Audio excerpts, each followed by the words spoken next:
there any motions or matters we need to take up this morning? Judge, just the one that we filed last night. You want to come on up? Sure. Hold on, I guess we need your flags here, so why don't we wait till your flags? Oh, yes, sir. Yep. Good morning. At this time, let the record reflect, we're taking up Commonwealth of Kentucky versus Brooks William Houck, case number 23CR309, and Commonwealth versus Joseph Lawson, 23CR239 and 183. All attorneys, parties are present this morning. A motion was filed last evening, I believe. It was forwarded to everybody that Mr. Butler had filed. So, Mr. Butler, do you wish to proceed with that motion? Yes, Your Honor, if I can get this to work.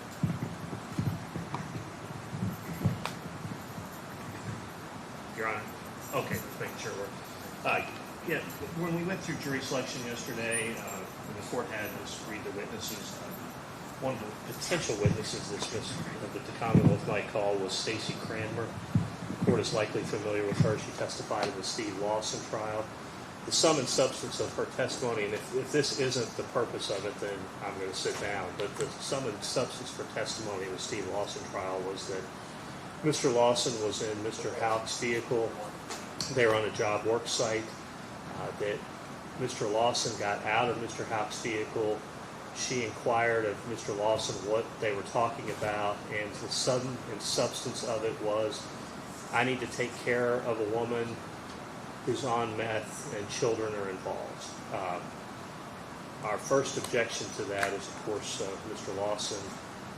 Anything he said would be hearsay in this matter. Second, the only exception I could think of beyond the hearsay would be that it could be offered as a statement in furtherance of the conspiracy, and I cited Monroe v. Commonwealth, which was a 2008 Kentucky Supreme Court case, and what it really did was to discuss what in furtherance of the conspiracy means, and in sum and substance of that, casual comments to friends, acquaintances, that is not in furtherance of the conspiracy. A statement in furtherance of the conspiracy is a statement that is actually made to further that conspiracy. To my knowledge, the Commonwealth has not ever alleged that Stacy Cranmer was any part or parcel of that conspiracy that they say occurred. There's nothing about the statement that she made to the Nelson County Sheriff's Office in 2015 or testified in this court back in May that was somehow she was being asked to do anything to further that conspiracy. It was very much in lines of what Monroe talks about as a statement made, a hearsay statement made, but not in furtherance of conspiracy. They listed multiple statements in Monroe which are similar to this, and the court found specifically that those were inadmissible. So for those reasons, we would ask the court to exclude that statement.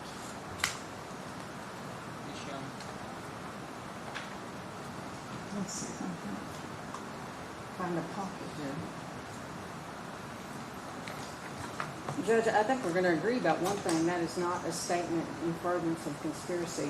We had no intention of offering that statement as a statement in furtherance of a conspiracy. But it is, however, a statement that has another hearsay exception, which is a statement against interest. If you look at Fugit, which is 250 Southwest 3rd 604, when you're looking at a statement that is made against penal interest or against interest, you look at the totality of the circumstances of the statement. And you can look backwards at the statement after it's made. So this statement where he gets out of the truck and she says, what were you and Brooks talking about? And he says, I got to go take care of a mom with 5 kids. And he qualifies it later, who's hooked on meth. And then she starts asking questions because she says, when he says it, take care of sounds to her like he's going to harm someone, like he's going to do something to someone. So she starts asking questions. Are you going to put him in treatment? What do you mean by take care of? She testified to that in the previous trial. This statement, as far as a statement against penal interest, is no different than if he had jumped out of the truck and she said, what were you and Brooks talking about? And he said, I got to go move a car for Brooks. Brooks asked me to move a car. Well, once the car gets moved, then she knows that is against his penal interest. When he makes that statement, he knows it's against his penal interest. Once Crystal is gone, she instantly knows that's against his penal interest. She calls that day.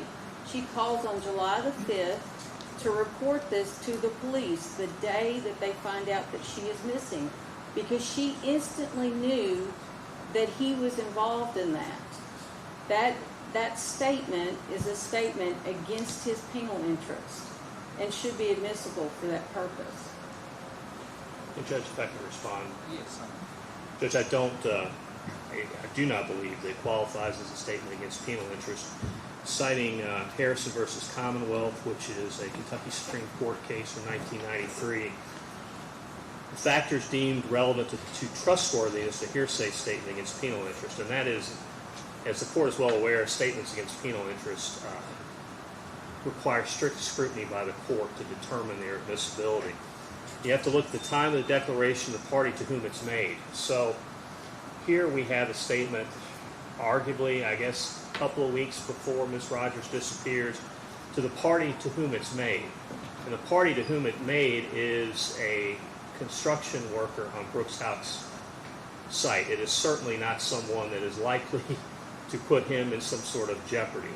It is a casual comment. The existing of corroborating evidence in the case, again, this one cuts against them too. This is an ambiguous statement about what he's talking about. He doesn't get out of that car and say, I've got to kill this woman. He doesn't get out of that car, as Ms. Young said, and say, I've got to hide a car in order to cover up a crime of Mr. Houck's. He didn't say any of that. It's at best an ambiguous statement. The extent to which it's against his penal interest is the third criteria under Harrison. And again, it's an ambiguous statement. You have to interpret it the way they want to even possibly make it against his penal interest. If it means anything else, then it's not against his penal interest at all. I would also note that you have to consider the entire circumstances of a corroborating situation. It's made by someone the court has already found beyond a reasonable doubt is untrustworthy. So for all those reasons, I don't think it qualifies, I think, as a statement against interest either. What I'm going to do is, you cited Fugate, 250 Southwest 3rd. What was the rest of that? Southwest, is this thing back on? Yeah, I can hear I'm sorry, 250 Southwest 3rd, 604. It's a 2008 case. That would be after the 1993 case I think you cited, that talks about looking at the totality of the circumstances of the statement. I agree that trustworthiness is always an issue on a statement against penal interest, and I can't imagine more trustworthy statement than this one. It's repeated on a phone call. It's in part the basis for the conspiracy itself for which he was convicted. It is the agreement. He has just told this woman, hey, I have made an agreement with this guy to do something. That was our proof on the agreement for the conspiracy, was he gets out of the truck and says, I got to go do this. What is your case that you Harrison? Judge, Harrison is 858 Southwest 2nd, 172. It's the test, and it's also cited in Fugate, which Ms. Young cited. In brief response to what Ms. Young said, Judge, the court is well aware of how those statements came about. You watched countless hours of those statements, so all due respect to the government's position, that to say anything that he said is credible or anything that they got out of him is credible, I think is a stretch. Well, what I'm going to do is I'm going to take a look at both these cases. Yes, sir. I don't want to mention that during our opening statement here today, and I'll hopefully get that determined here before the end of the day, because I assume we will not get to this witness today. Would that be correct, or am I wrong? No, we will not. We're not going to call that witness today. It was going to be part of the opening, but we will not. Yeah, let's leave that out at this point, and I'm going to look into that and hopefully get an answer later today. Yes, sir. Thank you all. Judge, for the record, Mr. Lawson joins the motion for Mr. I'll let the record so reflect. Judge, we did have 2 oral motions. I don't think there's an objection. I'll speak for Shane with it. To exclude Steve Lawson's conviction, and then to exclude any sort of reference to that Tammy Lawson may have died for some unnatural cause or anything along those lines. Appeal tender in order. Mr. Butler, I'll be glad to sign that. Okay. Anything else before we let everybody in? Not from us, sir. Okay. You all gonna let everybody in?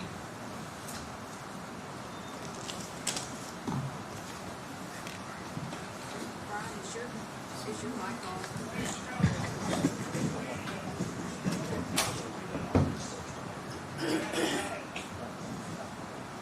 Give it to you.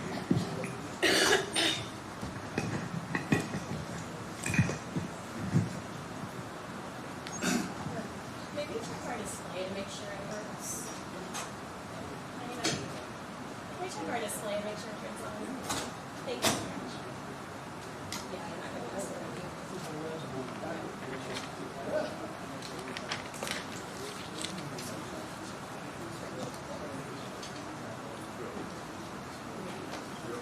Ma'am?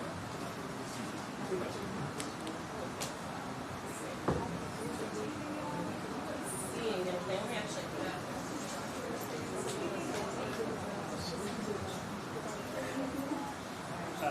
No. I'm not seeing. Oh.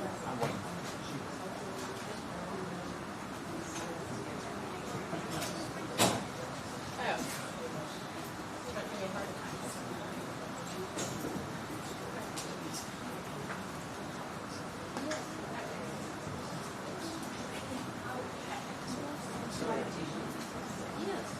We're good, thank you.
cut all the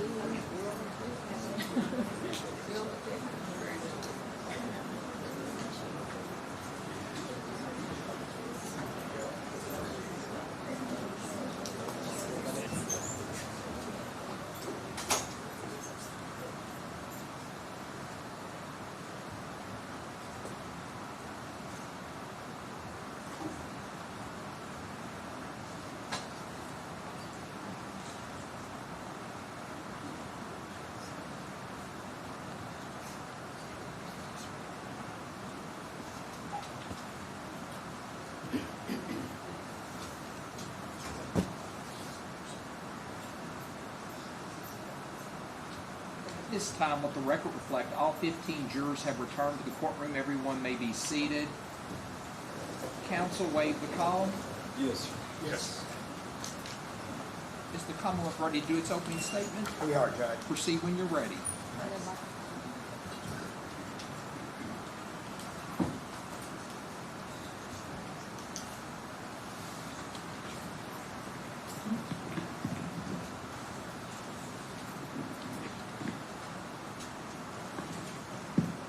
Police Court Judge, Counsel, morning, ladies and gentlemen.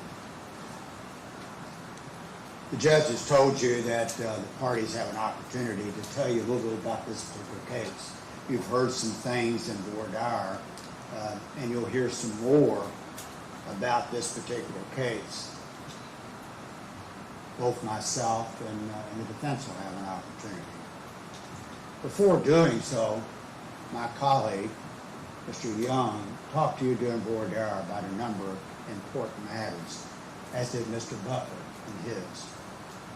One of the most important assets you bring into this courtroom is your God-given common sense. It helps you address problems, resolve issues every day. Make sure that that's with you throughout this particular trial, in your deliberation.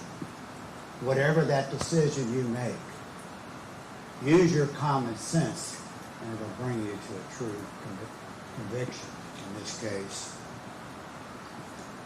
This is a sad case. Very sad.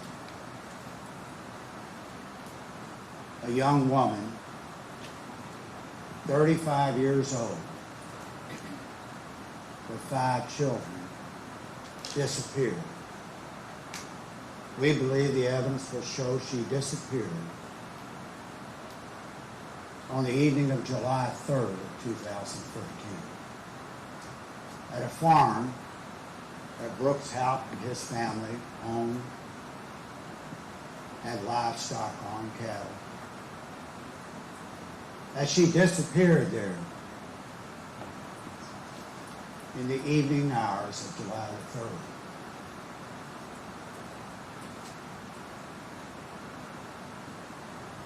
Nor has she been seen or heard from her friends, family, anyone for near 10 years.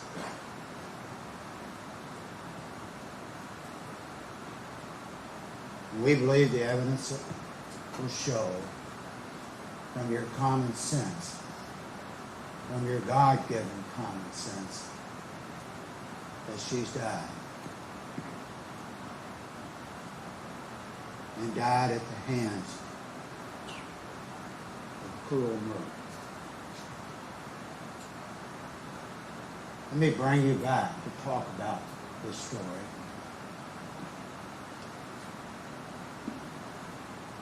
It was somewhere a few weeks before she died. There are 2 people who are talking. They're at a job site. Mr. Houck owns businesses that involve in construction, rental. They're at a construction site. There's a fellow there that works with Mr. Houck. He's kind of a gopher, does various things. His name is Danny Silver. You'll be hearing from Danny later this week, probably in our trial. And he's talking to Rosemary Houck. Rosemary Houck is the mother of Bruce Houck.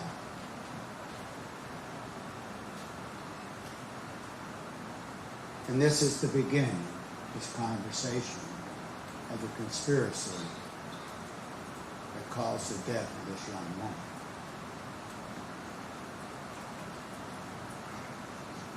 But Rosemary Houck approached Danny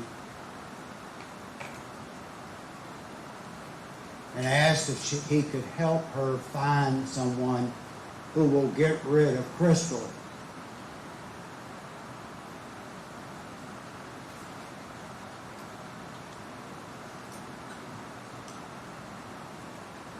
He tells her, if you got enough money, you can get anything done.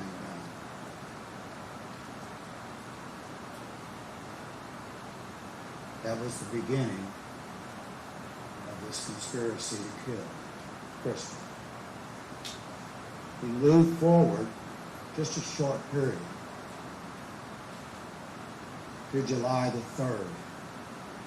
Remember, I mentioned July the 3rd. That time, that day, is going to be important. Some factors more important than others. Crystal's at home that morning on July the 3rd of 2015. They're 10 years from now. She has her son, Eli, with her, some other kids. She has 5 children. Eli was born of their relationship between Crystal and Brooks Houck. He was 2.5 at the time.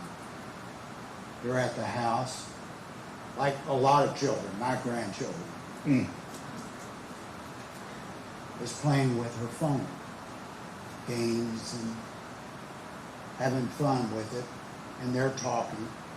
Christina Holly was a good friend of hers. They've known each other, loved each other for a long time. They're talking, and she leaves. Crystal has some errands to run. She's got to take care of, in her work with Mr. Houck, she takes care of some of the rental property for him. Make sure their rental payments are made, shows people houses, and Mr. Houck has allowed other people to rent into. So she's taking care of some of that. We're still July the 3rd. We're moving into the afternoon of that day. She goes into Walmart with the kids, with Eli, I think one of the other children.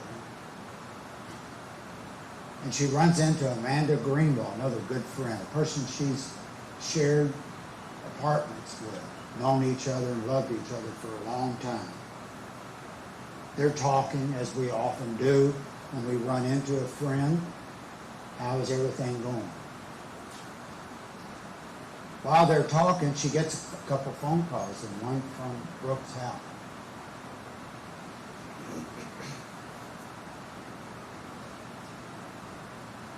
They're going to have a kids-free romantic evening.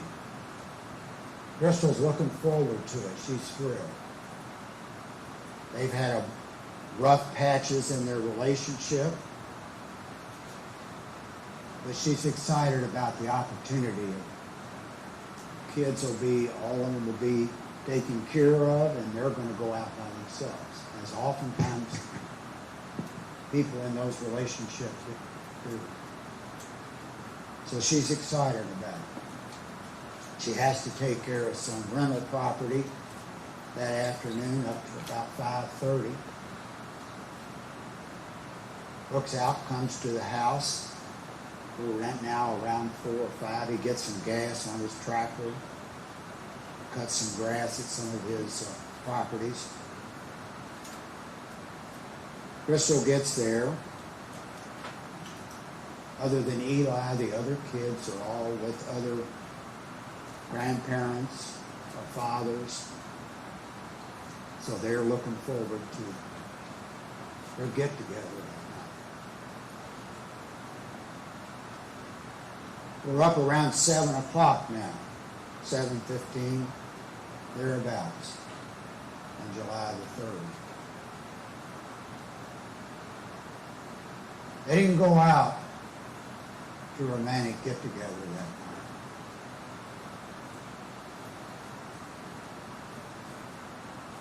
No, that's not where they went. They went to Houck Farm. That's the farm I mentioned to you, owned by the Houcks. It's outside Bardstown, off 49, the route to east.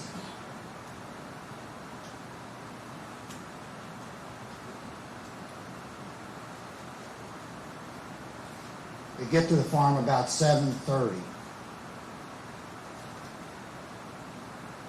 We'll know that. You'll hear that evidence here in just a short while.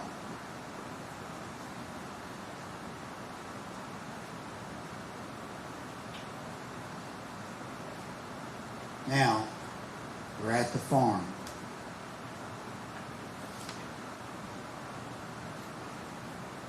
What we know about what goes on there comes from several sources, important sources. Sources that you will need to use your common sense to listen to the evidence. But what happens there, we believe, she's lost and dies.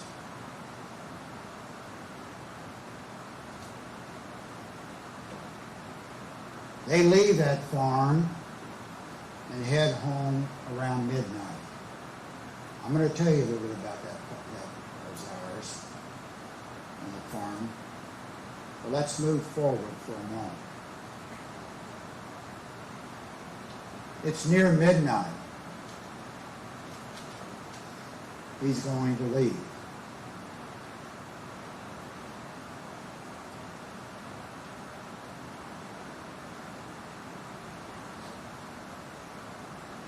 Before he leaves, around the same time, there's a phone call. There's a phone call from Joy Lawson to his father, Steve Lawson. It's nearly 3 minutes in length. Near midnight.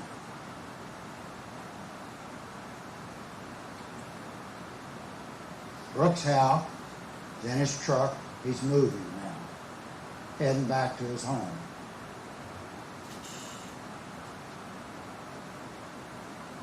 It's 12:07, just a few minutes after midnight. He gets a call. 13-second call. 13 seconds. He has a conversation with Steve Lawson. 13 seconds, that call. I emphasize that to you. You're going to be hearing about that. Detective Snow is going to talk to you about that when he testifies. And he's going to tell you that call was 13 seconds. And then we're going to put evidence on. I'm going to talk about some of this location evidence in a moment. We're going to put evidence on that after that phone call, Steve Lawson drives out the Bluegrass Parkway to a 14-mile marker on the Bluegrass Parkway. You may have heard some of that in Bardstown. Several people mentioned they were familiar with that Bluegrass Parkway. Runs from E-Town to Lexington. Why is the 14-mile marker? Why is that important? Bristol had a maroon automobile.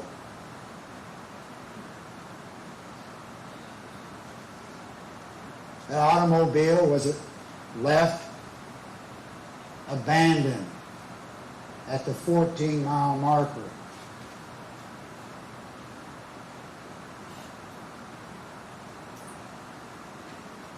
wasn't parked next to her house, Brooke house at 10:30. You're going to hear witnesses who saw that car that night at 10:30, parked at the 14-mile marker.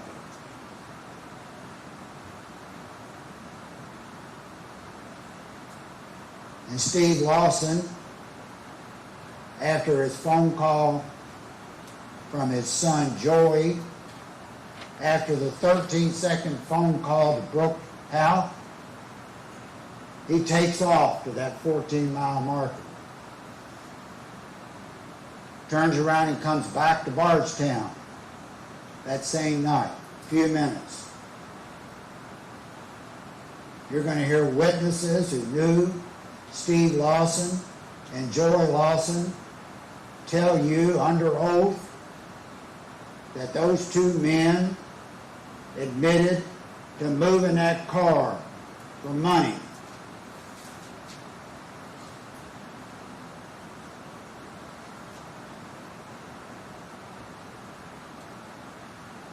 We don't know where Crystal was. 3 or 4 days before he drives this car out of the Houck farm, he puts the darkest tint he can on the windows of his truck. It's not a coincidence.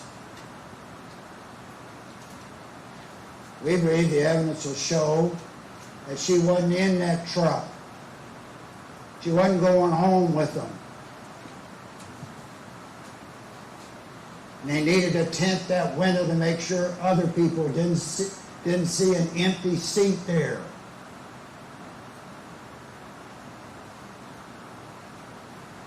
They come home, her car's not parked in at that house. It's sitting abandoned miles down the highway. Ms. Brooke Houck does not call the police, doesn't make any effort at all to find out what in the world happened to my wife, or my girlfriend's car. At 10:30 it is seen. At 10:30 somebody moved that car. Who moved it? Joey Houck and his father, Joey Lawson, I apologize, counsel. Joey Lawson and Steve Lawson moved that car.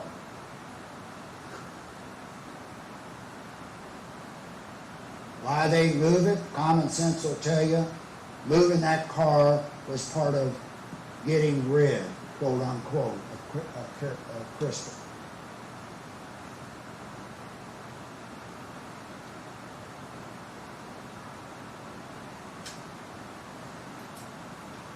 Let's move forward. Now, at this point, you know some facts in this case that you'll be hearing about on that evening of July the 3rd into the morning of the 4th. Brooke Houck talks to the police. By July the 5th, a couple days later, people over the 4th of July, the family is terrified. We've all had children, a lot of us sitting here, most of you are far younger than I am. They're scared to death. Crystal has her children and her family with her all the time. She has her cell phone with her, has friends call and keeps in touch with her children, her mom, her dad. The children are always with her. You'll hear the friends say that. That cell phone, her purse, and her keys are sitting in the seat of her car. When the police, actually it's the family who first saw the car, police came. We're July the 5th now, and they find this car. It's abandoned. Has a flat tire on it. abandoned at the 14-mile marker, looking towards the west, towards Elizabethtown. There's a flat tire in the back tire, in one of the back tires. Crystal's nowhere to be seen.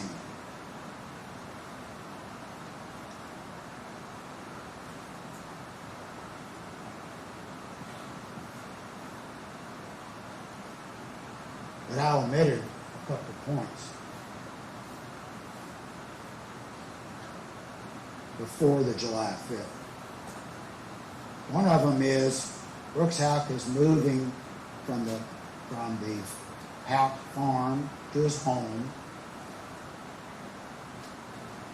and he makes a little diversion. It's at the old Kentucky home campsite. Some of you have probably seen it. Lots of people stay there.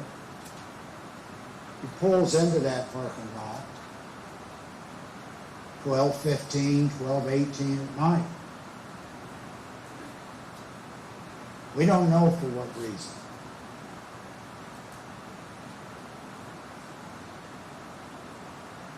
We don't know exactly how those articles of hers got into the car after it was abandoned.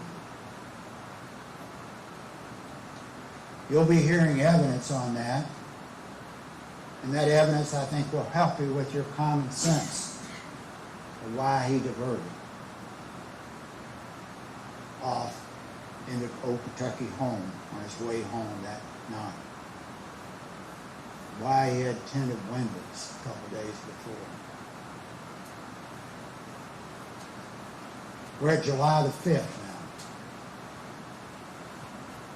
They found the car, and the police were worried. This is not she's gone off for a couple days. She loves her children. She's with those children all the time. She's not going to be away from these children for 2 days. And the police are hearing that, and they're worried. So they call Brooks Houck. We need to talk. Brooks Houck tells them that Crystal, himself, and Eli went home that night. Got there about 12:30, give or take a few minutes. He says he goes to bed. He's got to go to work next day. And listen to this. This is an important piece. He says Crystal is playing on her phone at the game while he's going to bed to sleep. Eli's up, running around, and Crystal is on her phone in the house.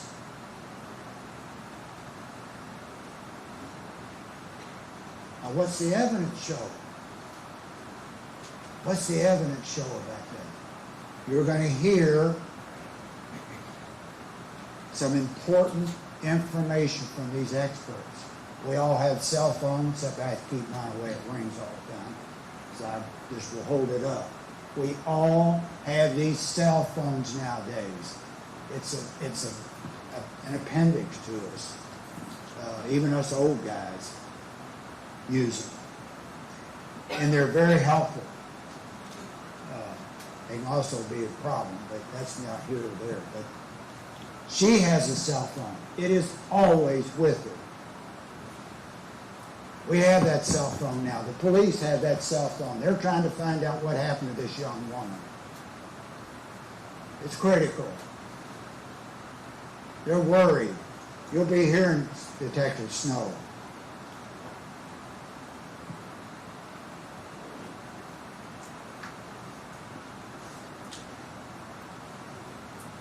When you have your phone, the police use phones, cell phones. They're a critical piece of evidence in virtually every criminal trial, certainly in the last 10 years or more. Why is it critical? They provide location evidence. Couldn't do that with the old phones. You couldn't track somebody on the old phones we had, but you can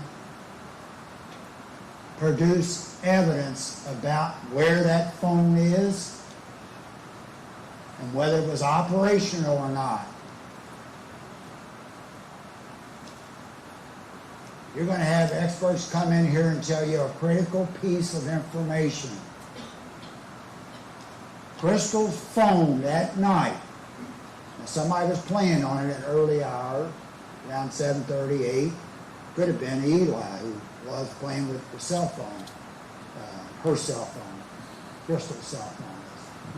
One of her friends will be here in a little while this morning, and she'll tell you that.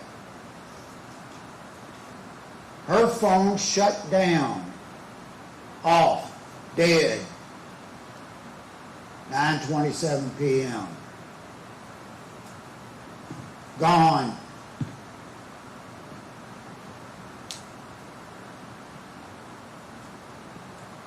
That completely contradicts what Brooks told Detective Snow on the 5th of July. That I went to bed, she's playing with a cell phone on a game. That didn't happen. That expert's going to come in here and tell you that never happened. That phone was not operational after 9:27. Somewhere right before about time he was moving out, there's a 2-second hit on that phone, like somebody might have tried to open it up and then shut it off. Then it's never moved until the police arrive at the scene, take it. On July the 6th, they open the phone to begin to study what happened, to get information about where Crystal was, where she was walking, where she may have been moving. That's between 9:27 and July the 6th. That phone is basically dead, not operational. Is that important? That's critical. Detective Snow is trying to figure out on the 5th what happened to this young woman. And the story he gave was contradicted by evidence, expert evidence, from people who are going to be here later this week. Listen to them. That's critical. On July the 8th, Detective Snow is still following up. He asked Brooks, how can we talk? We're getting information. For one thing, Detective Snow looks and sees there's a phone call at 12:07. Remember I told you that? That's Steve Lawson is calling Brooks Houck at 12:07 on July the 4th, middle of the night. So Detective Snow trying to figure out what's this about.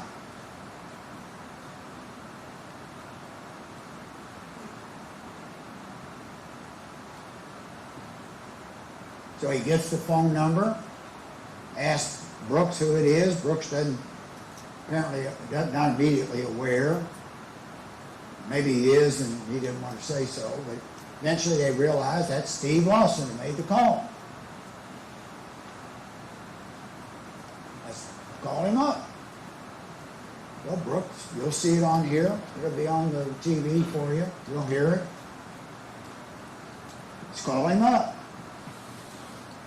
And that's what we did. They called him up.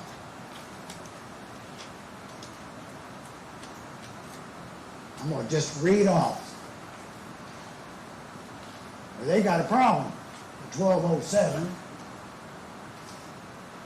Same night Crystal's missing, he's getting a call from Steve Lawson. So you can imagine Detective Snow is trying to figure out what in the world is this call about. Well,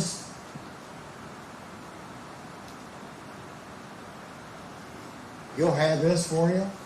You'll be able to listen to it, put your common sense together, and decide for yourself. This is Brooks calling.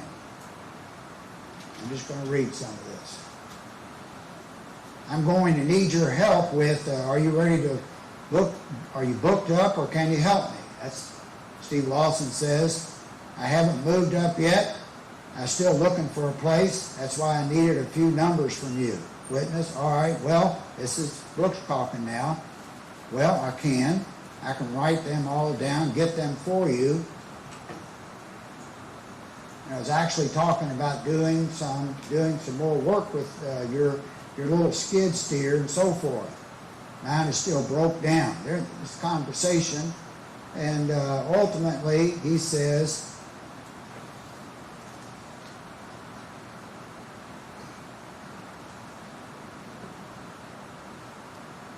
he goes down, Steve Lawson saying this, I called to ask you for them numbers for a house. Brooks says, oh, for a rental house. Yes, sir, I did. And what did I forgot, what did I tell you? This is the middle of the night. He's claiming the calls about some house they want to rent. You told me you would call, what's her name, Katie, or whatever, and she handled all that. Witness says, Crystal, meaning it's not Katie, her name is Crystal.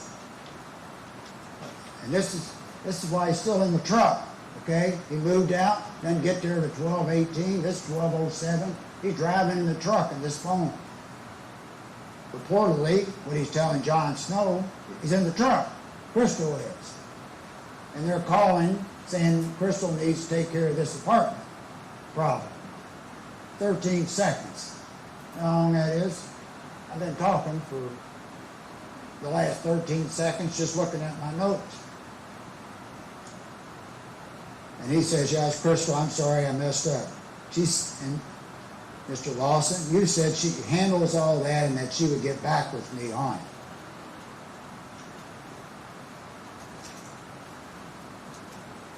That's what these two men purported to tell Detective Snow why this 13-second phone call took place in the middle of the night. That 13-second phone call, common sense will tell you, was because they got a foul up on this plan.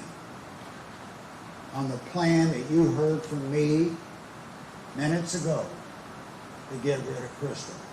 They had a foul up. That's what I think common sense will tell you. It has nothing to do with an apartment. Crystal was sitting right there. They needed an apartment. Just hand the phone over to her. She wasn't in that car. On Brooks' house truck. And she wasn't at home in her car either.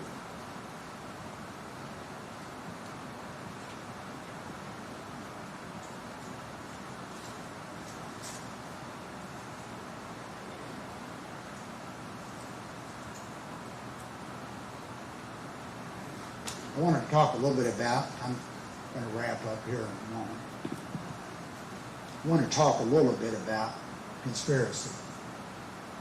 Because I think it's important for you to hear and see and put in the proper perspective when it's time to deliberate.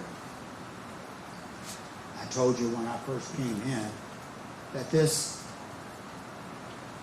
sad deed that occurred and caused the loss of this young lady started with a conversation between Brooks' Houck's mom, Rosemary Houck's her name, and one of their workers named Danny Silver.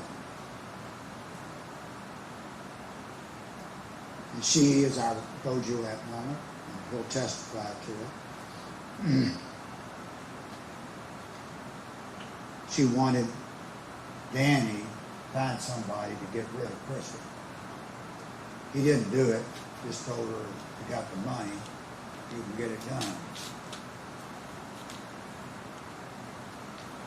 And she's gone a little while later.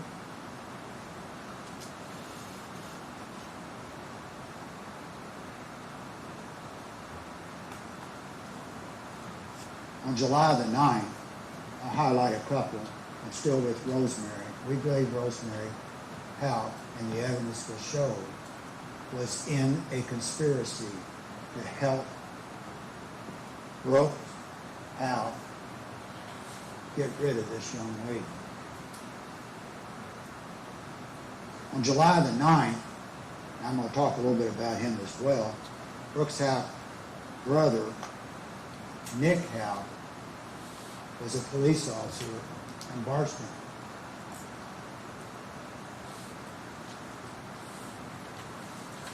And the police were concerned. I'll tell you why in just a moment here. We'll talk about Nick for a second or two. But they were concerned on July the 9th. Police are checking his car, his police car. Now I'm talking about Nick Houck's police car. In case I spoke too quickly. Which they were doing for reasons that I'll be telling you about in a minute. And there's a conversation that's recorded. You're going to hear some of these conversations in this trial. One of them is a conversation with Brooke and Rosemary talking about Nick's car. And she's worried. You'll hear her worried communication to Brooks. What about this blanket? Almost in a whisper, like that. What about this blanket in the car? Nick's concerned. Now, why would they be concerned about a blanket? Use your common sense.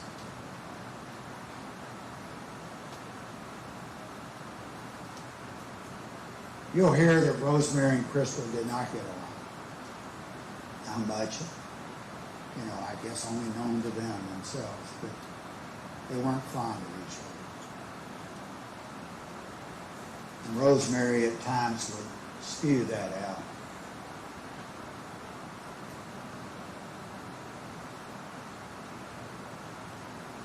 She won't be around anymore.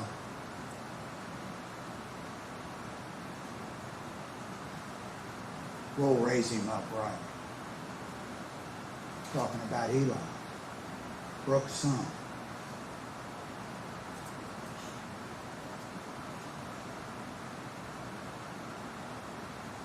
You'll hear Crystal's friends say Brooks and Rosemary felt like Crystal was beneath them, not at their standard.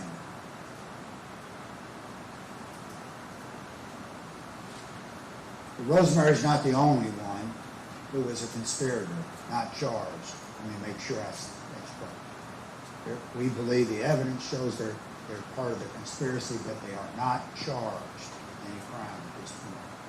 The same with Nick Houck. We believe he was a conspirator. Two things I'm going to talk about today. I told you Detective Snow was investigating this during this period all the way through several years.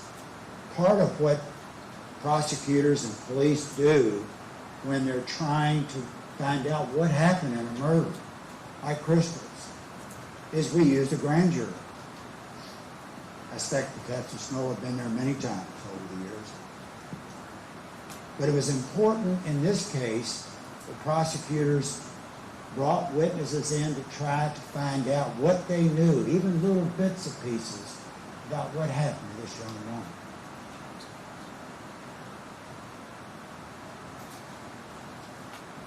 And you're going to hear that Rosemary... Excuse me, Mr. I'm sorry. Okay.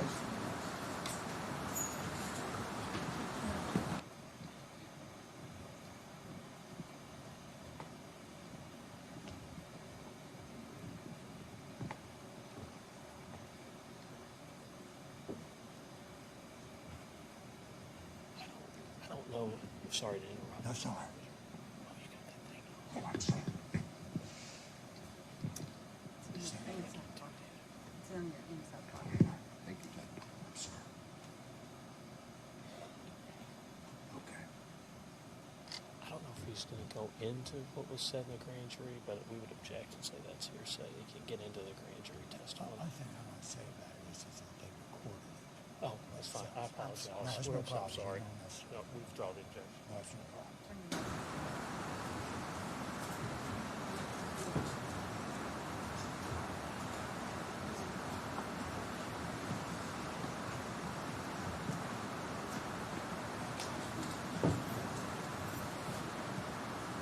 We're back in the grand jury. We're in Nelson County. Detective Snow, the prosecutor at that time, Terry Bohagen, they're bringing witnesses in. We're not going to go into what witnesses said. Evidence will come in and that's proper. And what I want you to know is that when Rosemary, Nick, Rhonda McElroy, who is the sister of the Brooks, and a fellow named Larry Mock went to testify before the Nelson County grand jury, trying to find out what happened to this young woman. When they went in,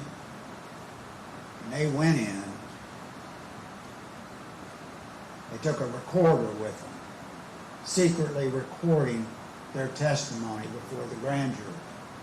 Now, why would they do that? Well, we got some information that may help you know why they recorded it.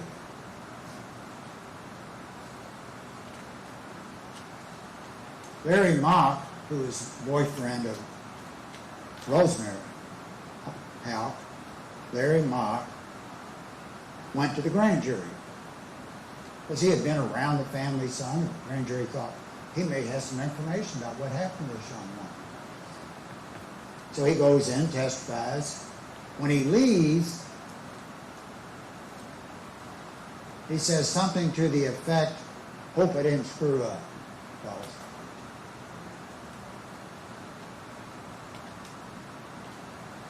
And Rhonda was talking to Brooks about recording her testimony in the grand jury. And they're talking about it.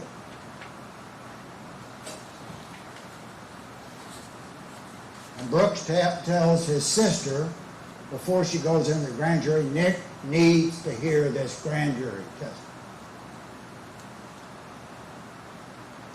I submit that they were doing this, the prosecution will submit, because they wanted to make sure everybody toed the line. Nobody said something that might be difficult for them. And Nick was the one to make sure everybody turned it in. These were found in several different places, including Nick's house and Rosemary, during a search warrant by the police. But that's not all. I told you I was going to come back to July the 3rd. During the morning, up to the afternoon, about 4 o'clock. Keep that in mind, that time. I mentioned a lot about Detective Snow because he had a lot to do responsibilities in this. But one of the things he did, we're on July the 8th, but we're going to go back to the 3rd here in a moment. One of the things he did was he asked Brooke Houck, please write down, I'm paraphrasing, but you'll have it for yourself here in a little bit, everything you did on the 3rd and 4th. Everything. So that, I know you may not know whether it was 3 or 4 nails or whatever. I need to know as much as you can give me on detail. That's important because they're trying to see, is there something else I missed, or we need this information. And you will see, at Brooke Houck, you'll watch it, first fills out about this rendezvous they had down in, at 7:30 to almost midnight on the 3rd with his 2.5-year-old son and with Crystal, and they're feeding the cows and spending 4.5 hours out there. It's raining off and on all night. they're claiming to be running around here feeding cows.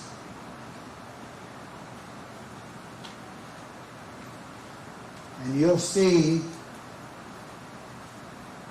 Brooks Houck provides no information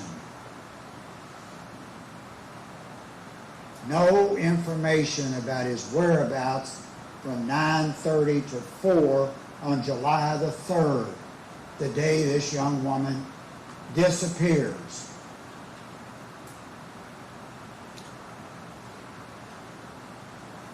Experts with his cell phone will come in here and testify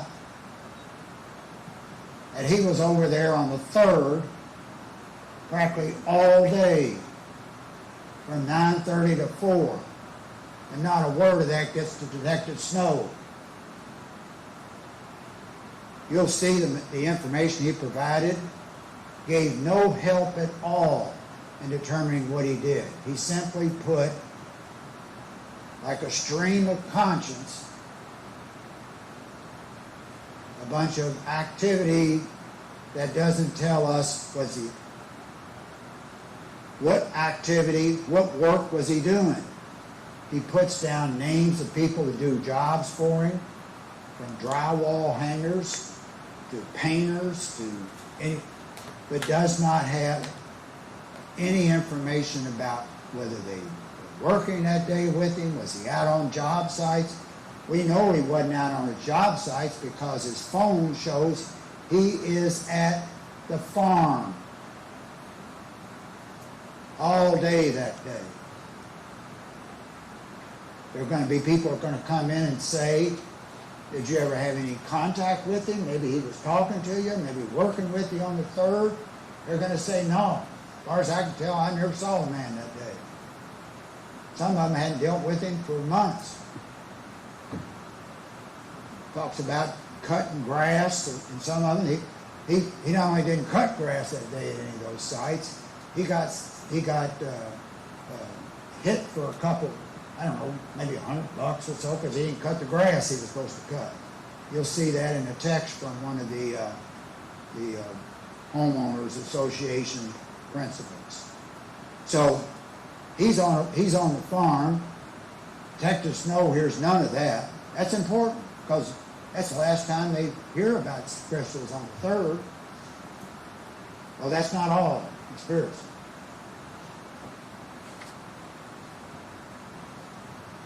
Nick Houck was in a relationship back in July of 2015 with Amber Bowman. They've been together for some years, I think 8 altogether. He's a police officer. As a police officer, he's required to maintain his cell phone at all times. For obvious reasons, you have an emergency, then you gotta be contacted. Sometimes there's shootings. Thank God, not as many as we have, in Louisville, but they still have these bad things happen, and they've got to react. As I'm sure Detective Snow will tell you, you got to have resources on your person to react to emergencies. He turns his off. Nick Houck does. From early on the 3rd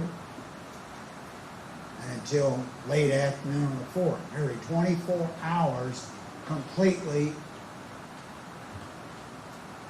no communication.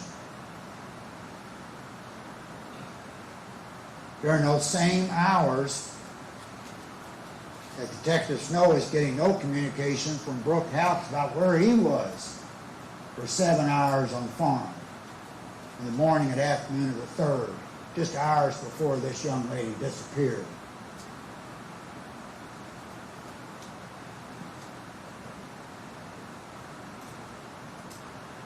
Is that a coincidence? Use your common sense. That's why I keep bringing it. These pieces of evidence are critical. Every piece.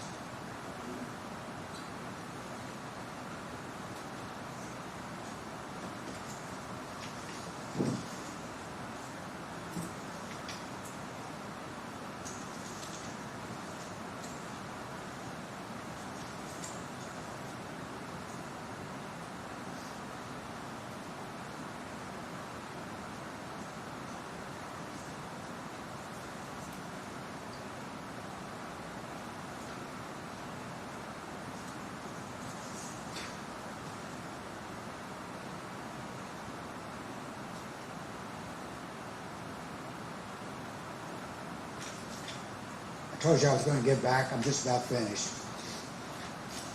There's a lot of parts here, and I wanna make sure I get the important parts. I talked to you for a minute ago, and I think I brought it up, but let me re-emphasize, these young ladies will be here probably in a little bit here this morning. You'll hear it from their own mouths. Remember Brooke Houck and Crystal Rogers were supposed to be going for, your kids were all going to be taken care of, all right? Even though it never was explained to one of them who was going to take care of the 2.5-year-old Eli. But they're going to go out. And, you know, as she said, you're going to have a sexy time, one of them said. And she was excited about it. Because they've had some rough patches. And so she's wildly excited, and rightly so. Brooks Houck tells John Snow on the 5th, you're going to hear it. He says Crystal, it was her idea to go to the farm that night. This is just literally several hours at most from when she's telling her friends, one of them is Holly, is Christina Holly. I'm sorry I did the same thing. Her last name is Holly, so I don't confuse you. Her first name is Christina. Christina, I told you she was there early in the morning. Eli's playing with Crystal's phone. It's just typical friendship, enjoying one another. Later that evening, maybe 5:30, Christina's going to tell you, I think it was her boyfriend, they decided, hey, let's go to Chuck E. Cheese. Take the kids, we'll go out there, we'll have a time, eat some pizza, enjoy ourselves. I'm going to call Crystal and see if she wants to come as well. Maybe bring Eli or some of the other younger kids with us. We'll have a good time. And she texts, and Crystal texts back. I'm paraphrasing here. No, I've got a kids-free time. We're going to have a good time. So she's planning for going out to a dinner, getting back together, having fun. He's already got her going to the farm. And even to the point of telling Detective Snow that it was her idea. Her idea to go to the farm when it's raining, be out there 4.5 hours with a 2.5-year-old, but that was her idea. We're going to abandon this romantic get-together that night and go out there on the farm. Use your common sense. She's on that farm, and that's where she passed.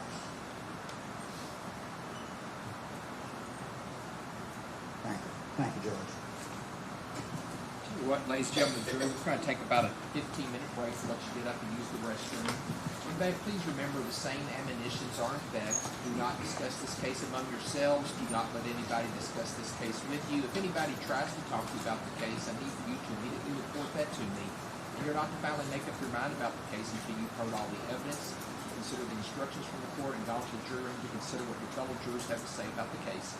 We may go with the bailiff. We'll start back at 9:50.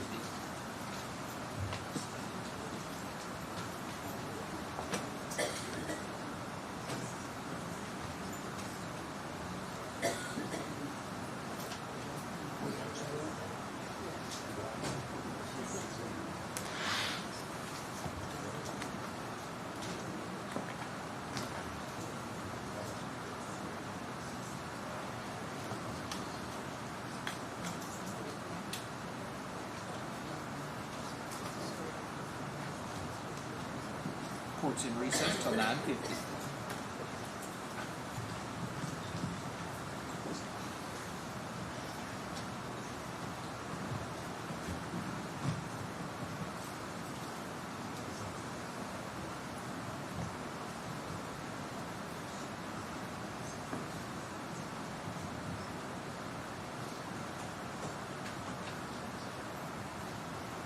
At At this time, let the record reflect all 15 jurors have returned to the courtroom. Everyone may be seated. Mr. Butler, Mr. Shoring, do you all wish to give an opening or reserve? Yes, sir, thank you. Proceed when you're ready. May it please this court. Counsel. Ladies and gentlemen, we certainly agree with Mr. Wasowski on one critical point, and that is this is an absolutely heartbreaking case.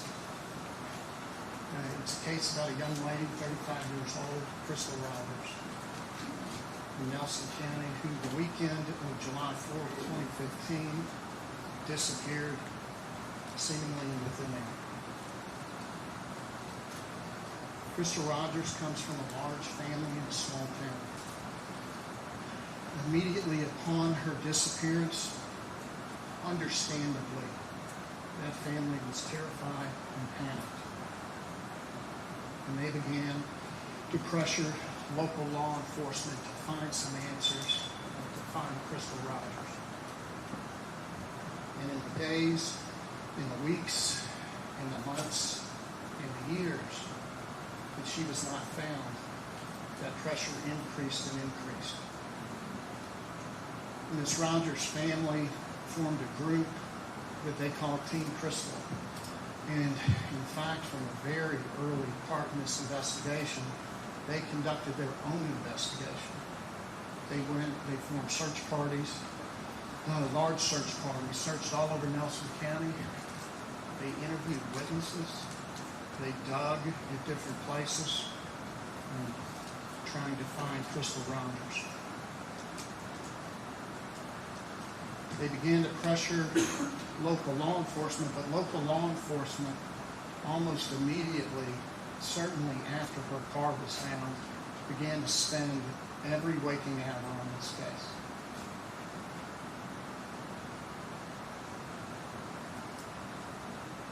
There's an additional amount of pressure that came with this case because almost instantly, again, there was an explosion of publicity on this case, the likes certainly that Nelson County had never seen, and maybe that Kentucky had never seen.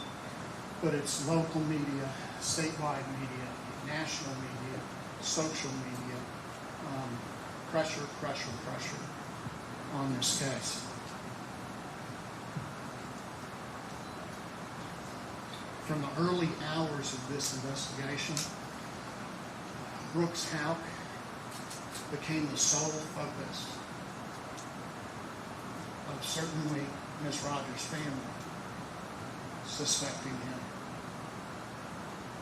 Certainly of the media suspecting him, and all the social media and Facebook detectives in Nelson County and around suspecting him. But most importantly, of law enforcement looking to him is the answer to a mystery that they could not figure out.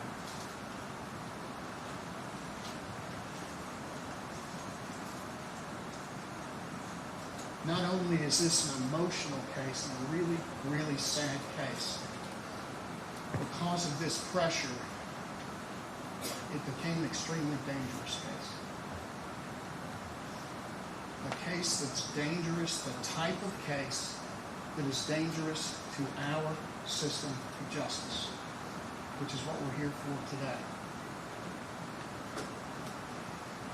You're going to see that this pressure eventually, not right at first, but eventually caused the facts and truths that we look for in the justice system to be replaced with suspicions, assumptions, guesses, and theories. It caused eventually professional, objective police tactics that we demand in our system of justice be used, procedures by police. It caused those eventually to be set aside and new tactics inserted that relied on coercion, manipulation, and bullying of witnesses. You'll see that from the evidence in this case.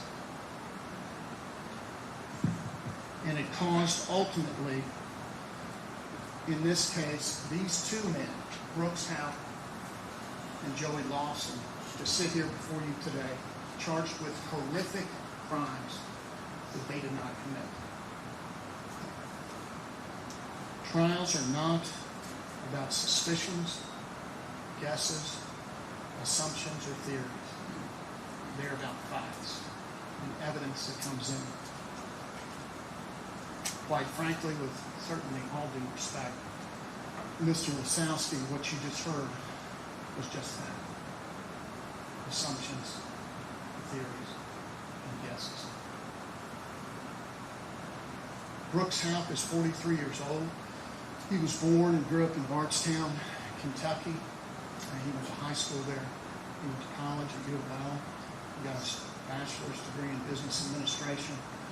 From a very early age, Brooks began to acquire, like in high school, he began to acquire rental properties.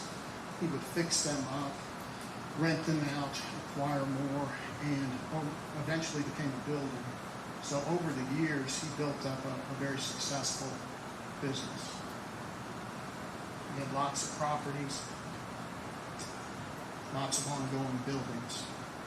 He worked very hard. In 2011, he met Crystal Rogers, and she was actually renting one of his units, and they began a relationship. In 2012, they had a child, Eli, who Brooks loves with all his heart. Crystal had 4 other children from a previous relationship. So after Eli, the young child, was born, Brooks and Crystal moved in together into a home with 3 of Crystal's other children. They began to live together as a family unit. You will hear, as Mr. Wasowski indicated, they had some bumps in the road, as lots of folks do, particularly when there's a blended family involved. But there were lots of good times too.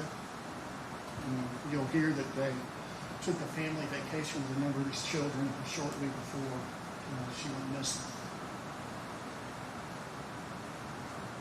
You're going to hear a mountain of evidence about the weekend of July 4th, 2015. On Friday, July 3rd, Brooks, Crystal, and Eli went out to the Houck family farm, where Rosemary Houck lived, as they often did. They spent the evening out there. They walked the property. There's trails out there. There's a barn out there that Eli liked to play at. They spent the evening there, and they got home just after midnight. Brooks went to bed before Crystal did, as he always did almost. In the morning he woke up, Eli was in the bed with him. Eli slept in the bed with him anyway, on a regular basis. But he woke up, Eli was in the bed, and Crystal was not there. And her car was not there. That morning he tried to call her. There was no answer. He tried to call her later in the day. There was no answer. You'll see evidence about the efforts that he made to try to find where she was. He was not overly concerned at all because she had gone out before. She had spent the night out before this happened. On Saturday, Brooks sent some texts trying to find out where Crystal might be with some of her friends Sunday. And on Sunday, Crystal Rogers' mother reports her missing. On Sunday afternoon, July 5th. Just almost contemporaneous with her reporting it, Crystal Rogers' family locates Crystal Rogers' car on the side of the Bluegrass Parkway, pulled over with a flat tire. Jonathan Snow, this gentleman over here, was a detective with the Nelson County Sheriff's Department at the time. I believe at the time this case began, he already had about 18 years law enforcement experience, very experienced detective. this case kind of fell to him. And he was the lead investigator on this case for approximately 4 years until he retired in 2019.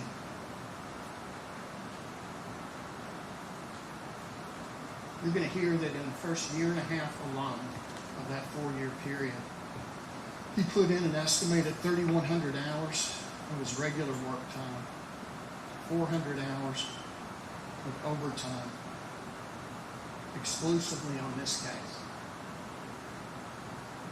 Over the next 2.5 years, he put in thousands more hours on this case before he retired. In his own words, this case became his life. All of the deputies in his department at one time or another helped him, assisted him on this case, and they were not working alone.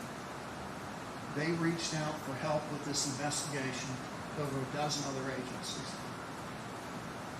The Bardstown Police Department, the FBI, the ATF, the Kentucky State Police, the Louisville Metro Police Department, other sheriff's departments, scuba dive teams. They had all types of forensic teams. The FBI was assisting as well. It was a massive investigation that was conducted. They interviewed hundreds of witnesses, anybody who potentially might have information. Former workers, family members from both families, anybody who might have seen, heard, known, anything.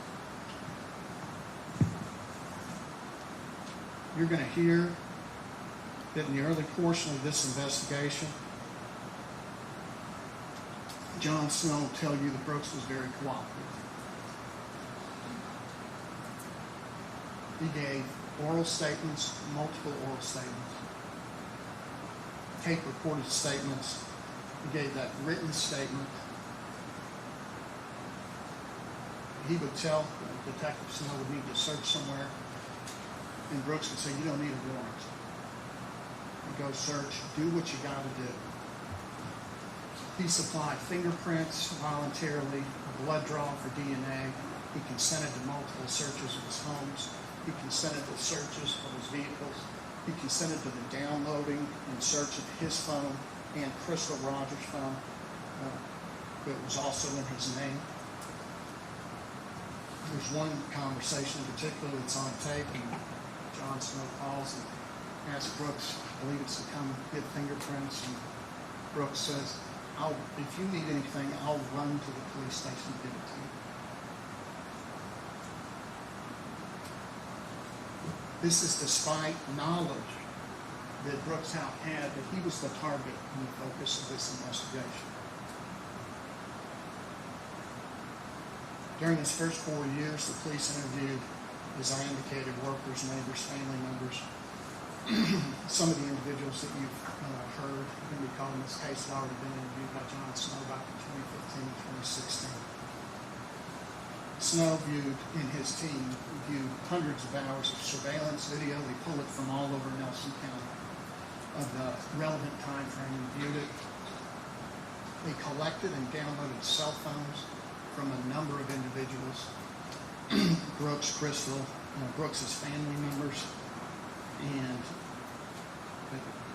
the people that you've heard, some of the witnesses here that are going to testify in this trial. They used equipment. There's equipment where you can hook up phones and pull stuff off of the phones. Texts, voicemails, call logs, location data. They did all that.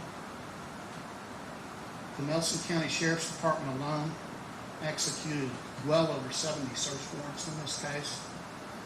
You'll hear a lot about search warrants, and just briefly, in order to be able to search property without consent, the police are required to follow a formal procedure, and I know you've all heard about it, but where the investigator has to put a written affidavit together for a judge stating what probable cause they have to go into a residence or to seize an item, to search it, a cell phone or whatever. And it contains in there their theory of the case, why they believe that evidence will be found in a certain location, and they have to swear to that as best they know at the time. The judge will look at that. If they think there's probable cause, they sign it. So it's a formal procedure. There were over 70 done by Nelson County in this case. Many, many, many more by later agencies.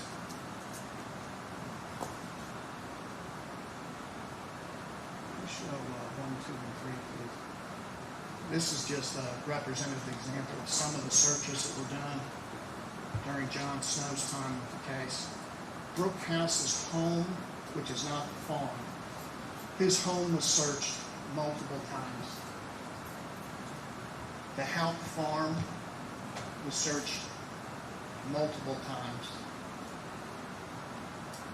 A number of Brooks Houck's rental properties were searched. His brother's home was searched. Multiple lakes and ponds were searched. They used four-wheelers, helicopters, dive teams. They thoroughly processed Crystal Rogers' car. They used equipment, excavators. They busted up driveways. There were multiple dig sites. They used chemicals to look for blood. All of the things that you could possibly imagine to search. It was an exhaustive investigation for any form of evidence. I'm not sure what happened in this case. John Snow retired in December of 2019, went on to another position elsewhere. And at the end of his 4 years, this is where the case stood. There was absolutely no sign of Crystal Rogers' body. Every single theory that they had, every lead that they followed, every affidavit that they swore out for a search warrant to look here or there, was wrong. There was no evidence of any kind, of any cause or mechanism of her death. And that is, we're all assuming that she is deceased. But no evidence of how she may have been killed. A shooting, some other type of violent death. There's absolutely no evidence and absolutely no idea that anyone has. There's absolutely no evidence, assuming that she was killed, of where she may have been killed. There are theories and guesses and assumptions, but there's no evidence. A crime scene might be here all the time. The scene of a crime would be investigated. There's no murder weapon that you would hear about in a case of a homicide, of a knife or a gun or some type of tool that could give us evidence, or ballistics, or something connecting it to a violent death or to a suspect. None.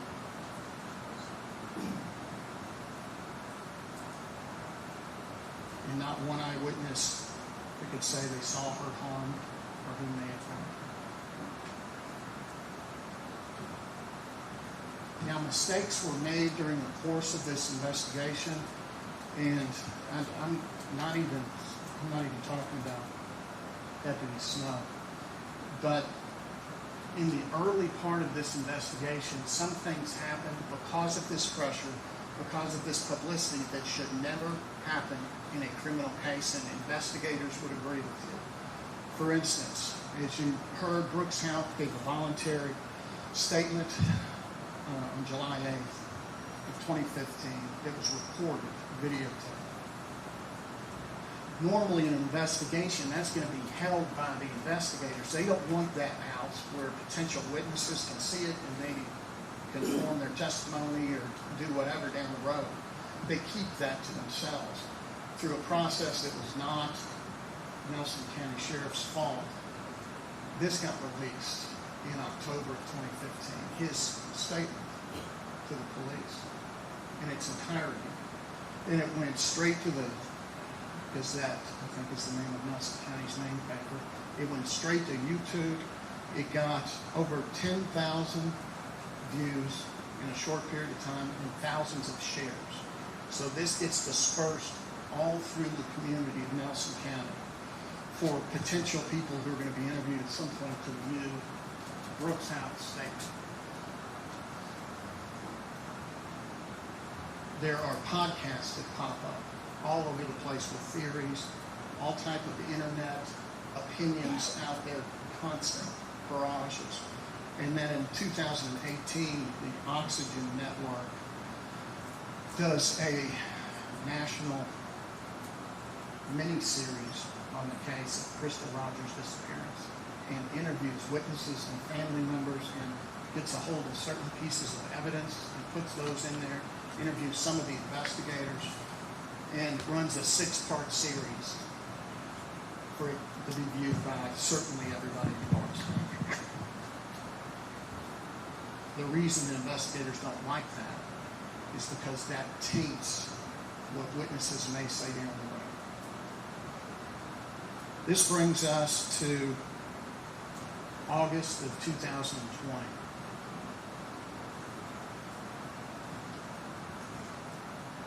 John Snow had the case from its inception, July 5th of 2015 until December of 2019.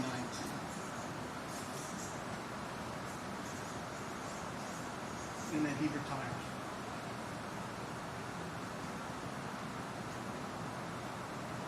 In August of 2020, the FBI announces that they are taking over this investigation. The FBI had already been involved in Deputy Snow's request. They had been providing assistance all along. And at this time, they came in and took over and made an announcement, a public announcement, that this is now their case. They assigned 3 agents exclusively to this case. In a massive undertaking, the FBI at that point in 2020 begins pouring unimaginable resources into this case. They have them, the feds have mountains of resources, more than certainly local Kentucky law enforcement does. They bring in manpower, expertise, and effort to this case in a way that is really unprecedented, certainly in Kentucky. They immediately get multiple search warrants, again for the homes of Brooks, his brother, his grandmother, the family farm, several of his properties. The FBI gets affidavits and search warrants for these areas. And if we could show 4 through 9, these are again just some images from some of the scale of these searches that occurred back at the beginning of 2020, 2021. They interviewed dozens and dozens of witnesses.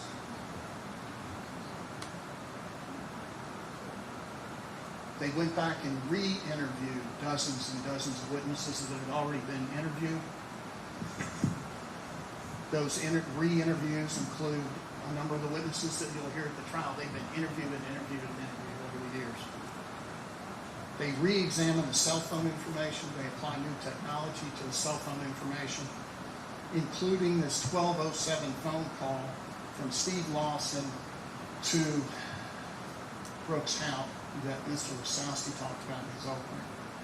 That 1207 phone call from Lawson to Houck was known about in the first days of this investigation. That was nothing new. The cell phone data for Steve Lawson was acquired early in this investigation. The FBI takes a fresh look at that. They worked tirelessly with massive resources through January of 2022. And at the conclusion of January of 22,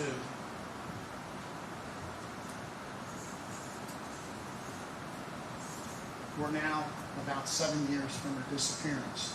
Here's where the case stands. Absolutely no sign of Miss Rogers' body. Every affidavit, every search warrant, every driveway they dug up that belonged to Brooks Houck, every search of the farm, every search involving his family and to do with him was wrong. No evidence of any cause or mechanism that might have caused her death. No idea of where something terrible might have happened. No weapon they could associate with any kind of crime. And no eyewitness saying they saw her be harmed or who might have harmed her. And again, nobody's charged in the case. Now, it's difficult to overemphasize this, but as I've said, from the very beginning of this case, Brooks Houck was the sole suspect in the case. Any other potential theories that might have been out there may have been glanced at or peeked at, but he was where the action was. The driving force of these investigations. And that happens in emotional cases. And what happens is, and what you'll see a lot during this trial and during Mr. Wasowski's opening statement, is when you're focused on an individual and digging and digging and digging to every aspect of their life, thinking that they did it. Every little piece of evidence or statement or anything that you see looks sinister. Let me give you some examples of that. One thing that may come up at the trial, I don't know if it will, it certainly did leading up, that, well, Brooks Houck didn't help search for Crystal Rogers. He didn't participate in these search parties that her family was going out to have. He wasn't out doing those things. That must mean that he did something, that he's guilty. But the evidence will show that the truth is that Brooks was advised by the Nelson County Sheriff's Office wisely to stay away. There was animosity that had built up immediately by the family's suspicions, where there may have been problems if he's out there doing it. In fact, there was a news conference held by the Nelson County Sheriff's Department the day after her car got found, on July 6th. That's how early we are into this. And the elected sheriff in Nelson County, at the press conference, says Brooks has been extremely cooperative. The Crystal Rogers family's at this news conference, lots of reporters already. Brooks is not there. The sheriff says, I asked Mr. Houck not to come. I didn't want any controversy, problems here in the office, so I asked him not to come, and he's been cooperative. You get another piece of evidence, okay, as Mr. Wasowski mentioned in his opening statement, well, Brooks Houck got his windows tinted on his truck before Miss Rogers went missing. Aha. He didn't want anybody to be able to see whatever was going on in his truck that night. So he tinted his windows. What the truth is, and what you'll see, is that their son, Eli, 2.5 years old, had a significant eye condition that made him sensitive to light. You'll see medical records from that. He's had surgeries on it. He had to wear special glasses and is still hampered by it today. Crystal Rogers' windows were tinted in her car.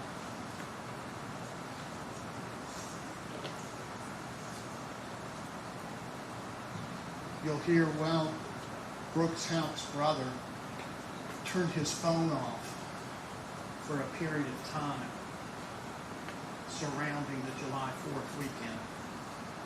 The evidence will show that he did do that. You'll also hear that Nick Houck, his brother, and his girlfriend were moving that weekend and were in a fight, not a fight, a dispute, disagreement, argument over the move and that his tendency was to ignore her when she was angry and blowing up his phone.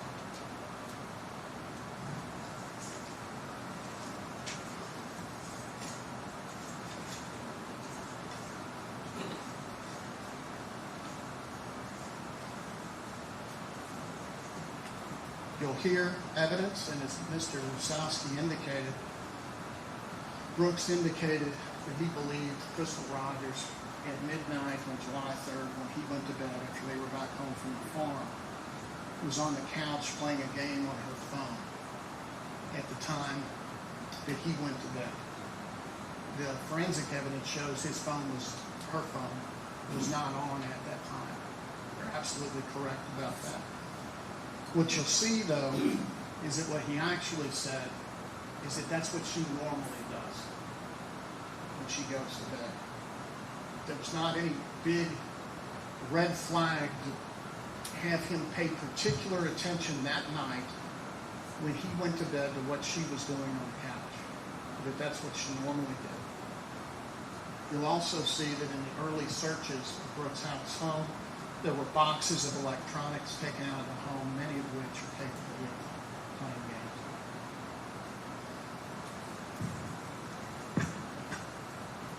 Regarding the statement that Rosemary Houck, you'll hear a recording of that statement, regarding the blanket.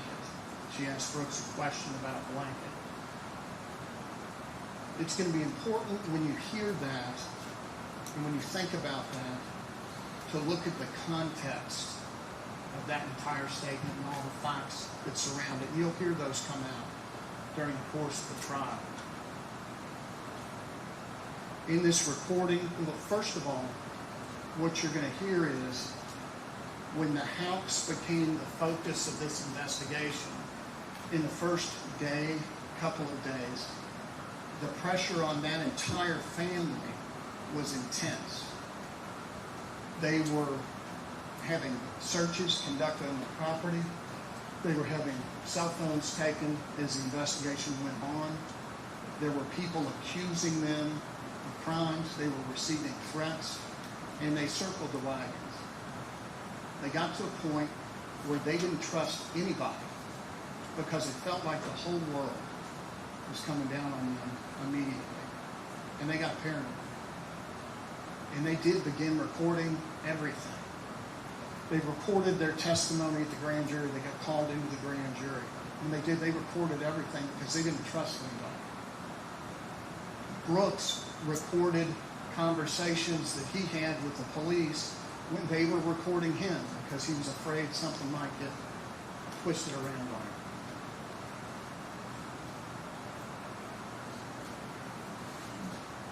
What you'll hear in the recorded conversation that Mr. Wasowski talked about the blanket, that is the day that Nick Houck, who was a police officer, had his cruiser seized on July 9th by the investigators in this case to be searched in this case because they were searching everybody's vehicles. Rosemary, with that tape that he just told you one thing about is 41 minutes long.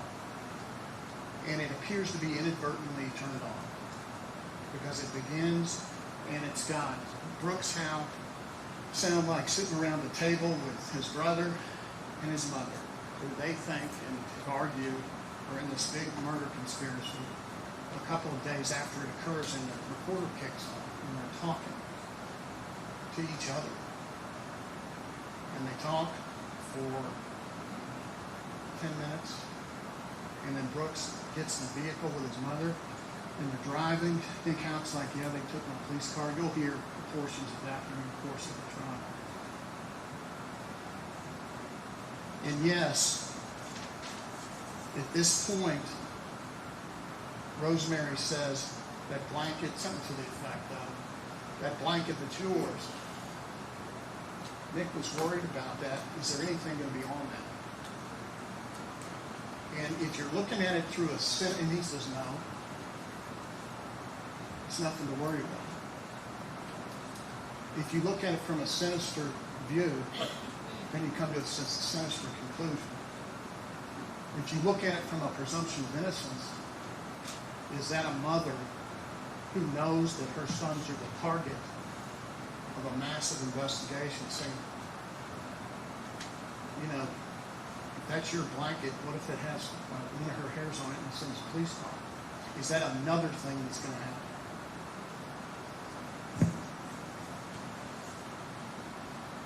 Again, and most importantly, we'll continue to come back to the evidence in the case. Nick Houck's police car was seized. They did find a blanket. It did belong to Brooks. It was in Nick Houck's trunk. It was examined thoroughly, forensically, with all the tools they've got.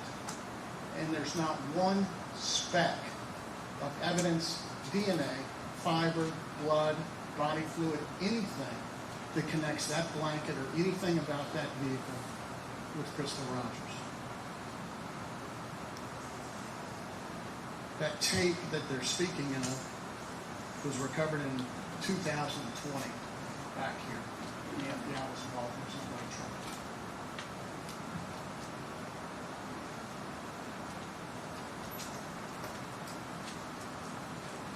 This alleged statement, and it's hard for you all to keep track of all this in one morning. We've had a case for 2 years. But Ms. Wasowski mentioned a man named Danny Singleton, who says he was approached by Rosemary Houck at some point prior to Crystal's disappearance and solicited. You're going to hear from him.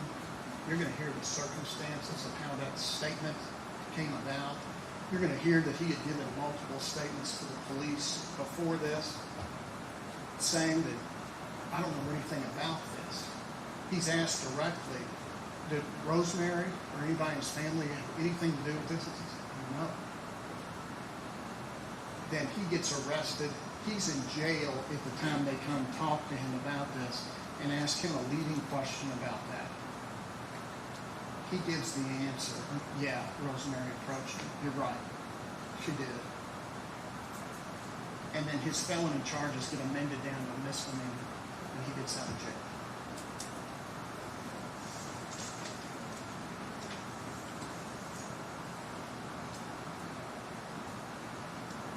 Mr. Wasowski talked about a telephone call.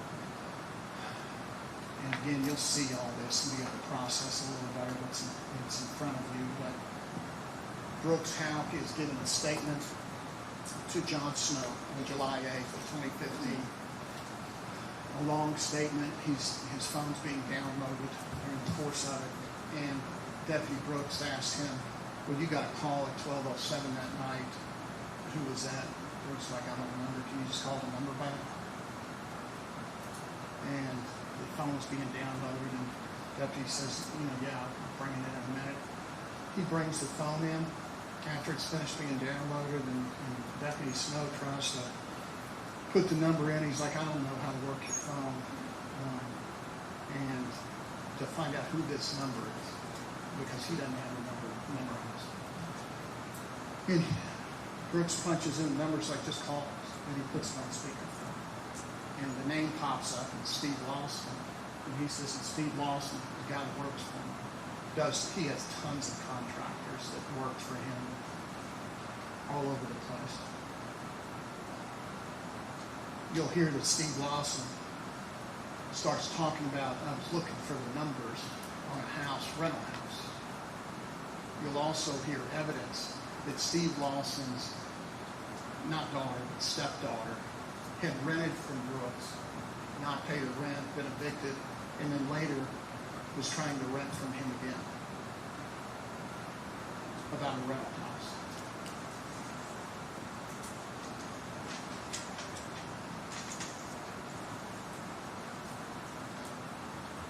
Here's some evidence that we do have in this case, most of which has been present from the early days of this investigation. John Snow, in his department, got the cell phone downloads very early on, because that can be really important evidence in cases. And they looked at Brooks Houck's texts and Crystal Rogers' texts immediately, which makes sense. Then you'll see, could we do Exhibit 10, please? You'll see Brooks and Crystal's texts from July 3rd. These aren't all of them. There's other ones that are normal as well. But this is from July 3rd, 2015. The text showed up on Brooks's phone and Crystal's phone. Crystal in the morning, 10 a.m., go pay the phone bill, and if you didn't make it to Big O, you need to go by there too. Brooks says, got both, thank you. Crystal says, okay, love you. Brooks says, okay, or I love you too, baby, with 3 exclamation points. That's what showed up on his phone and her phone.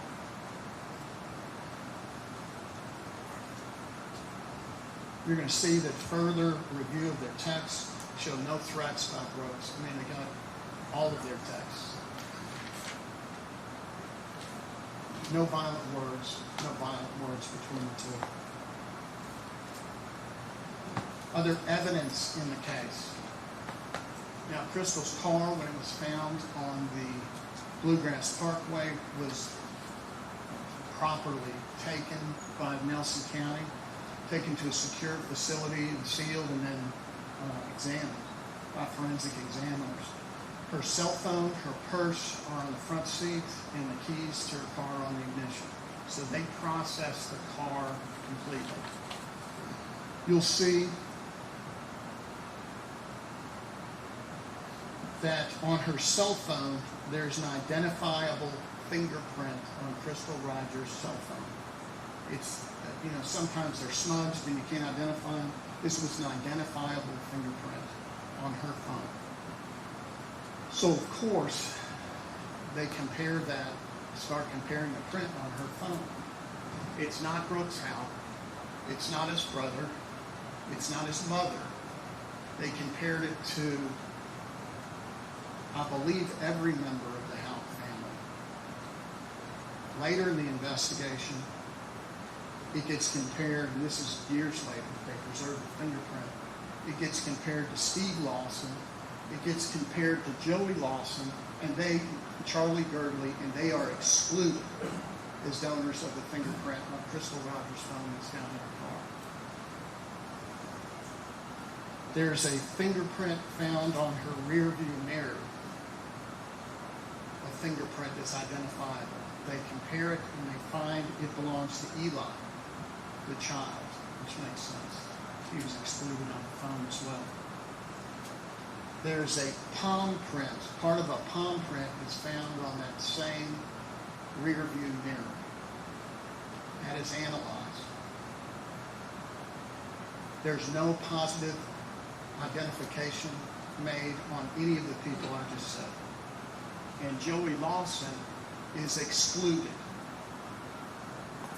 as being the donor of the palm print on her rear view mirror.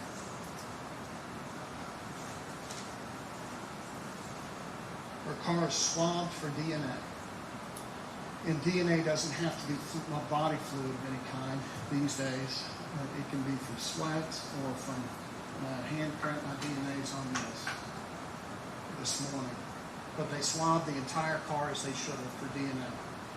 And it's certainly all the most common areas where you would expect to find it. The steering wheel, whoever was driving this car, the gear shift, the doors, getting in and out of the car.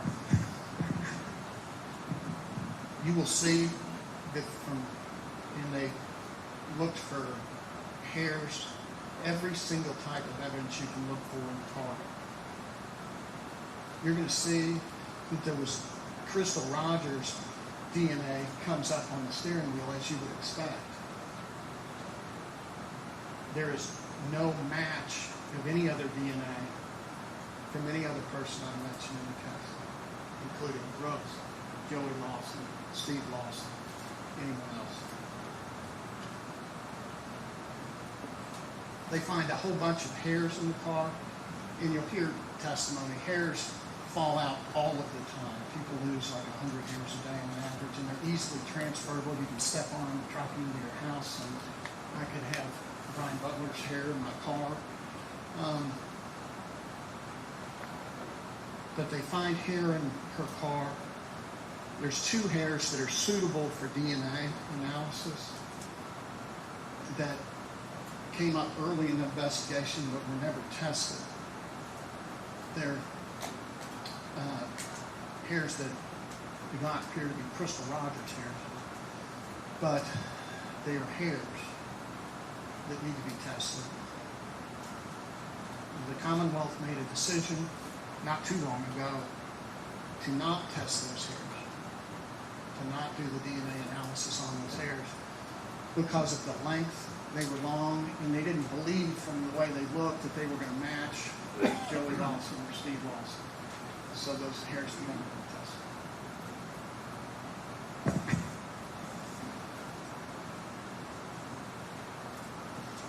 In January of 2023,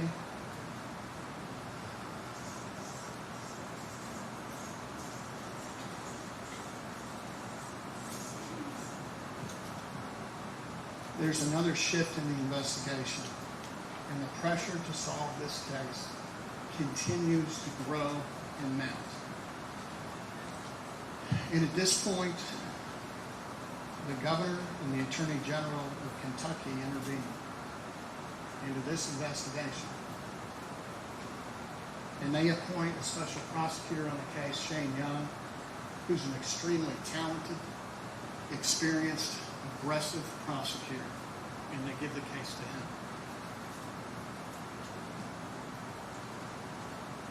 He had been working on it some before, and he had recruited or brought with him or asked two aggressive Kentucky State Police detectives to help him with this investigation.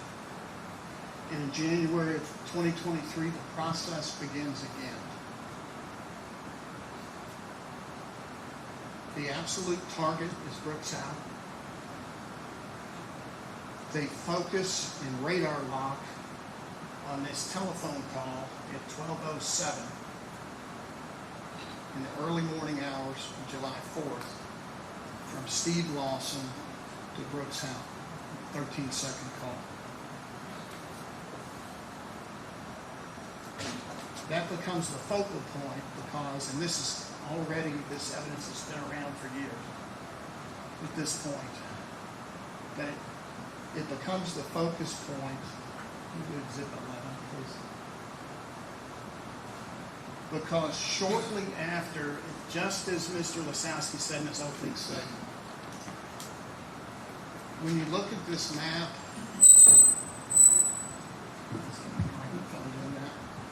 okay, this area over here is Bardstown, Kentucky.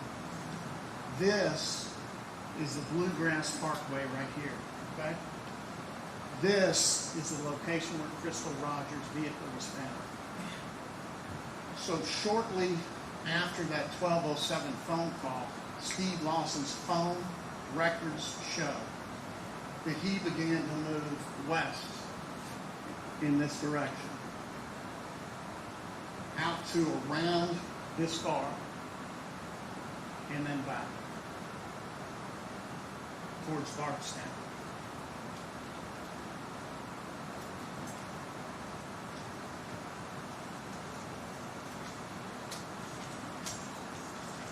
That becomes the focal point of the investigation and drives the interviews that they conduct. They re-interview tons of witnesses that have already been interviewed. They execute multiple search warrants. I'm not going to go through all of those. So they re-interview a bunch of the witnesses. And one of those witnesses is a guy named Charlie Girdley, who Mr. Lasowski, I believe, briefly mentioned in his opening statement. He's one of the construction workers. One of many, many construction workers for Brooks Houck. In June of 2023, about 6 months after they get involved, Mr. Girdley, who has drug issues, you'll hear,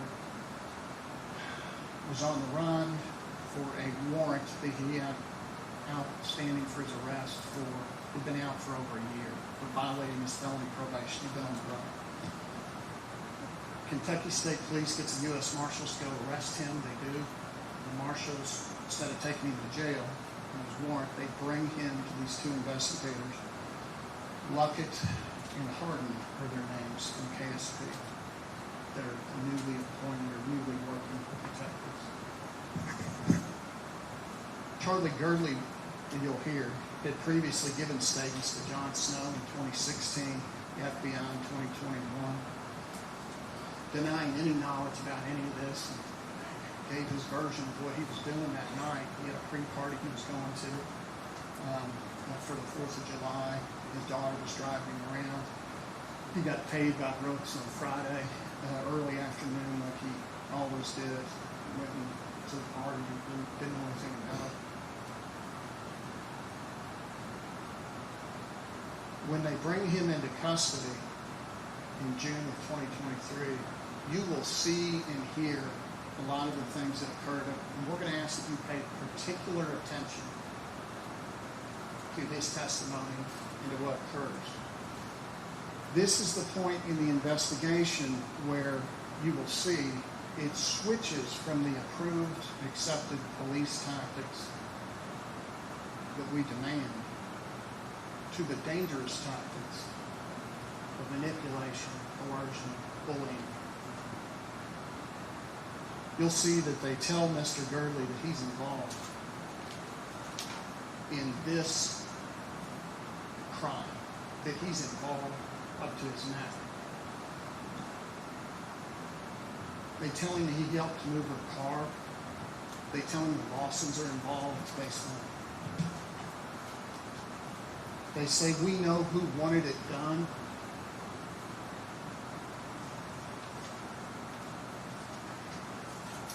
They talk about him spending the rest of his life in prison. And they offered help him with that and with the revocation hearing that he's been on run for a year.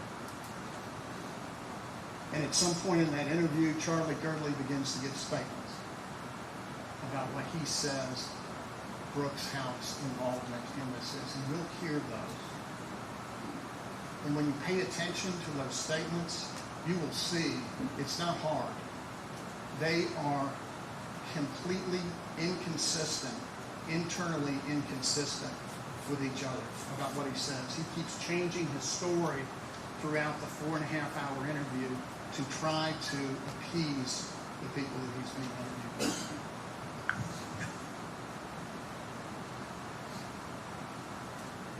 At one point, they press him for details about, well, Brooks Houck is supposed to have given Joey Lawson a set of keys that night. Crystal Rogers keys. You'll hear each version of that he gives in an effort to get them to quit questioning him. With different places that occurred throughout Bardstown, different times that occurred throughout Bardstown, different people who were supposed to have been present, vastly inconsistent. And none of them are consistent with the phone evidence that you'll see in the case, which is why Charlie Girdley couldn't get it right. The phone evidence that the Commonwealth has Brooks Houck out at the farm, in the family farm where he said he was that night. Charlie Girdley, in these statements, has him over this address in downtown Bardstown. They're 10 miles away. Different addresses all over town, trying to get it right if you can.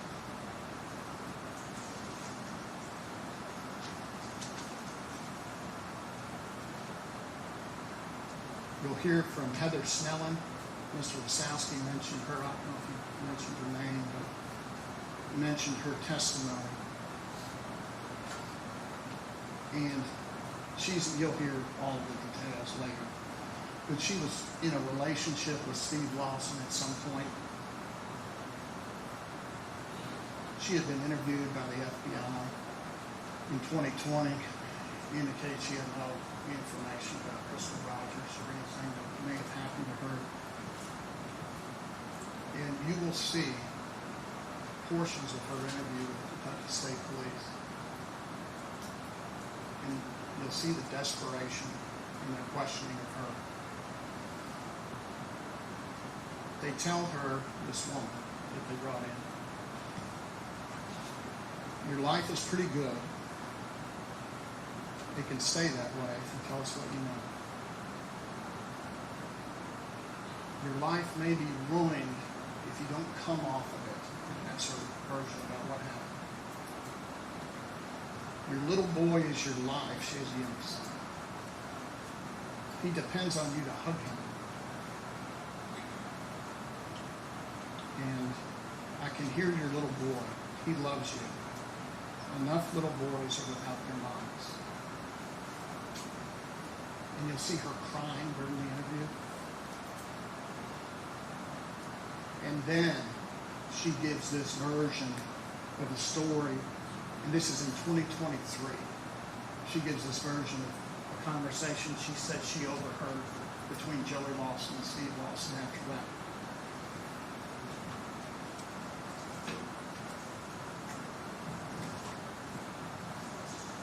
That's in September of 2023. And you'll see this during the trial, this document. It's a written statement written by Heather Snelling a month or so after her interview. She hand wrote it and mailed it or dropped it off to one of the detectives who had done this interview with her. She says, I did not know any information about what happened to Crystal Rogers. I also do not know who was involved.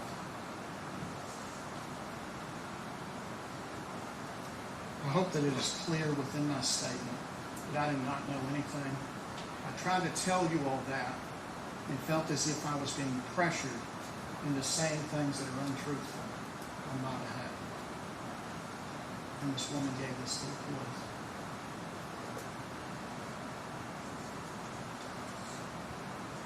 You're going to hear that the tactics used by the Kentucky State Police, these two particular officers in this case, or there's more, three even.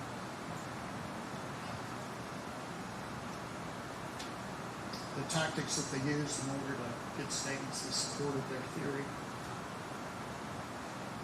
Police are trained not to give promises of leniency, which they do throughout. They're taught not to threaten inevitable consequences, that is, you're going to go to prison. And they're taught not to supply any details to witnesses that may come out in a later statement, which they did. And they're taught that not because these tactics are mean or rude, but because of the danger of producing untruthful results. So based on this new theory, Brooks Houck gets indicted in September of 2023.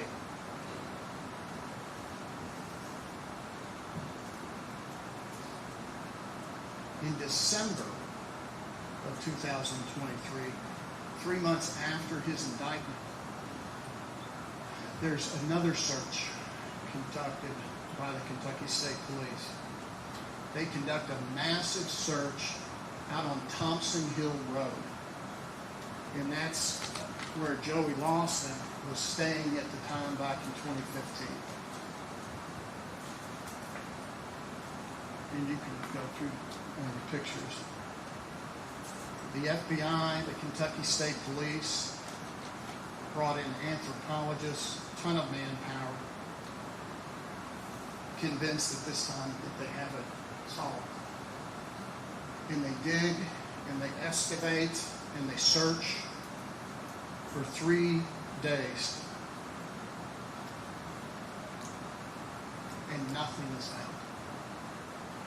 Not one piece of evidence consistent with their theory of the case. They were wrong again.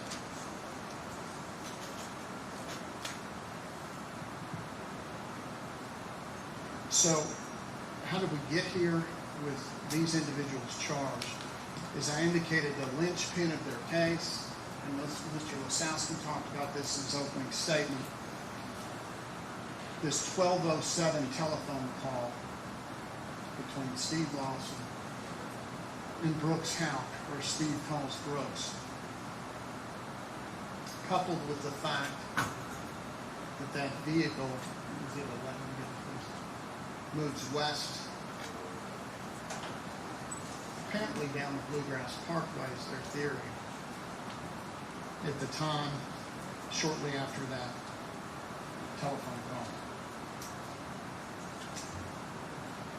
There are telephone calls that you'll see between Joey and Steve Lawson shortly after midnight.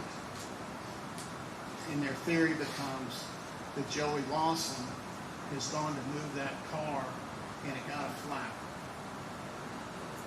And he calls Steve Lawson to come get him. And then that's what we see. Steve calls Brooks and then goes out to the vehicle location, picks up Joey Lawson. That's an interesting and compelling story.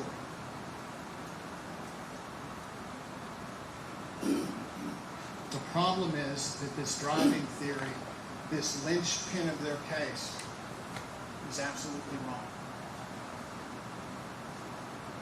And the evidence in this case will show you that it's absolutely wrong.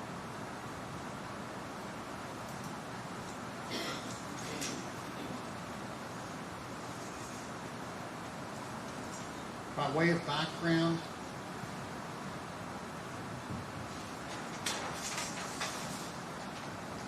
we're back to Heather Snelling now.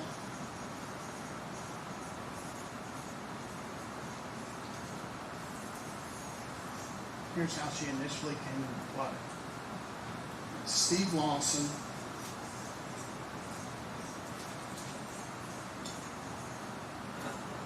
was married back in 2015 to a lady named Tammy Lawson. They were married. At some point in 2014, before this, he and Tammy broke up for a while, and he and Heather Snelling began a dating relationship, romantic relationship. So much so that the two of them bought a car together in both of their names, a Chrysler 300 vehicle, Steve Lawson and Heather Snelling. You'll see documents that show that happened. Back on September 5th, 2014, Steve Lawson and Heather Snelling bought a 2013 Chrysler 300 together.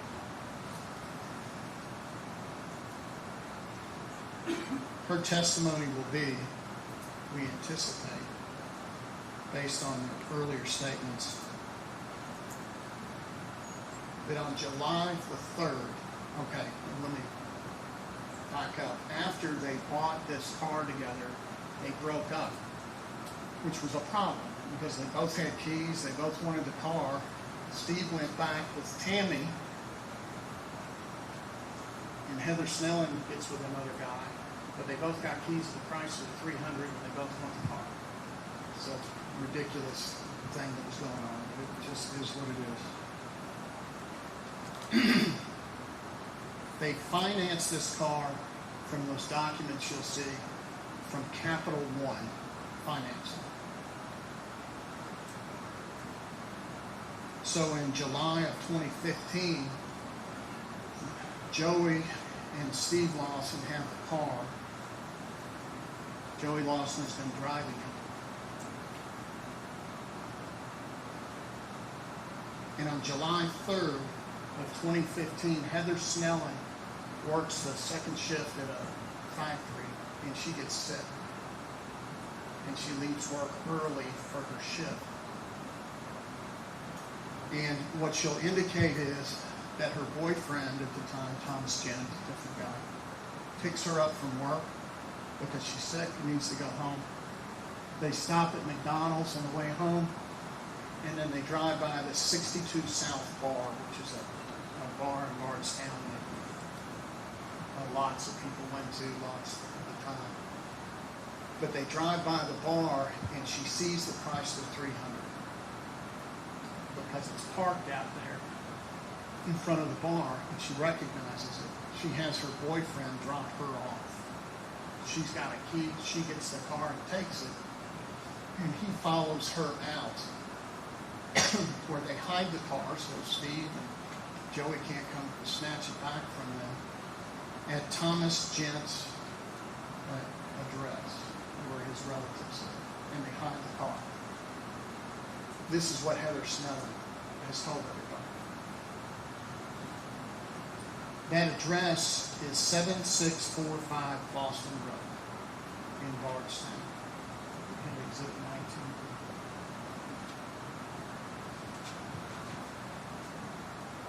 This is the Bluegrass Parkway. This is where Crystal Rogers' vehicle is. This is Boston Road. It runs roughly parallel to the Bluegrass Parkway. This is the location, the address, where Heather Snelling indicated before she's looking at any maps or knows anything about any of this. Yeah, that's where we put the car. And that it was stolen back within 24 hours by Steve and Joey Lawson. Because Steve and Joe still had a key.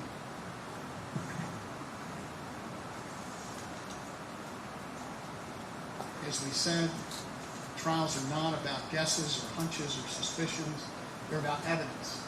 So, okay, what evidence do we have that that's actually what was going on when Steve Lawson's phone, after that 1207 phone call, moves west to Bardstown? What evidence is there other than what Heather Snelling says? Well, the FBI back in 2020, after hearing this, they subpoenaed Heather Snelling's work records for July 3rd, 2015. Let's see if she was sick. Let's see if she left early. And the answer to both of those is yes. She was sick, and the records indicate she left at 10:07 p.m. ill.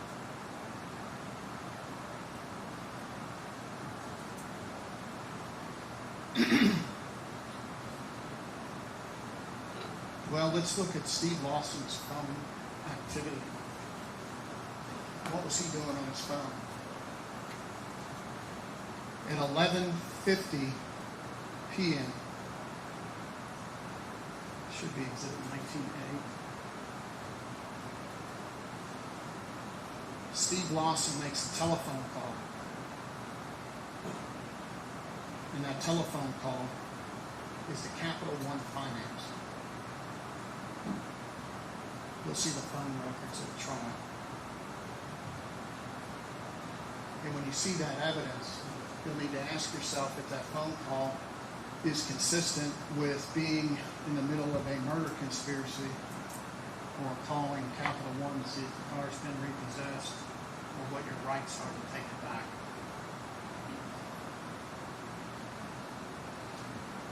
His phone does begin to move west. You'll see from his phone activity, he does a people search to get addresses. Can give addresses. You'll see that he gets on a website to search while the car's moving. And that website is CapitalOne.com. That's exhibit 20.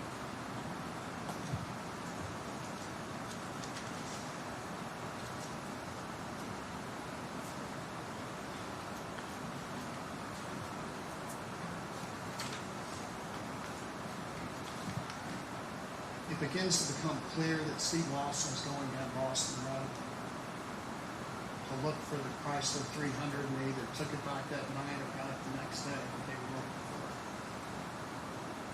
Because there's text activity that we'll see between he and his wife, Tammy, that indicate clearly that the discussion is about the car. Tammy says you need to call and see if it's stolen. Steve, yes, where we do. What other, oh, I'm sorry. Tammy, his wife, that night also calls Capital One 3 times and calls the Nelson County Sheriff's Department.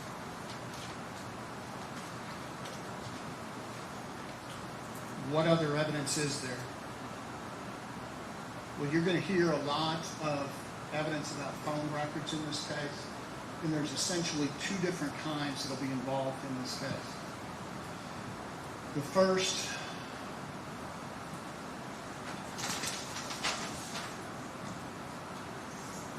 say CDR, it's call detail records.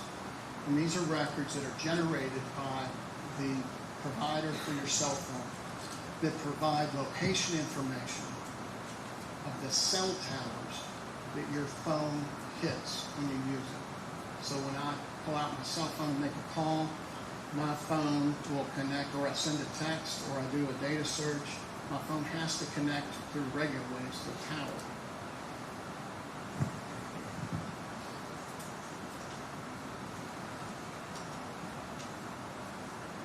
Exhibit 22 and 23. This is evidence that the Commonwealth provided in their report.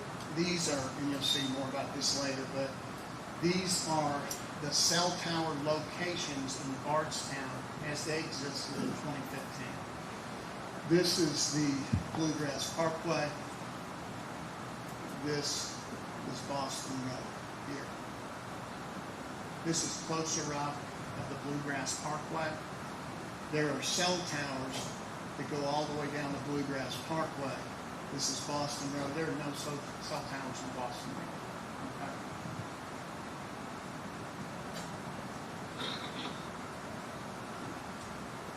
Some general rules that you're going to hear from people who know a lot more than the lawyers about the cell phone information. But some general rules that you're going to hear are that a call, text, or data, when I use my phone, the general rule, not always, but the general rule is it's going to connect to the closest tower, unless there's some reason it can't. Tower's full, or we go to another one. But the general rule is it connects to the closest tower. The second is that they will connect to the panel, a sector of the cell tower that is facing them. And let me explain that. Could we show the sector diagram? Okay. Cell towers, you'll hear from the experts in this case. This is the top of the cell tower. Those big cell towers you see all over town have three panels that are like receivers that take the radio waves in. And those are sectors, 120 degrees each. So they form pies. And it won't tell you, it won't pinpoint where a telephone is, but it gives you a really good idea of what direction the call or text is coming from, where the phone is shooting it off from. And the general rule is that it's going to go to the sector that it's facing. If I'm down here, it's going to hit this. It's not going to go around or anything. Does that make sense?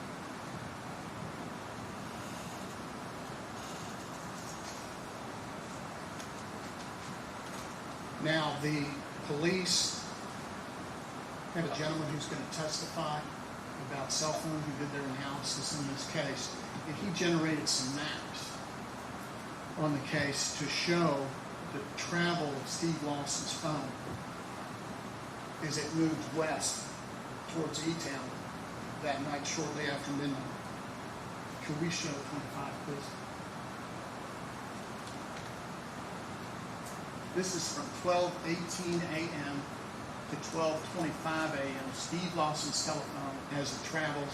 The map that is generated by the police officer for the Commonwealth in this case. And what you'll see, these show the sectors that the phone is hitting off of. This is the Bluegrass Parkway down here.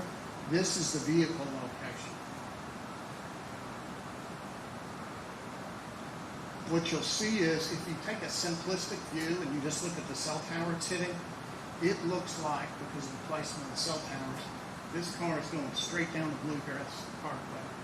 It hits this tower, this tower, this tower. They're right there next to the Bluegrass Parkway. That's where he is. The problem is there's a lot more to it. Because as you can see from the map, this cell tower is located south of the Bluegrass Parkway. But these two are north. And the information, it's a long string of numbers. It tells you exactly what panel, at what second that call hits on that tower. And what you'll see is his activity every single time. during his movement hits here, facing north. And this is Boston Road. Can we do the next slide, please?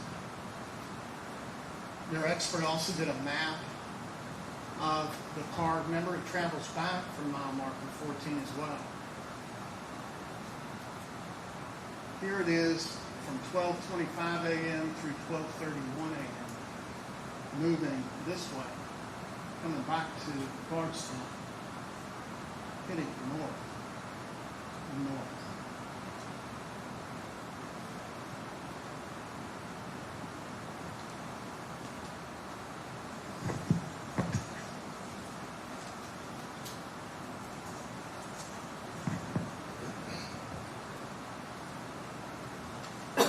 Do exhibit 27.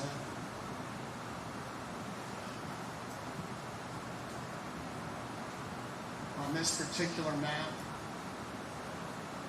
this is the Bluegrass Parkway. This is one of the data points from Steve Lawson's phone. This is Boston Road. You'll see this tower hits, but this tower up north, you're going to hear testimony that it hits on one time is too far away to reasonably even reach the Bluegrass Parkway.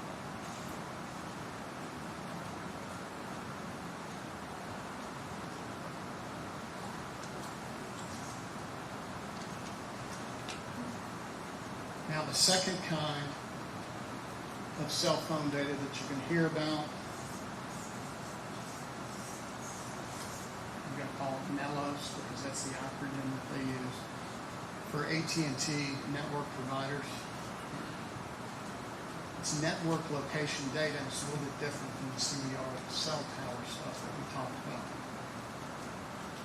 MELOS gives specific information about the whereabouts of a device, not the cell tower, but it's trying to find the device, along with a timestamp. And this particular type of data is gathered by cell phone companies to try to pinpoint, for proprietary reasons, where a device might be to send coupons or to see where you shop or do those types of things. Some MELOS data is reliable. Some of it is not. And you're going to hear testimony about that. The distinction is, the way the expert will describe it is, MELOS data will try to pinpoint a device, and it will give you an estimated radius of where you could expect that device to be. And some of those radiuses are small, and some of them are really big. Our expert will tell you, he'll tell you why much better than me. But if you have a radius that the MELOS data is suggesting that is greater than 600 meters,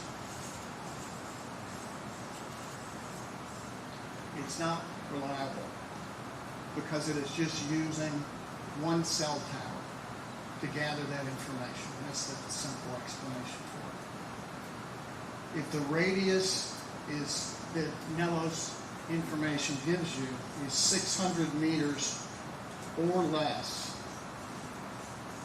it is highly reliable. And the reason it's highly reliable is because at that point, when you start getting a radius of 600 or less, the device is being triangulated or multilaterated by several towers, which increases the accuracy astronomically and tell you where that device is. The MELOS location data in this case was subpoenaed and gathered by the Commonwealth in this case because they do it all the time in investigations because it's reliable. Plugging that data that the Commonwealth collected for the MELOS through the years of investigation on this case and looking only at hits that are 600 or less, the reliable hits. Can we show exhibit 28, please?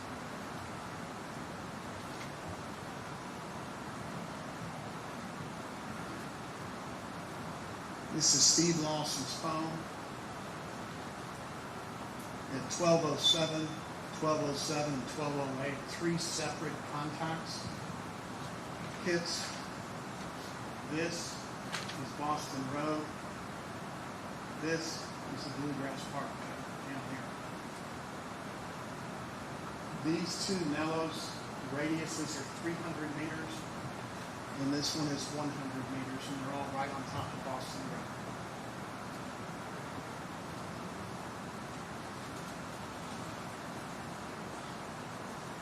On the way by, I'm sorry, Exhibit 29.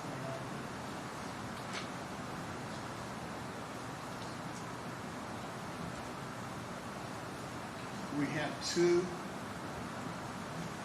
Mellows hits, 600 meters. This is Boston Road. This is where the Chrysler is located. This is the Bluegrass Park.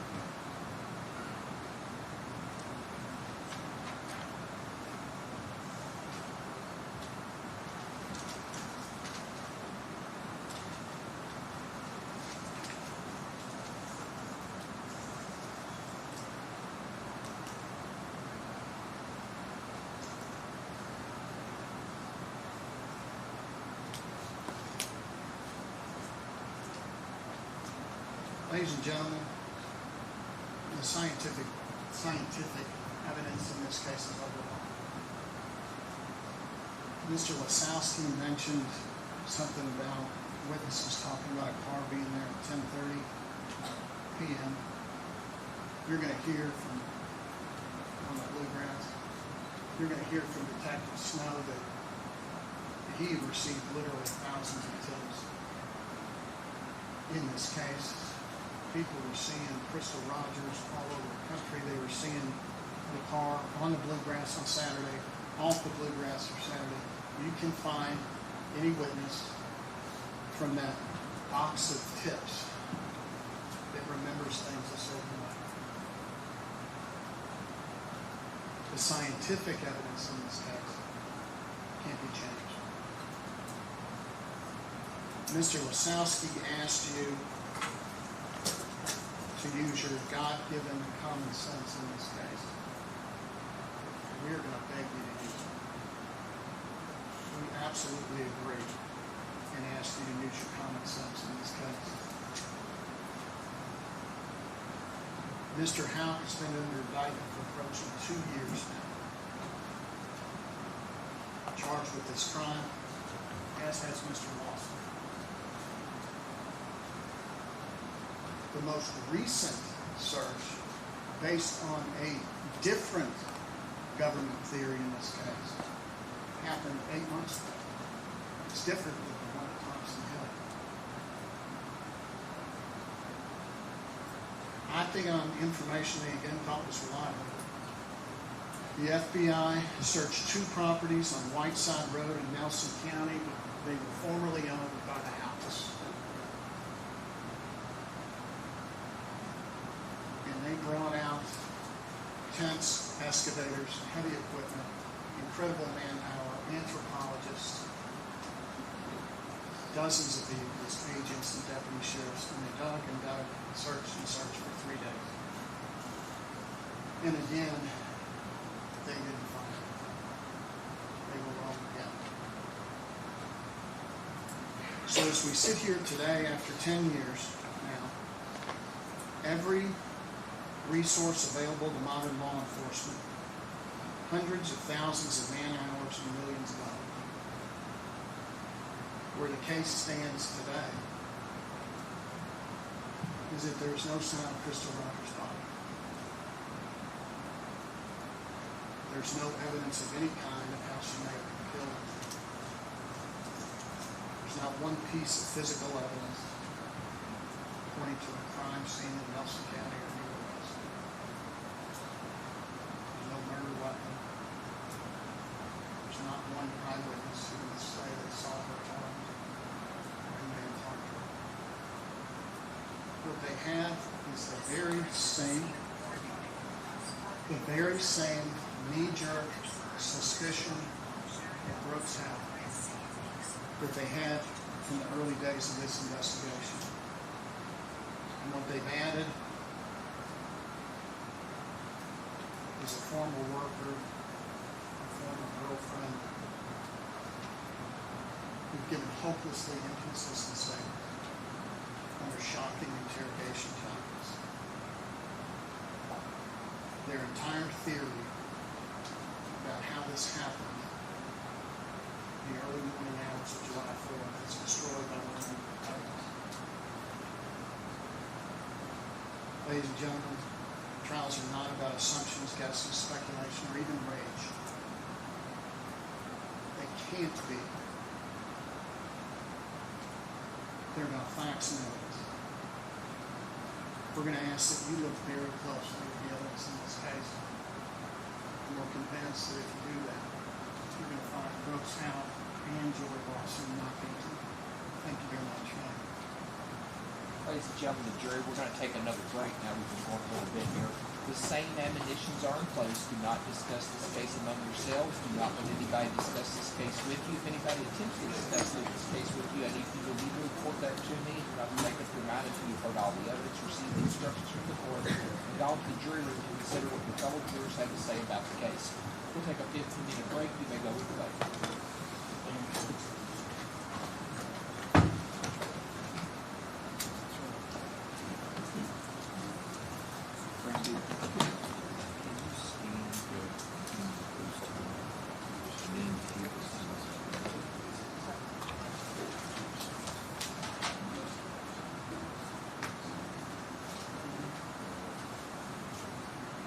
Court's in recess till 11:32.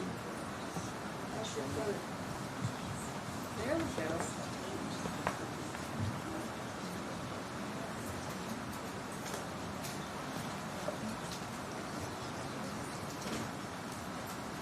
At this time, let the record reflect all 15 jurors have returned to the courtroom. Everyone may be seated.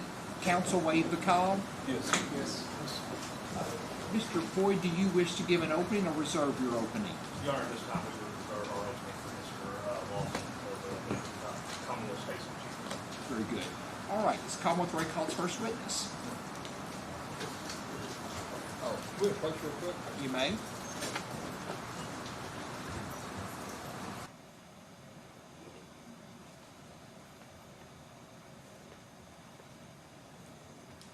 It's nothing big. Now the openings are over, I was just going to invoke the rule. Okay, I'm going to show at this time the rules being invoked, so there's to be no witnesses in the courtroom. One thing I was going to ask you during lunch, if you don't mind, the witness we were talking about earlier today was Miss Cameron, Shelley Kramer. Kramer. Can you send me a copy of her statement? My memory is she gave some type of handwritten statement. I'd like to see that before I Yes, sir. make that determination. Yes, sir. I've got it. I can send it to you right now. I've got it.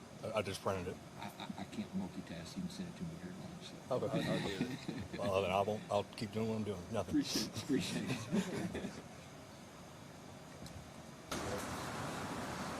Mr. Young, call your first witness. Kylie Fenwick. The rules of the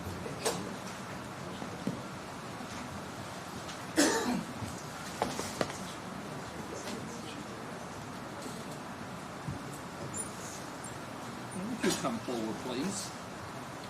I need you to please raise your right hand. Do you swear or affirm the testimony you're about to give will be the truth, the whole truth, and nothing but the truth? I do. Thank you, ma'am. You'll have a seat right over there. Please answer all questions asked of you.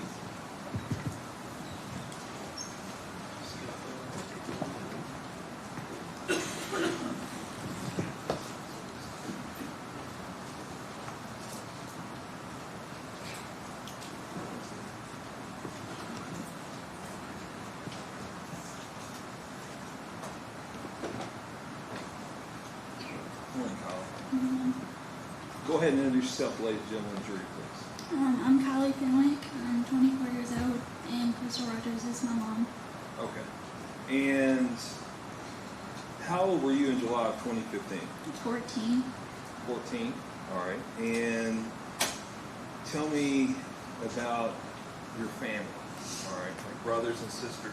There's 5 of us. I have an older sister. Her name's Ashley. There's me, Kylie, and then I have a sister named Tori, and a brother named Trenton, and a little brother named Eli.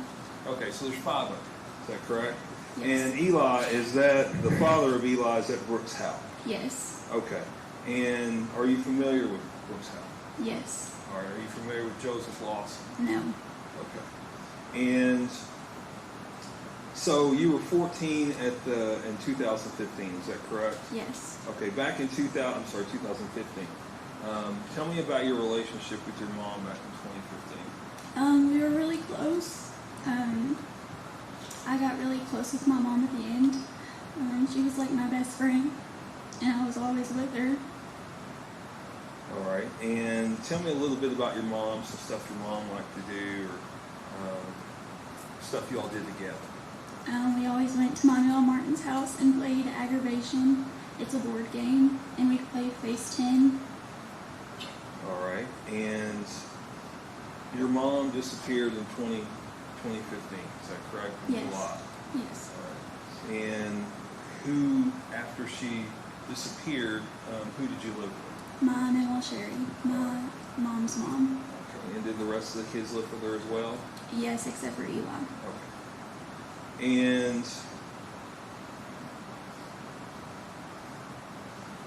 tell me a little bit about how you come to meet the defendant. My mom rented a house from him, and he would come over sometimes, and then my mom got pregnant, and then we moved in with him. Okay. And you moved in with him after your mom got pregnant with Eli. Is that what you Yes. said? Okay.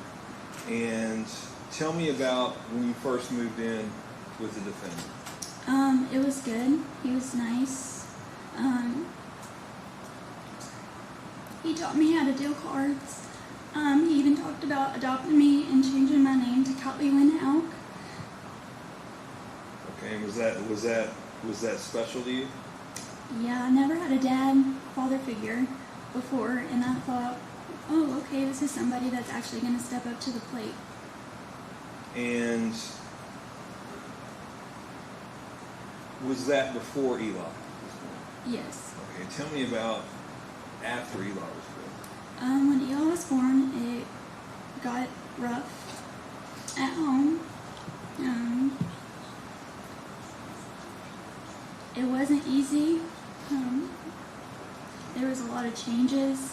Like, Brooks wanted Eli to have his own room, so he told me and my sister that we would have our own room in the basement.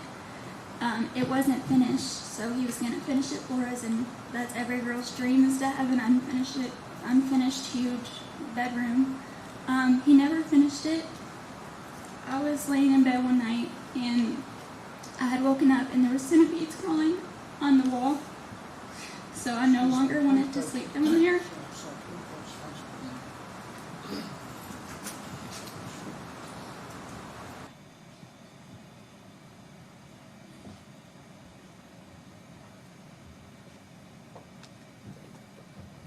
Two things.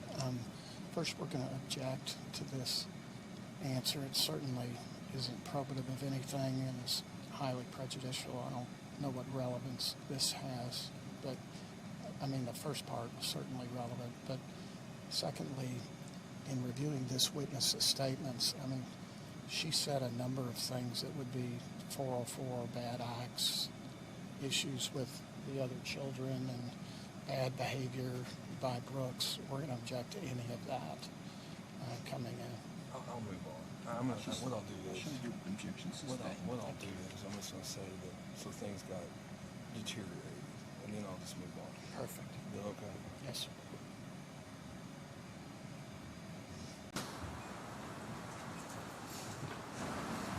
So what you're saying, Kylie, is that after Eli was born, you're not saying it's Eli's fault. No. That things deteriorated around the house. Is that Yes. correct? Okay. Now, do you remember July 3rd of 2015? No. Okay. And do you remember where you stayed that weekend? Yes, I stayed with my mama, Kathy. Your Mama Kathy? And when did you go to Mama Kathy's house? July 3rd. Okay. That evening? Yeah. Okay. And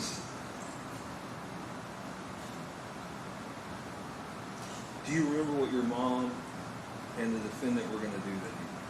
I don't. Okay. And what about the 4th of July Saturday? Yes. Okay.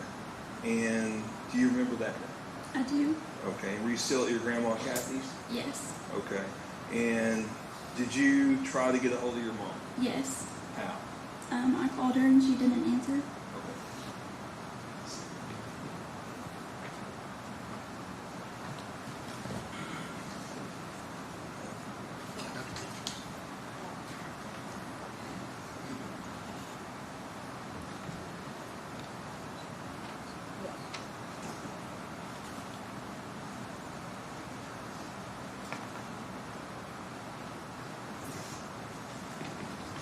Kylie, I'm going to show you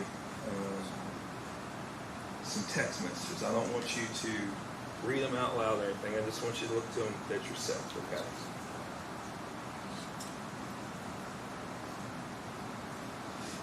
Do those look familiar? Yes. Okay, and are they an accurate? Who are they a conversation? Who's texting? Me. Okay, and who are you texting? My mom. Okay, do those accurately reflect the text that you sent to your mother? Yes. Okay, Judge, I'd move to introduce Commonwealth Exhibit 1 into evidence. Any objection to 1? No, Judge. Official Commonwealth 1 is introduced at this time. Do you wish to publish to the jury? Yes. It may be published to the jury.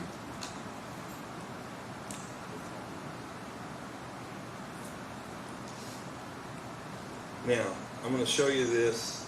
It's been admitted. Could you tell me what day is that? 7/4/2015. Okay, and what time? 11:15. All right, and who are you texting? My mom. Okay, and what did you say? Hope y'all had fun last night. Love you. Okay, and then did you text her after that? Yes. Okay, we're not going to read all the text, but what were you texting your mom about? I wanted to go stay at a friend's house for a little bit. Okay, and did you ever receive a response back from your mother? No. Okay. Now, talking about your mother, I want you to take a look. Let me show this defense counsel real quick. Oh, sorry.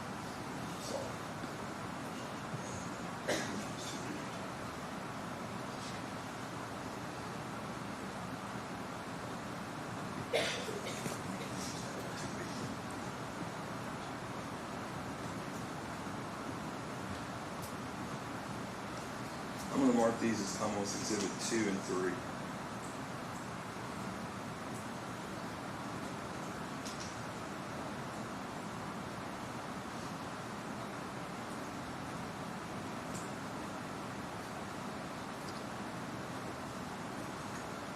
And Kylie, I'm going to show you what I marked as Commonwealth Exhibit 2 and 3. Could you take a look at these for me?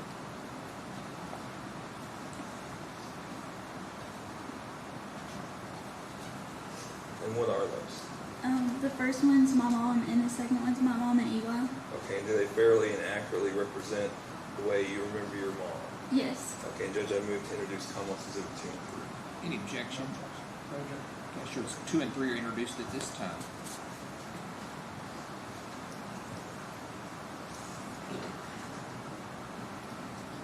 Now, did you also call your mom? Yes. Okay, and tell me what happened when you would call your mom. She wouldn't answer. Okay, would it ring? I don't remember. Okay, and we saw the text, but you never got a response, correct? No. Okay. Did you ever try to get a hold of the defendant? Yes. Okay, how did you try to get a hold of the defendant? I texted him. Okay, and when was that? Do you remember? I don't remember. Okay, was it that weekend? Yes. Okay, and how many times did you text him, if you can remember? I don't remember. Was it more than once or just once? More than once. Okay, and did you ever receive a response back from the defendant? No. What were you texting him? What were you texting him about? I'm going to a friend's house. Okay, and is that what you were texting your mom about as well? Yes. Okay, and Did you go to the friend's house? Yes. Okay. And that evening, what did you do? Were you still with Mama and Kathy? Yes. Okay. Did you go back to the house then? Yes, I went back to the house on Saturday night. Okay. How late was it? It was dark outside. Okay. And what were you going back to the house for? To get a dress for church. For church on Sunday? Yes. Okay. And tell me about the house when you got there. I walked in, it was dark. I went to my mom and Brooks' I'm gonna room. stop you there. Did you have a key to the house? I don't remember. Okay. Do you remember? I don't think I ever had a key. Okay. Do you remember? Was the door locked? No. Okay. Did you go in the house? Yes. Okay. And was any lights on in the house? No. Okay. And what did you do when you went in the house? I walked in the house and I opened my mom and Brooks' door, and Brooks jumped out of the bed, and we went in the You living opened room. the door to what? My mom and Brooks' bedroom. Okay, their bedroom. Their bedroom. And Brooks jumped up, and we stepped outside, and I asked where my mom was, and he said she's out with Sabrina, Okay, and who's Sabrina? my cousin. Okay. And he told you she was out with her? Mhm. All right. Did you question that? No, Okay, why not? because my mom and Sabrina were really close. Okay. Did you see Eli? No. Okay. Was it dark in the room? Yes. Okay. And after you, did you get a dress? Yes. Okay. And what did you do after that? We left. Now, when did you learn that your mom had disappeared? On Sunday when I wanted to come back home, I couldn't get a hold of her. Okay. Now, how often would you talk to your mom? Every day, Okay, how many times a day? all day. All right. And how often did your mom have Eli? All the time. Did your mom work? Yes, and when she went to work, he would stay with me and my other siblings. Okay. So when she didn't have him, he was with you? Yep. And Judge, I don't have any further questions this time. Any cross? No questions. No questions? Any questions? May this witness be found excused or she's subject to recall? Found excused? You're found excused. That means you can remain in the courtroom if you wish to. You ready to call another witness, or do you want to We take are, a lunch Judge. break? Christina Holly. Christina Holly.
Can I approach this? You may.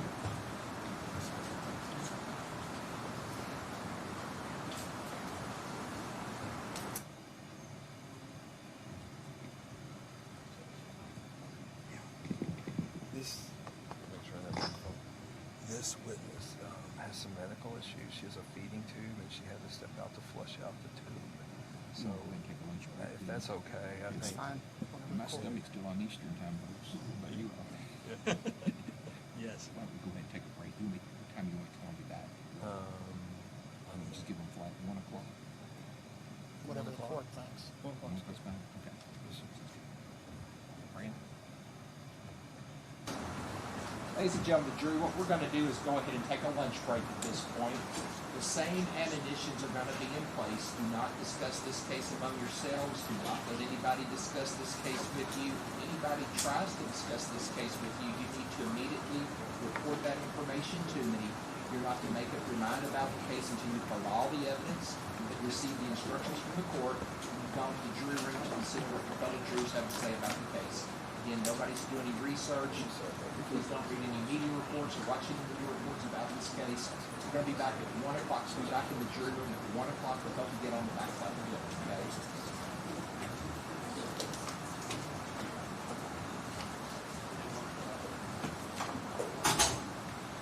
You need pens yet?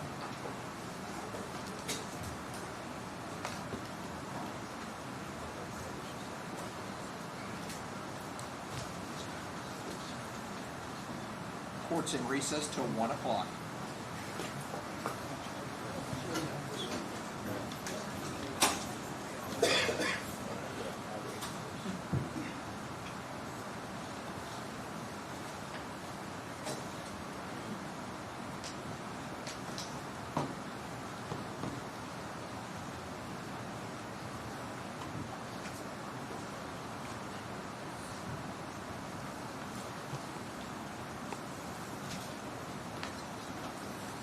All 15 jurors have returned to the courtroom. Everyone may be seated. Mr. Young, you ready to call your next witness? Well, I guess wait, counsel, do you all waive the call? Yes, Yes, thank you. Call your next witness. Judge, I call Christina Holly. Christine Holly.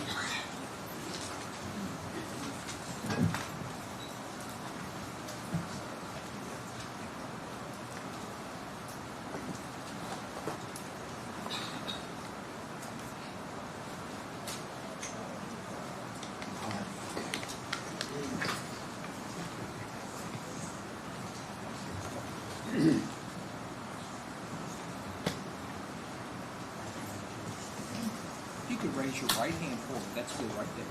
Do you swear or affirm that the testimony you're about to give will be the truth, the whole truth, and nothing but the truth? You'll have a seat right over there.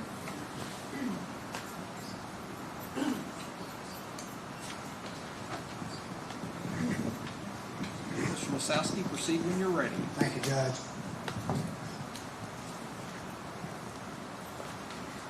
Good afternoon, Miss Holly. Hi, Tell the ladies and gentlemen, Joe, what your name is and what town you live in right now. Christina Holly in Bardstown, Kentucky. You get real, my Get voice closer. can probably hear off the highway there. Okay. You make sure they hear you well. And, Miss Holly, I talked to you for a minute before when we took a lunch break. Mhm. I don't want to get into all your health businesses and stuff, but you do have some avenue, and I'm not pronouncing that right, I just got a J tube, a feeding tube. feeding tube. Yes. Okay. So I just wanted to tell the jury that in case you get, Yeah, something happens, they know we're not. yeah. They are. I That's it. just had the surgery like 3 weeks ago. Still healing. All right. I hope you get well and back on your feet again. Thank you. All right. Now, did you know Crystal Rogers? I And did. if you did, tell the lady, John, how'd you get to know her when you first met her, what the circumstances were? I met Crystal through my friend Miranda. We met and we just clicked. We were friends for many years. All right. She had children? Yes, You had children? I do. You had some children about the same age? Yes, my oldest, Taylor, is just a few weeks older than Eli. All right. And did you all spend time together with the kids? We did, All right. and she was the babysitter to my oldest. Tell us a little bit about what you observed about Crystal and her children. We talked about that, you and I, a while back, didn't we? Yes, Crystal was an amazing mother Was she frequently with her kids? all the time. What about Eli? They were glued to the hip. They were hooked up at the hips? Yes, All right. And we're talking about Eli and Crystal. yes, Did you know Brooks Houck, one of the defendants in this case today? I did. All right. How do you know Brooke Houck? He is best friends with my cousin's husband. All right. I grew up calling him Uncle Brooks. Okay, all right. Were you still involved or with him after Eli was born? Yes, What about before Eli was born? yes. Did they have a relationship at that time? When Eli was born, Before they were born. Before Eli was born, it was an artful question. before Eli was born, did they have a relationship, your observation? Yes. All right. And she became pregnant. Yes. All right. And it was around the same time you had a child too. Yes, we were pregnant at the same time. All right. Did you ever have any conversations with Mr. Houck about the fact that he now is the father of a baby? Yes. Was going to be. Yes, we had multiple conversations. All right. How did he feel about the fact that he was going to be a father? The initial conversation, he wasn't very excited. I guess the nervousness and the conversation was she already had many children and he just wasn't ready. And then later on in the pregnancy, really after I had my daughter, they were there at the hospital. He lit up and he was more okay with the idea. All right. Now I want to take you back in time for the jury on July 3rd, 2015. You know why that's an important date? I do. Why is that? I was at Crystal's house. All right. Is this the morning or afternoon, if you can remember? Probably about midday. All right. Who's there with you? Crystal there? Crystal, Eli, Tori, and Trenton. All right. Did Crystal have a cell phone? She did. She always keep it with her? Well, it was around, yes. All right. And Eli play with it some? Yes, and he was in his diaper that day, and he had her phone. All right. And the day you're talking about is July 3rd, around 10 when you were there? Yes. All right. How come you worked, didn't you? At the time, I was a manager for a landscape company. All right. Is that in Bardstown? It was in Shepherdsville. Okay. All right. Go ahead. It was raining that day, so we left work early. I went to go pick up my daughter, who was just a few houses up from Crystal, but they were not home, so I just asked Crystal if I could come over and hang out. All right. You hanged out? Yep.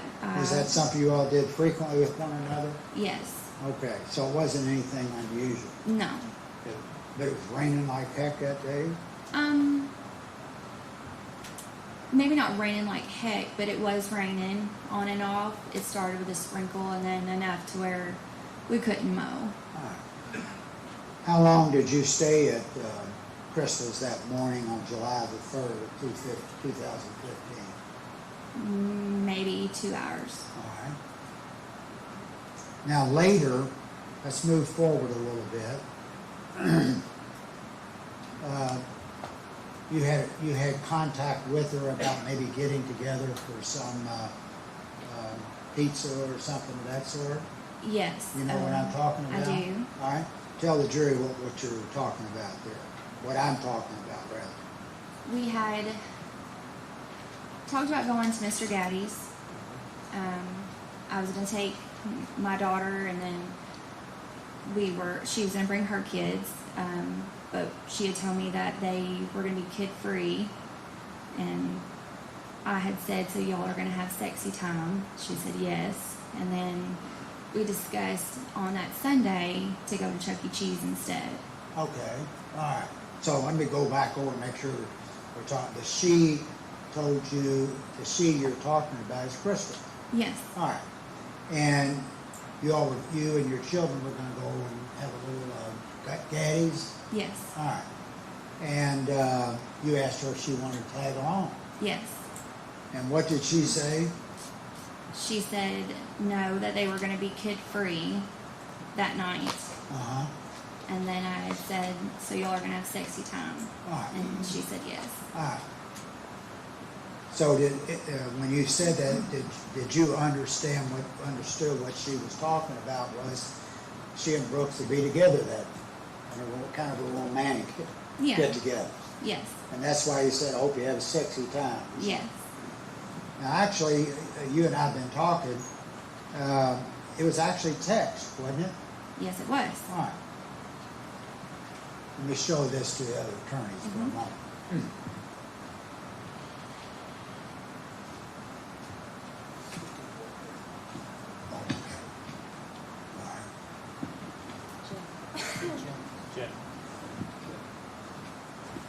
I'm sorry. Apologize, counsel.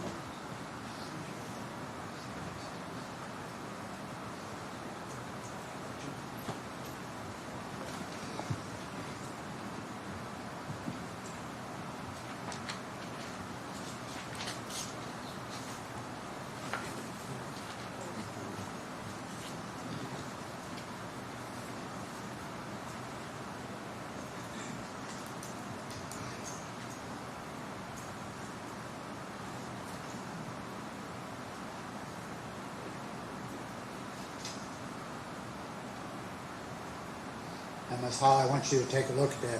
Don't say anything, but what I want you to do now is just to check and see if you recognize that.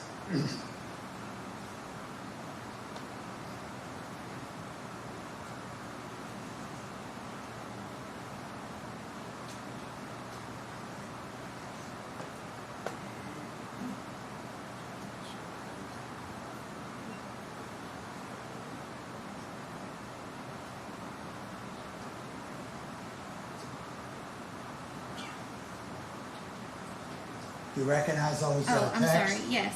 All right. They truly and accurately portray your communication that day of July 3rd in 2015. Yes. All right. Judge, I move that be admitted as exhibit number 4, and I'll be permitted to have her read that to the jury. Any objection to 4? No objection. So it's introduced at this Thank you, time. counsel. All right, that's exhibit number 4 for the record. Would you see the text and everything? Yes. All right, what date is that? The July 3rd. Of 2015? Yes. All right, go ahead. Read your first one. Who's the author of each one? First one is me. Hey, Alright. we can't go to Chuck E. Cheese tomorrow, so Tim wants to go tonight. Can you all go too? All right, who are you talking about? Can you all go to? Crystal. She Okay. replied, no, sorry, we have no kids. I said, oh, we'll have sexy time then, LOL. She replied, we haven't been kid-free in forever. I said, well, enjoy it. And she said, we can go Sunday. Oh, okay. All right. So is that the last time you had correspondence with this young lady? I believe so.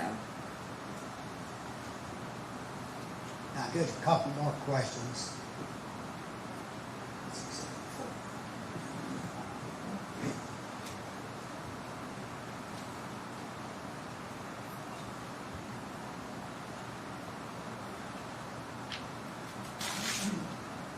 Was there ever a conversation between yourself and Brooke about what would happen to Eli if they broke up or separated from one another romantically? Yes. And that, are you talking to Brooks in this instance? Our conversation on the porch, yes. All right, go ahead. What do you recall about that? Brooke stopped coming around. And me and Crystal were talking about it, so me and Brooks had a conversation outside on Crystal's front porch. I asked him what was going on, and I asked him, I guess, what type of dad he's going to be, if he's going to be around, what their goal is moving forward. At the time, it was he was going to stay at his house, she was going to stay at hers. They were going to share Eli. If a situation had happened between them, I had said it's hard to get a child away from the mother, and he said, well, I have enough money to do it. And then the question that I asked was referring to the men that me and him know together. One's a good dad, one's not. And he said that he would always be in Eli's life, no matter what.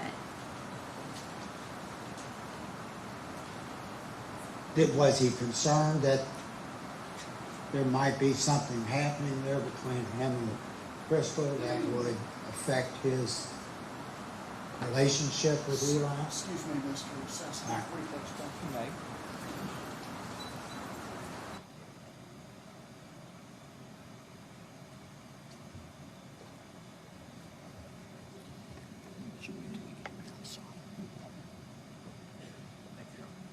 he said. Your Honor, the question, as I understood it, was Brooks concerned about this matter? Let's stick to the words that were said, not Right. not trying to come up with some type of feeling. What he that was had. thinking. So whatever he said, I think you're right. You need to, I'm sorry, Jim.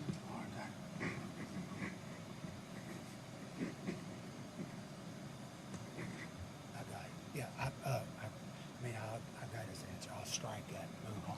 Thank you.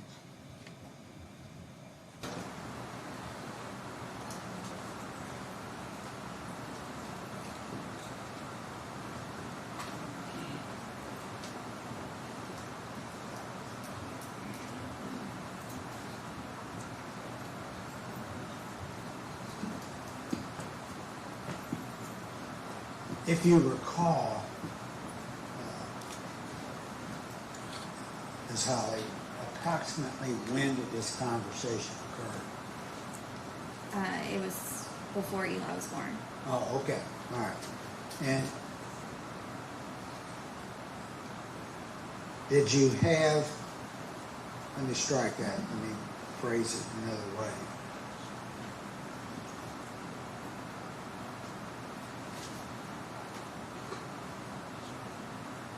Did you ever have any conversations in which you and Brooks, we're talking about Brooks, talked about, custody of Eli or anything of that sort? Did any of that come up in any conversations you had? And if so, what was the nature of those conversations? It started with my situation with my oldest, and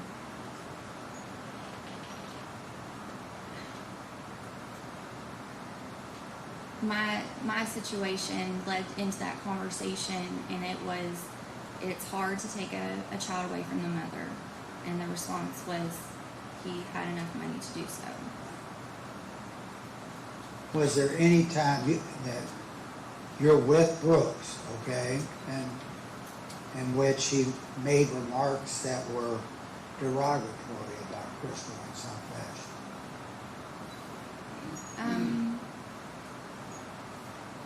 We approach bench, Judge, I'm sorry. You may.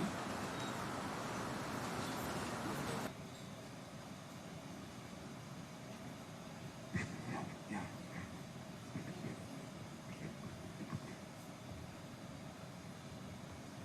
That thing off this time. Yes. I'm not sure exactly where he's headed with this, but if he's trying to get into prior bad acts or No. talking bad, okay. I'm trying not to lead her. He at one time had indicated that he thought Crystal was beneath them, and that was just a remark. I can ask her that. I was trying not to lead the question, but I'm not looking at a 404B, some kind of act of violence or some kind of. But he did tell her at one time that he saw her as someone beneath him, status-wise. What type of time frame are we talking about? Well, I can ask that too. There's no foundation for it, right? Any time frame. And additionally, a comment like that is very little probative value and a significant amount of prejudicial effect. We would object to that question and answer. Well, it goes to the relationship that they had. I'll limit it to the scope of within early 2015 to July. Was there anything you said? Okay, I'll ask that first. I'm going to limit to that scope. So All right. And you're saying, you can ask keep if it we- around 15. Keep it in 2015.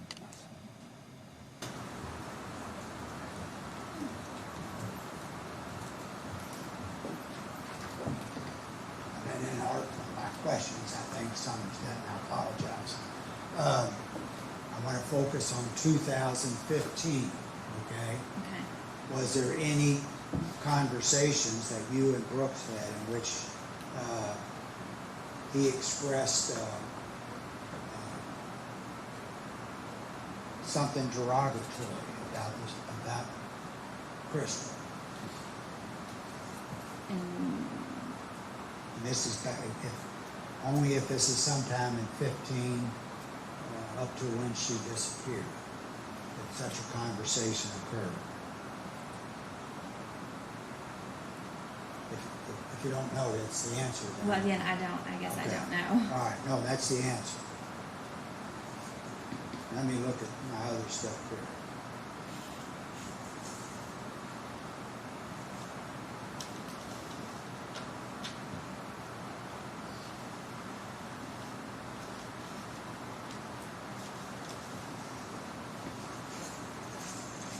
Let me check with my colleagues for just a moment. Ms. Holly. Yes, yes.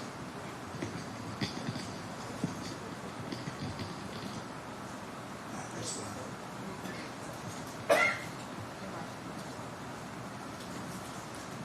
Is that it?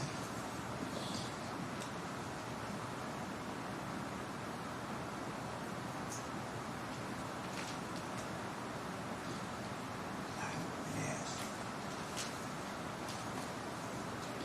Just a couple of questions, Ms. Holly.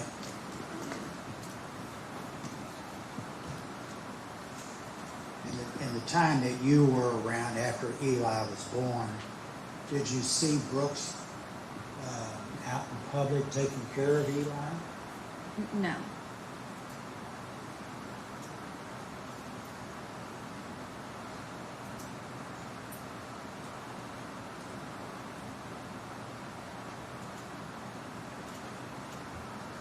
Did it appear to you, if so, that Brooks did not go out in public with Crystal? No. To my knowledge, they didn't go out in public together. Why not? If you know, don't guess. Oh, well, I mean, I know what I've been told, but it was Crystal wasn't. I'm sorry, is there objection? Okay, I'll sustain without some type of foundation here. You can't use other people's words other than Brooks. Right. It Right, was now, Brooks's It words. was Brooks's words? Okay. There was comments about Crystal's hair and how she's a mother of 4 and Mama don't like that. And who said that? Brooks did.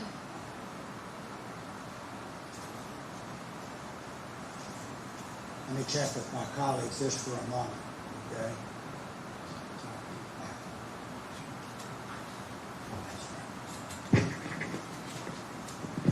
Council may ask some questions. You extend the same courtesy. I'm sorry.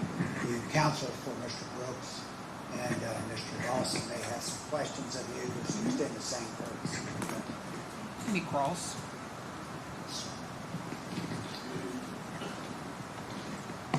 Thank you, Judge.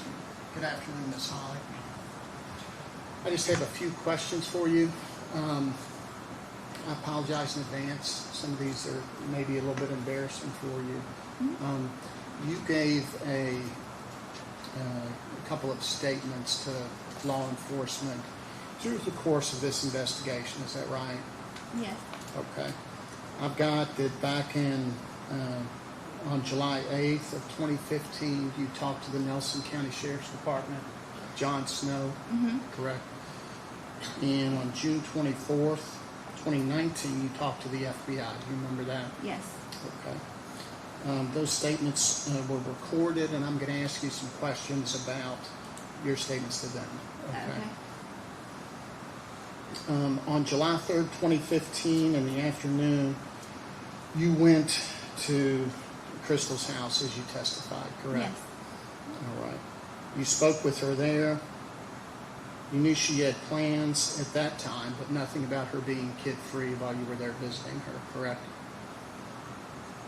I didn't know about them having plans until later on that night. We had made plans talking while I was there. Okay. And do you recall telling John Snow, I didn't know she was going to be kid-free because the kids were there. When I talked to Tori about maybe going to Chuck E. Cheese, she was like, oh yeah, but I mean, I didn't know they were going to be kid-free. So you didn't know it at that time while you were there at the house, right? Right. You didn't know that till later when you texted, correct? Correct.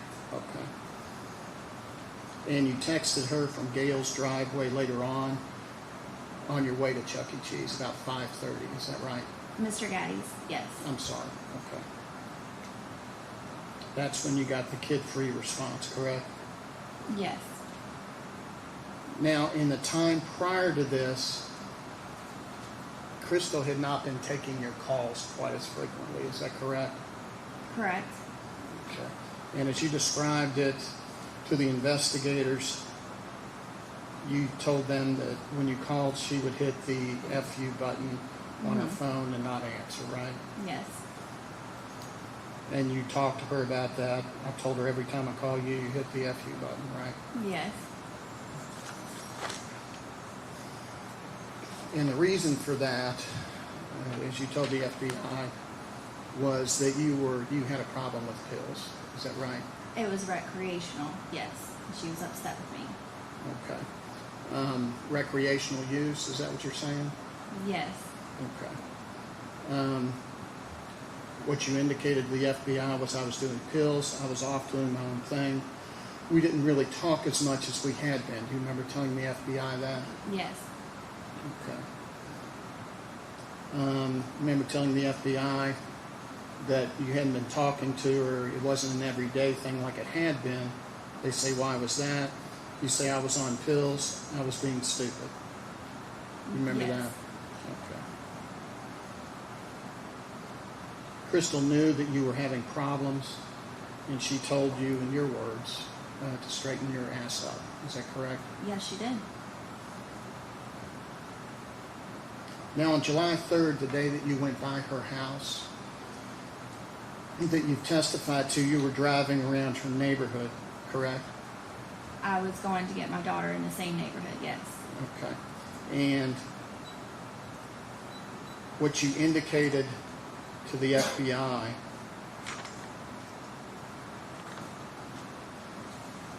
was that you were driving around the neighborhood, you had your daughter in the car, and you were having withdrawals at that time from pills. Is that correct? No, that's not correct. I didn't have my daughter. The July 3rd, when I went to her house after work, I did not have my daughter. And that's your recollection as you sit here today, correct? That's correct. I didn't pick up my daughter until afterwards. After you were at Crystal's? Correct. Okay, let me ask if you remember this, and if you don't, we've got the clip and we can play it, okay? Okay. You told the FBI in 2019, I was on my pills, I had diarrhea, I had to poop really bad, Gail wasn't home, so I called Crystal. Said to her, I gotta poop, can I come in? Mm-hmm. So I'm pooping and we're talking. So you were in the bathroom talking to her, correct? I was not using. I had already been coming off of them and I had diarrhea. From detoxing from pills, is that correct? Days after, yes. Okay. And that's Again, recreational. okay. So you were using them recreational, and then when you were detoxing, one of the symptoms of that obviously is diarrhea, right? Yes. So that's what you were suffering from at the time you were at Crystal's house, right? Yes, I had a poop and I went there and I pooped and we talked. So then you leave, you all talk, and then you leave after that. And this evening, you're still in this detox condition. You text Crystal and ask her if her and her young child want to go with you and your daughter to eat pizza, correct? Ask that question again? You texted her to see if they wanted to go out with you, right? Yes. And that's when you got the response, no, sorry, no kids. Yes.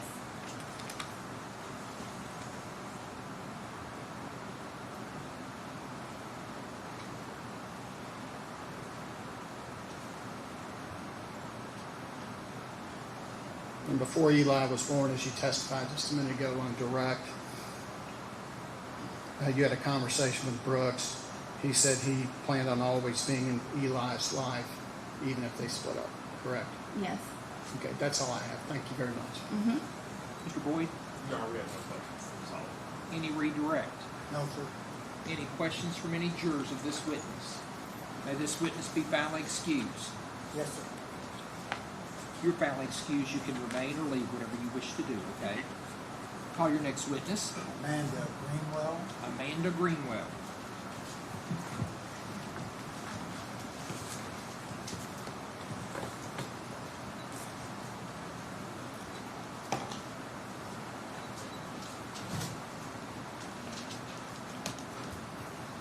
you'll come up this way right here, raise your right hand for me. Do you swear or affirm the testimony you're about to give will be the truth, the whole truth, and nothing but the truth? Thank you, ma'am. If you have a seat right over there, please sit as close to the microphone as you can, and please answer all questions asked of you. Mr. Lisowski, proceed when you're ready. Well, I'd like to talk to your name and where you live. Mr. Lisowski, we can't hear you. I don't think your microphone's on.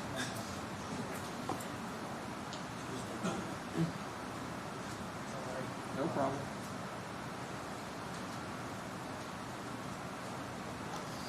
Thank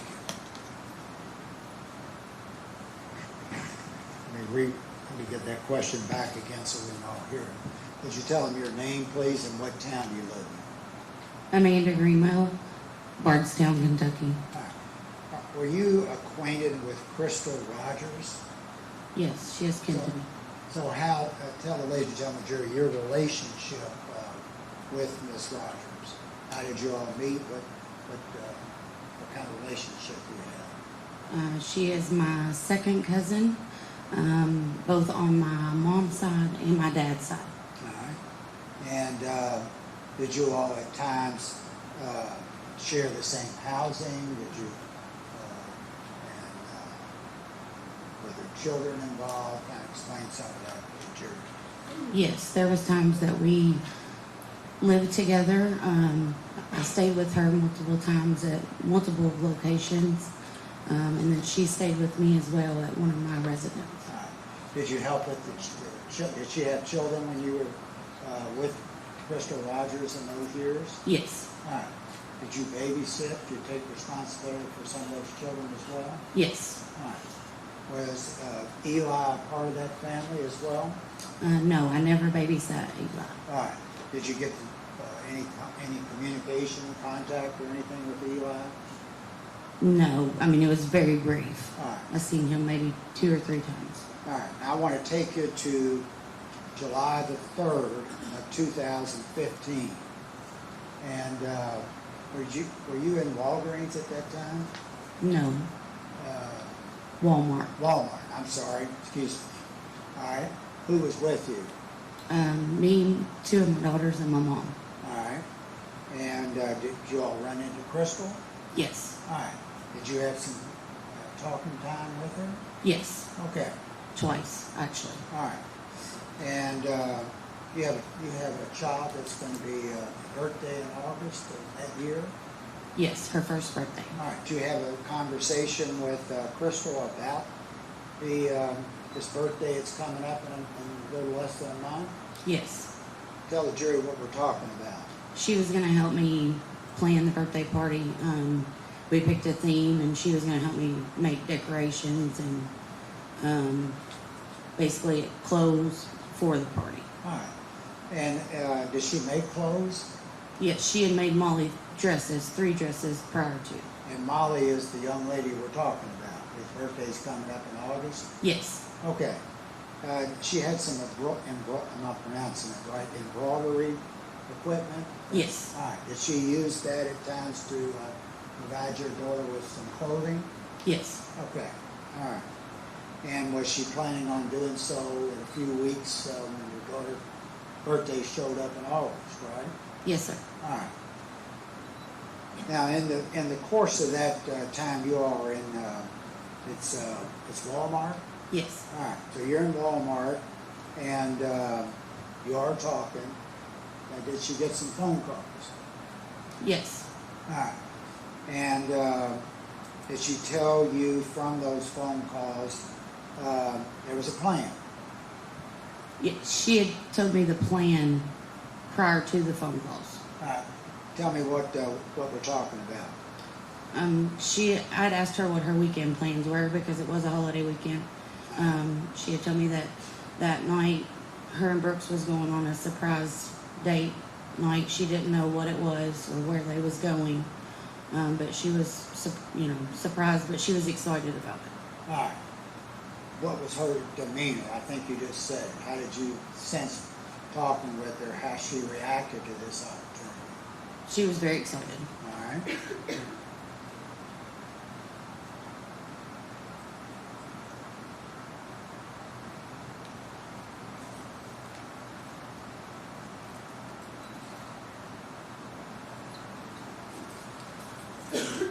Let me check with my colleague. Wait for one moment here.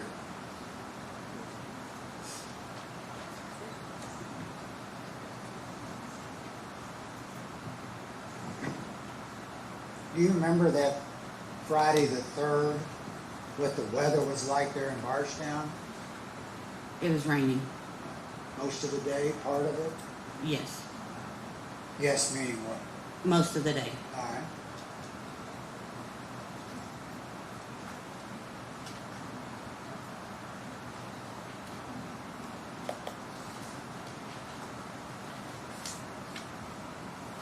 Did she say where they were going to hook up for this kids-free get-together that on July the 3rd? Did she ever say anything about where they were going?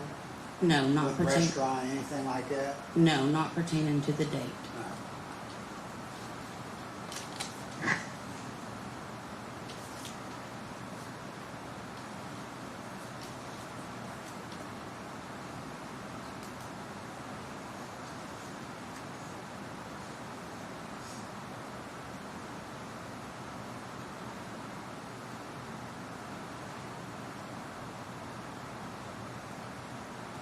Let me check with my colleagues for just a minute, Ms. Greenwell.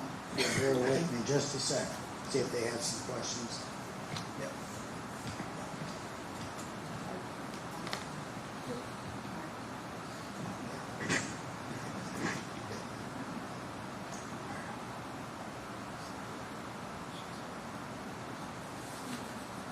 Oh. When you were talking with Crystal back Yeah, tell them about that.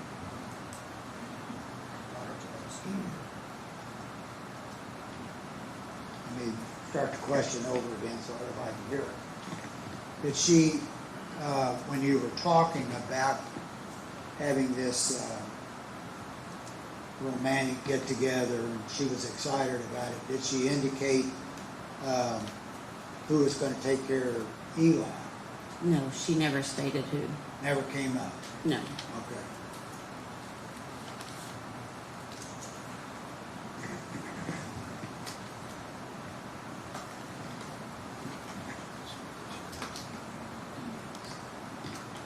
But did she ever say anything about a babysitter for Eli that night? To No. you? Nothing? Nothing. That's all I have at this time, Judge. Any cross? Very brief.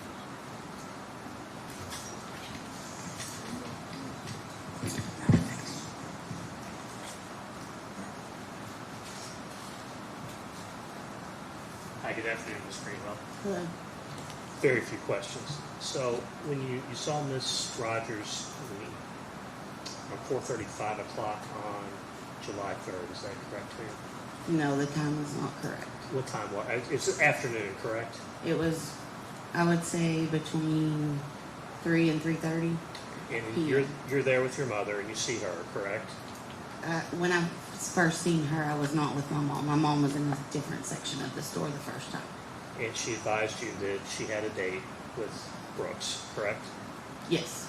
And in the course of that conversation, she didn't tell you what that date entailed, correct? She just stated that it was a surprise date. She didn't tell you whether she had child care for Eli, correct? No details. And you didn't have any conversations about that date or any details after it, correct? No, sir. That's all I have. Thank you. Any cross? Yeah, no question. Any redirect? We might have just 30 seconds to check. Thank you, Judge.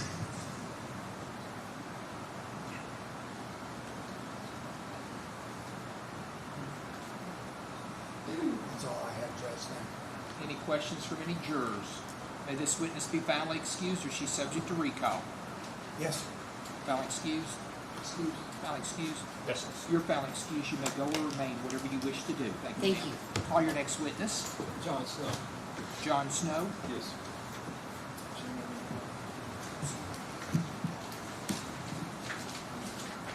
You'll raise your right hand. Do you swear or affirm the testimony you're about to give will be the truth, the whole truth, and nothing but the truth?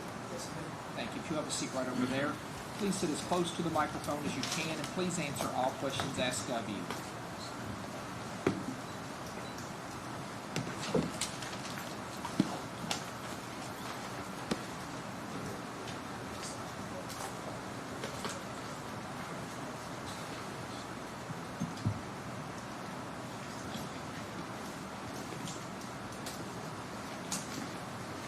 Good afternoon.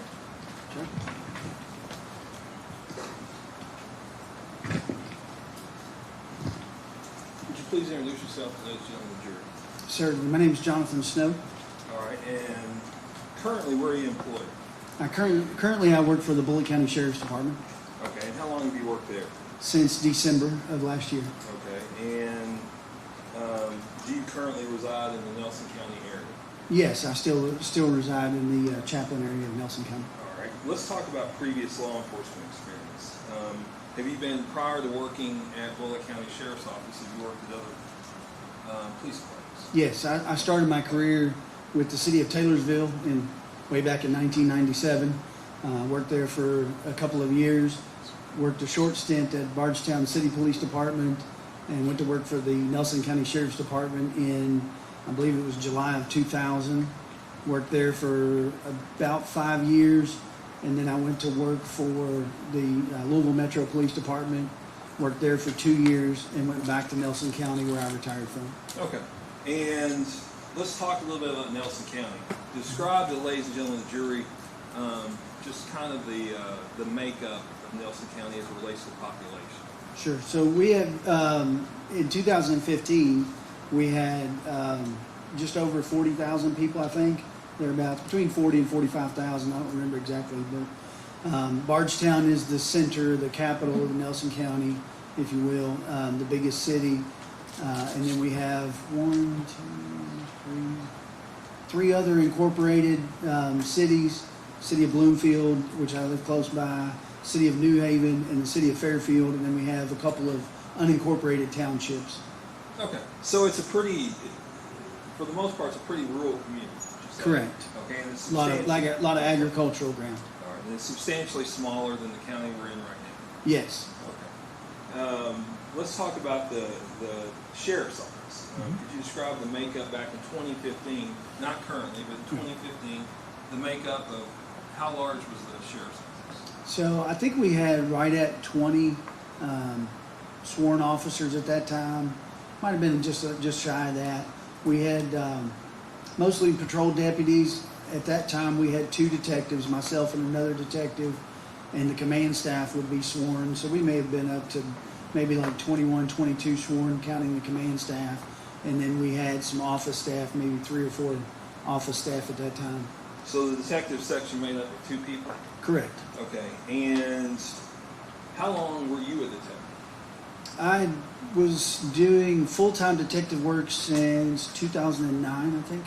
Okay, and so you retired, I think somebody mentioned in 2019. That's correct. So you were a detective about 10 years?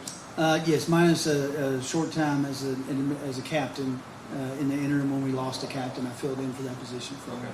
I was a sergeant over the detective's office for about 5 years, 4 years, 5 years. And in that time, did you work other murder cases?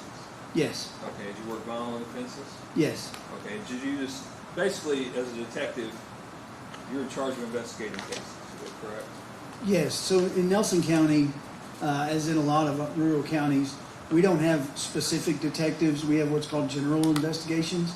And so you might be working on a theft case today and a murder case tomorrow and a rape case or some other physical abuse case the next day. You just don't know. Whatever comes in that might be above the pay grade of a road deputy or that they wouldn't have time to dedicate to would come to the detective's office. So it's like being a general practitioner. Is that fair to say? You all don't have... We don't have as much education, but yeah. Like Louisville, you all don't have special units. That's correct. Like a homicide unit, Correct. and a robbery unit. Okay. You get it all. Correct. Okay. And did you receive training on not becoming a detective, but did you receive ongoing training as it relates to law enforcement and being a detective? Yes, I took several classes over the years, even prior to becoming a full-time detective.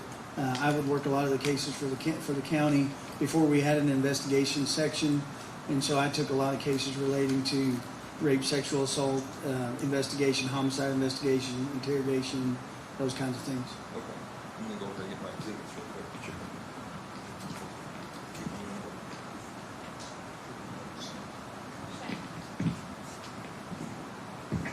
Move it up.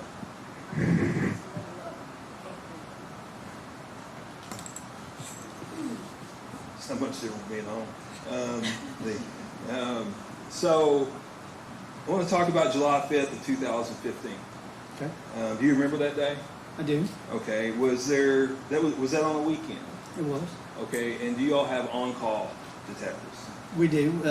Myself and the other detective usually exchanged weeks. One would be on call one week, and the other one would be on call the following week. Was this your week? It was not. Okay. And did you get called in? Yes, sir. Okay. And what was the call about? I got a phone call from the on-duty sergeant, I believe it was Sergeant Allison, that said that they had a missing persons report that was out of the ordinary, I think is how he described it. And Detective Kaminsky was on his way there and was involved in a vehicle collision in Washington County. He lived 2 counties over, and he was coming through Washington County to get to Nelson County and was involved in a vehicle collision and was not going to be able to respond in a timely fashion, and he asked that I respond. So Kaminsky was the other half of your group, That's correct. and he was the on-call detective. Yes, But he had a wreck, couldn't make it. correct. Okay, so you got the call, and Yeah. it was about a missing person, correct? Yes, And who was that missing person? I was Crystal Rogers. Now, where did you first report to? So when I got the call, they had already, let me back up. So when you take a missing persons report, there's a particular form that we fill out from the state for that does a couple of things. One, it begins the initial process of reporting that individual missing, and it's also what we provide to our telecommunicators to have that person entered as missing in NCIC. And so there were already deputies at the sheriff's department doing that at the time that I got notified. I don't remember specifically if I was on my way to the office when they called me back and told me that they had located the missing person's vehicle on the Bluegrass Parkway, or if I already had that information. But I responded directly to the Bluegrass Parkway. And I got ahead of myself, so I'm going to back up a little Okay. bit. So is missing person something you all normally respond to? Not typically. So what would normally happen in a missing persons case is the deputy that's working that day would meet with the individuals that's reporting that person missing, and they would file that paperwork, that missing persons report, and that would be pretty much the only paperwork that they do in that case. And then they would go ahead over to dispatch to the telecommunicators and have the dispatchers enter that individual as missing if they determined them to be genuinely missing based on the report that they were given. And then that report would be turned into the investigation section at that time. And if there were follow-up to be done, it would be done during our normal business hours, the investigation section's normal working hours, which was typically Monday through Friday. We didn't really have set hours, but would typically be day shift unless we had something that needed to be done after hours. And were you aware of the person who reported her missing? Was I aware of her before she reported her missing? No. Who reported her? Oh, yes, Sherry, her mother, Sherry Ballard, reported her missing. I'm sorry. Okay. And was it that afternoon on July 5th she reported her missing? That's correct. Okay. And you said you reported to the vehicle, is that correct? Yes, I went to the Bluegrass Parkway first, yes. Okay. And who located the vehicle, do you know? It was my understanding that some family members, maybe not, that some friends of the family had seen it and called the family members, and the family members had responded to the scene. I believe it was her father and her brother. Okay. And do you know how long they had been there before officers showed up? I could venture a guess, but I don't know guess. exactly That's okay. how long. No. That's okay. And are you aware about what time this was? It was, I want to say it was like maybe 5 o'clock in the afternoon, somewhere around in there. Okay. I could refer back to my report, but I believe that's correct. Okay. And you talked about having her entered in NCIC? That's correct. Mhm. Okay, what does that do? So NCIC is essentially the database that communicates with all of the law enforcement throughout the country, and we use that to enter missing persons, stolen items, wanted persons. So if we enter someone as missing in NCIC, then if another agency in a different jurisdiction has contact with that individual, then they would run them through the NCIC database, and they would get an alert that says, hey, this individual is reported missing out of Nelson County, and they would like contact regarding your contact with them. And so what would typically happen is if I'm an officer in another jurisdiction and I run someone through NCIC and they come up missing, then I would inquire with them as to whether they're okay, and that before I would let them go, I would send what's called a hit request to the telecommuters of the agency that entered that person missing. At which point that triggers a chain of events through them where they then verify that the agency that sent that request has that individual, and then they would contact the deputy or officer that entered them as missing and say, hey, we'll just use Warren County, right? Bowling Green PD has your missing person pulled over. Do you want to contact them, or do you want to give them contact information? And typically you would say, yes, I'd like to talk to the officer, send them back my phone number, whatever. And then they would call, and you'd go from there as to what was going on with that individual. And they're required to do this by NCIC, correct? Yes, and there's a set of rules that says they're required to send it, and we're required to respond, and so If on and not, so you forth. could lose your ability to have NCIC. Correct. Okay. And as far as, who entered her in NCIC? Was it the Nelson County Sheriff's Office? Well, so we would be the entering agency. Yes. The telecommunicators technically enter them in NCIC, but Deputy Voiles, who is the individual that took the missing persons report, would be the officer who had her entered. Are you aware, did Nelson County ever receive any telecommunication that she had been located? No, not to my knowledge. Now,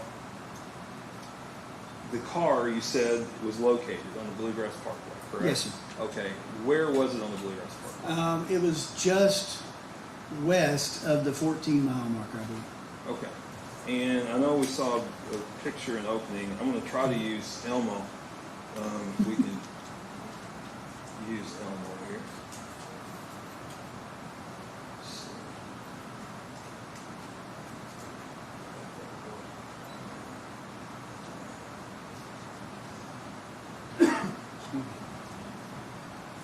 I'll tell you what. We're not gonna worry about it. It's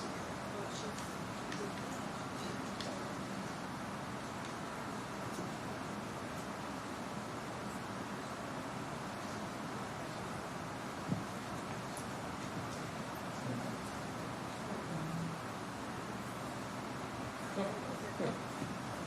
Let's see.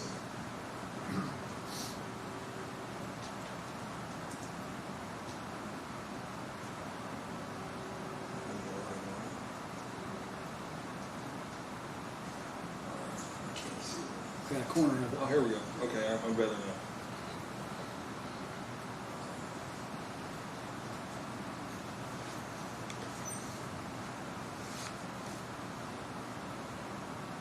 All right, John, can you see that? Yes, sir. Okay. Could you tell the ladies and gentlemen of the jury where Bardstown's located? So it's going to be the, Yeah. yeah, I'll try to speak up for you from the microphone. So it's going to be the area here that shows all the roads and streets and things. That's the city, round about the city limits of Bardstown there. Could you show me where the car was located? Yeah, there's a yellow pin right up here where it's at. Okay. And is that near the 14-mile marker? Yes, That's- And is that in Nelson County? it is. Okay. Now, every location that we talk about today, when we talk about these locations, are they all in Nelson County? As far as I know, yes. We did travel some for this case, but most everything took place in Nelson County. Okay. So you responded, there were already units at the car when you got there? That's correct. All right.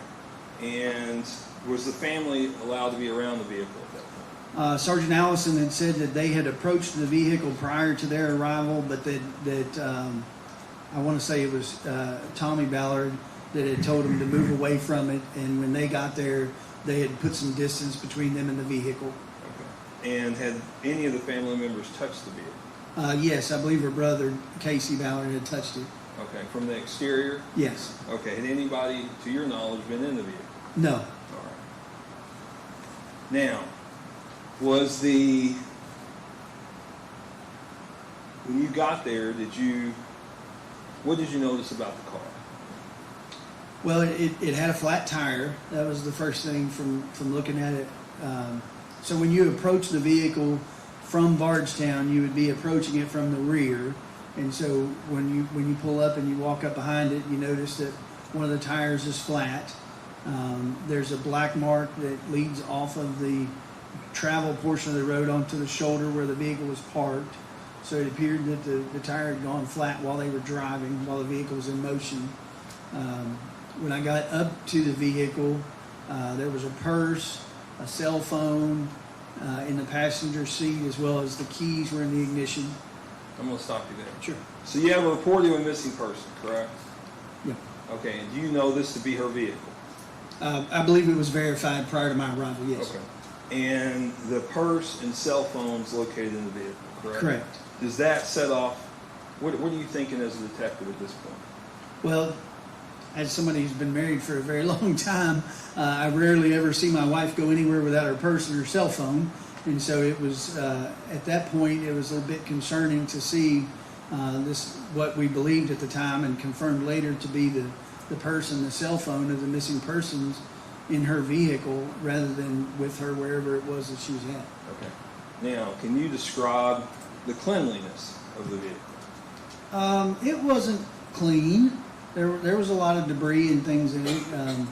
It was clear that she had children. There was I can't remember if it was a booster seat or a car seat. I think it was a car seat in the back seat of it. There were some childlike items inside the vehicle and in the trunk.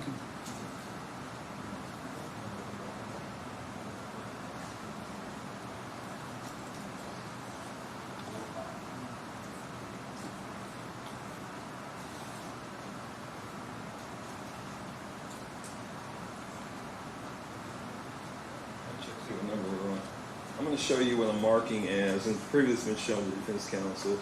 This Commonwealth is number 5, 6, 7, 8,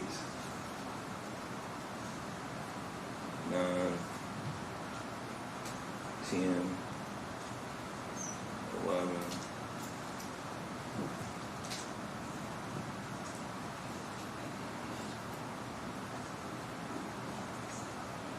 I'm showing you what's been marked as Commonwealth Exhibits 5 through 11. Just take a look at those for me, please.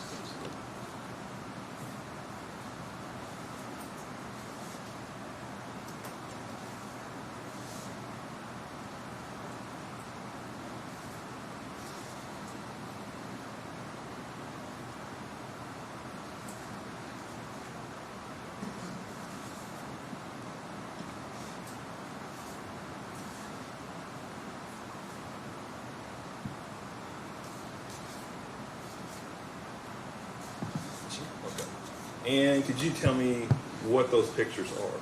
Those would be the pictures that I took of what we would commonly refer to as the scene, but the roadway and the vehicle as they appeared when I arrived there at the Bluegrass Parkway.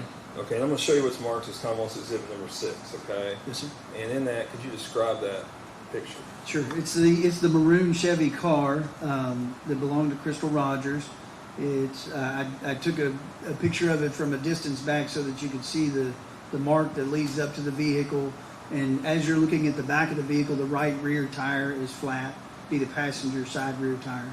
Okay, and there's 3 pictures, some further and closer of that. Yes, that's correct. Okay. And Commonwealth's Exhibit 9 and 10. Yeah. Could you tell me what those are? These are pictures that I took of the interior of the vehicle, one from the driver's side and one from the passenger side. And inside the vehicle, you already testified that her person's cell phone was located. Are those seen in that picture? They are sitting in the passenger seat. Okay, and can you tell me, did you locate a phone charger in the car? There was a phone charger in the vehicle, yes. Okay, and where is that located? It's plugged in. I can't tell if it's plugged in or if it's sitting there, but it's in the general vicinity of the center console by the gear shift. And what color is that? It's blue. Okay. And when you eventually did you seize the phone out of the car? Yes, we took it as evidence. Okay, and could you tell me what state it was in as far as like power? Was it powered on? It was off, and we later discovered that the battery was dead on it. Okay. And Commonwealth Zip with 8 and 11, are those also pictures of the back seat as well as the trunk? That's correct. Shows the trunk and the back seat from the driver's side. And are these pictures as you found the vehicle prior to anyone entering it? Yes. Okay, Judge, I would move to introduce into evidence Commonwealth's exhibits 5 through 11. Any objection? Judge, we'd ask to publish these to the I'll jury. show at this time 5 through 11 is introduced and may be published to the jury. Thank you.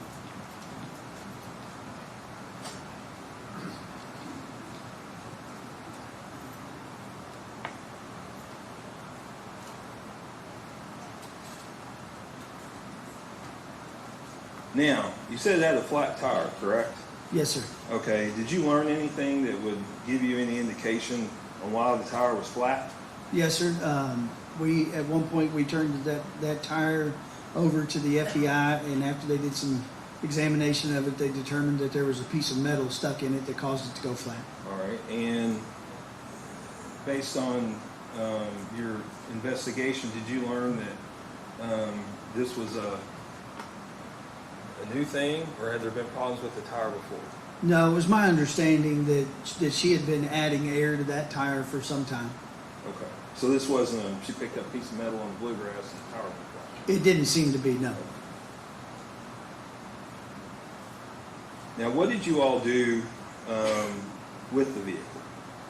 Initially, it was towed to Coulter's Towing and stored in an inside building that was locked. Okay, and I'm gonna show this again. Sorry.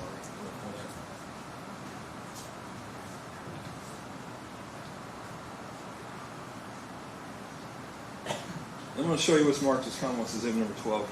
You testified that it was towed to Coulter's. Did anybody accompany the vehicle to Coulter's? I believe Sergeant Allison followed the tow truck and watched them unload it and locked the door. Okay, and I'm showing you what's marked as Commonwealth Exhibit number 12 and Yes, purpose is shown to defense counsel.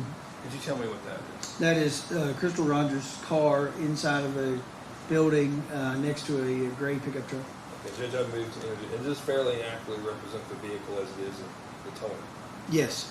Judge, I moved to introduce Commonwealth Exhibit number 12. Any objection? Show at this time 12 is introduced and may be published to the jury.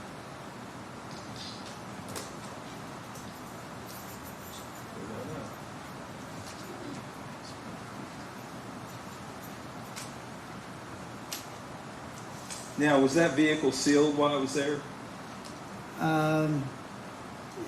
It was locked up. I don't Okay. know what you define it as sealed, but it was locked up so that no one could make entry into it. Into the building, is that correct? It was locked. The car was locked in the building. So Okay. that's correct. All right. And so the vehicle gets secured. Do you at some point leave the scene out off the bluegrass? Yes. Okay, and where do you go? I went back to the sheriff. Well, I went to the sheriff's office to talk to the family of the missing person. Okay. And so when you arrive back, what do you find? So I believe I spoke with Sherry maybe by herself the first time. I don't remember if one of the children was with her the first time I talked to her. But I spoke with her mom, Sherry Ballard.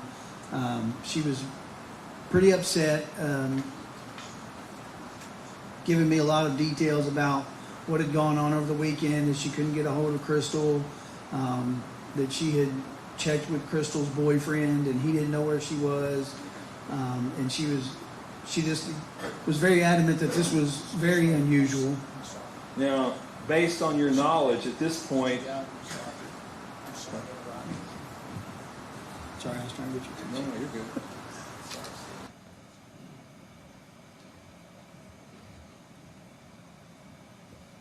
I'm moving on from that. I just don't want to hear. No, I'm getting, I was moving on, yeah. Okay. Your Honor, while we're up here, I didn't want to stop because I know what's coming in and I'm fine with no objections, but I can't see anything on the TV over there. I can't see this TV. It's not something we need to fix right this second, but there will be witnesses I know that I will need to be able to view, but I don't have any objection to be able to do anything right now. We can flip that one around.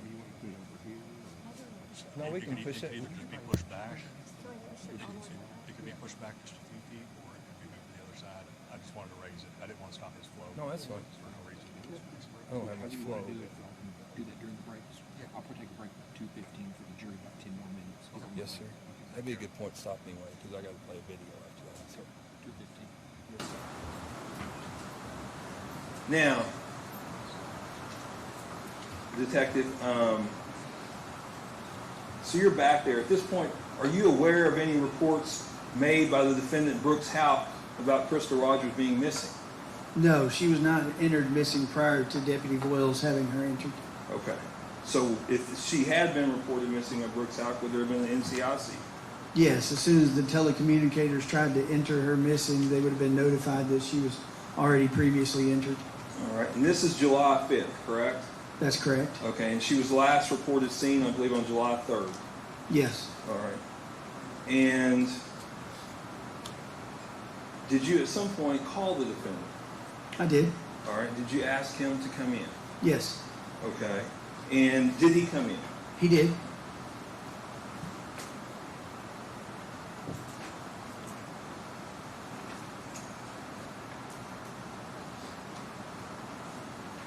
And why did you bring him in? Well, from talking to the family, it was my understanding that they lived together. Oh, okay. I'm sorry. They resided together. They had a child together, and I assumed that he would be the best person to talk to about where she might have gone or what she might be doing. Okay. And do you know how late in the evening was this? Do you know? I don't have the exact time, but it would have been probably 8:30, maybe. Okay. Later, maybe a little later. All right. And did he come in by himself? Yes, I believe so. And did he give you any indication on when the last time he had seen Crystal? During our conversation, he said that they had gone to the family farm on the 3rd, that'd be Friday the 3rd, and that they had stayed out there. He thought they had gone there about 7:30 and they had stayed there until about 11:30. And then they had gone back to their shared residence on Glenview Drive, and she was still up, and she was still up with the child, Eli. And that's on the night of the Night of the 3rd. Or the early morning of the 4th. Or the early morning of the 4th, correct. And that he had gone to bed. I'm sorry. Tell you what, ladies and gentlemen, we've been going now a little over an hour, so we're going to take about a 15-minute break to let you get up and move around and use the restroom. Please remember the same admonitions are in place. Do not discuss this case among yourselves. Do not let anybody discuss this case with you. If anybody tries to discuss this case with you, I need for you to immediately report that to me. You're not to finally make up your mind about this case until all the evidence has been received. You've received the instructions from the court, and you've gone to the jury room to consider what your fellow jurors have to say about the case. We'll take a 15-minute break. We'll start back at 2:23. Good luck.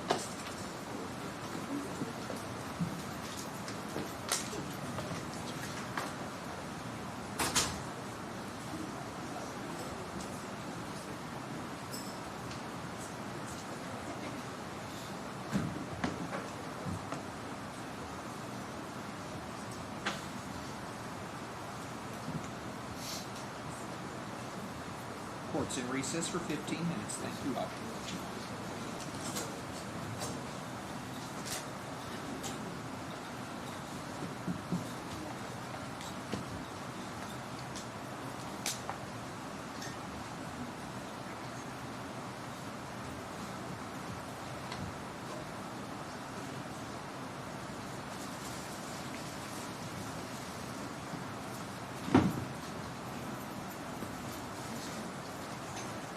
Everybody may be seated. I think we're missing a juror right now.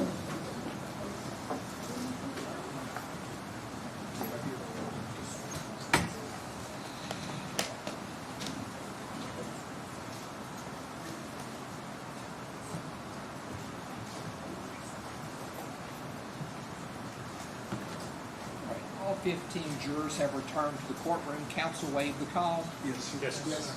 Please proceed. Detective Stone, we were talking about July 5th that the defendant had come in to talk to you, right? Yes. That's the same day that Mr. Rogers was reported missing, is that Yes. correct? Now, you sit down and talk to him, was that recorded? It was. Okay, and I'm going to show you, let me show us the defense counsel real quick. It's just a fun job.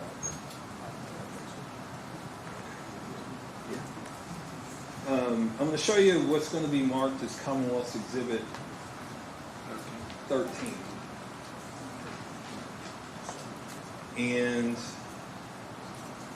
you've had a chance to review the video, is that correct? Yes. Okay, and I'm showing you a flash drive that we reviewed that contains portions of the video, is that correct? Yes. Okay, it's not the entire video, but it's portions of it, is that correct? Correct. Okay, and when you reviewed that, did it fairly and accurately represent, or was it actually the interview or when you sit down and talk to the defendant? Yes, it was portions of the interview that was recorded. All right, Judge, I'm going to move to introduce into evidence Commonwealth's Exhibit number 13, and we have laid out some headphones for the jurors that they may need a brief explanation from the bailiff on how to work with them. Any objection to 13? No, sir. I shall it's introduced at this time.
No, you're good. Is it phone or is it sound quality? Can you turn it over? You can see it.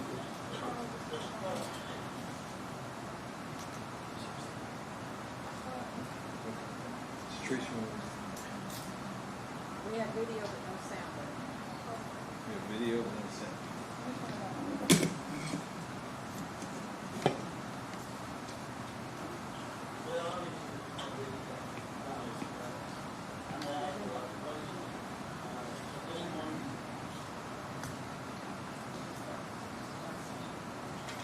It's messed up.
We gotta switch computers. I'm sorry, Joseph.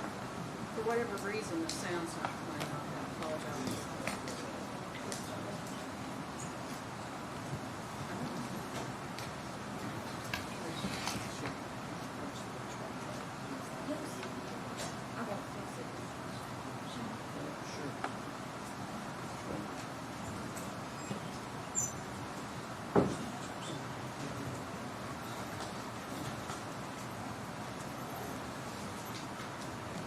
Frank, you can hit the button.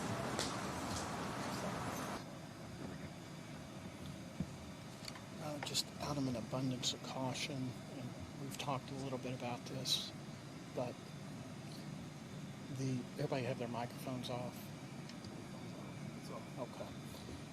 This is the July 5th interview.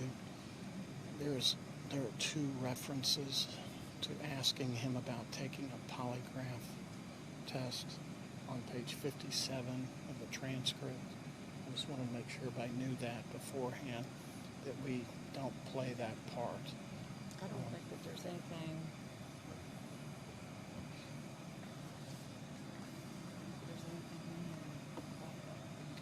There's the first one. I got you. I'm just saying. I think both of them are on page 57. There it is again.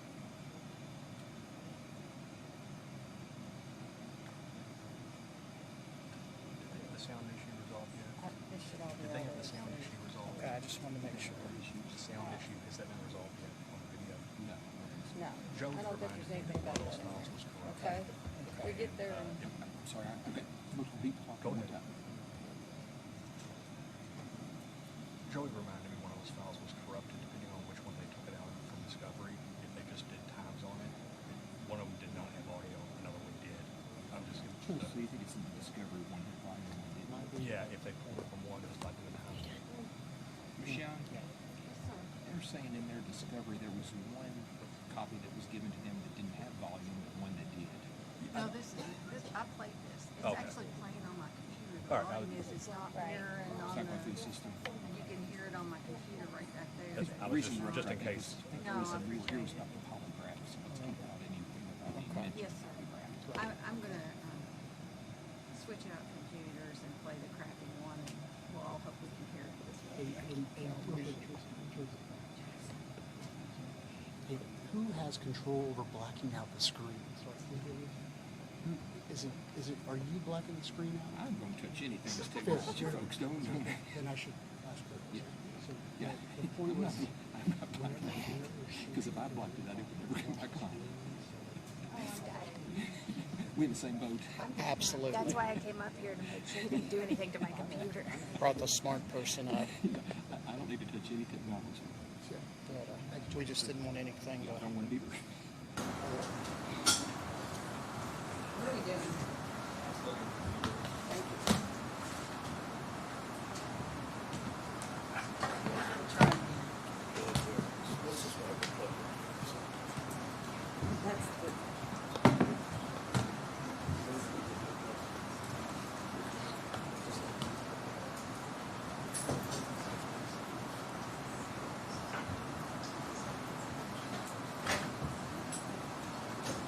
Okay.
We got people wandering around everywhere. All right. Well, obviously, it's been a busy day. Yes, it has. I'm going to ask you lots of questions. At this point, it's probably going to get a little personal. Because, that's right, just make sure it's not somebody you want to talk to. I'm going to do the same with mine. Hello. Hey, I missed you a while ago. I'm headed up there to the sheriff's office, and since I didn't get you, I just, Nick has him, the little boy, so if you need, he's up there moving some stuff, but Eli's, that's where he's at now, that's who I needed some help with. I came up there to the police department. No, and they've already done everything, but I'm up there right now, and that's where Eli's with Nick right now, so call him and y'all can get it worked out. This is, I want to do this immediately. All right. Yeah, just keep an eye on that way. If somebody should call you that, might have information, we can get it. So, I'll just tell you a little bit about what's transpired, the reason I'm involved at this point. So, normally I don't get involved in missing persons, unless it goes an extended period of time or there's something unusual. So they did find her vehicle out on the BG Parkway. So it has a flat tire, and we've had it towed into Coulter's, and we've secured it for evidentiary purposes should we need it for something. So that's where we're at with that. So basically what I'm trying to do is build a timeline for her over the last few days and anything that's gone on that might have caused her to want to go, or if somebody else maybe has taken her somewhere. So you're the last person to see her that I'm aware of.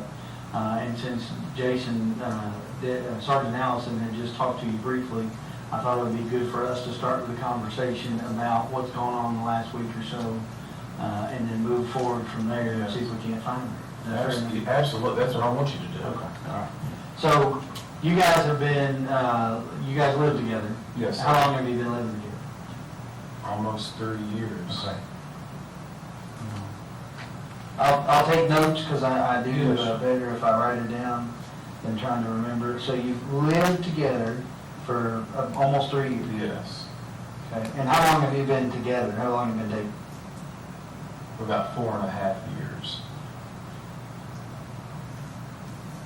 You just put 3 years on the 4 years of being really close. Okay. And you have a son together. And how old is he? He'll be 3 on October the 22nd. So he's about 2.5, a little over 2.5.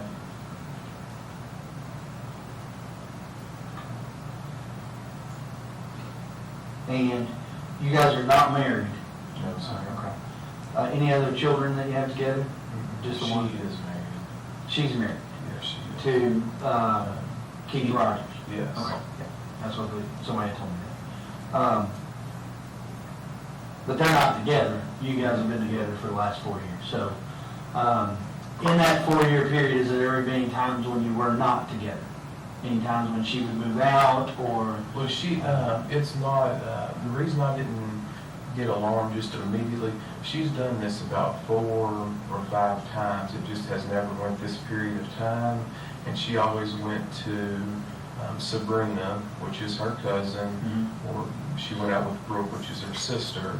But it was never for a long period of time, and she usually sent me, text messages in that period, she was upset and that kind of thing.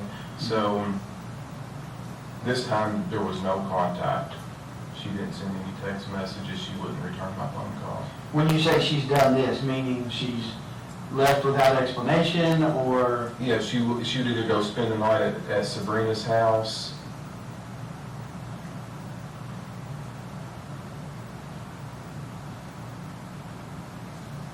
Go to her parents, either one. But it was only usually for like a day to a day and a half at the very most. And like I said, she would send me some text messages.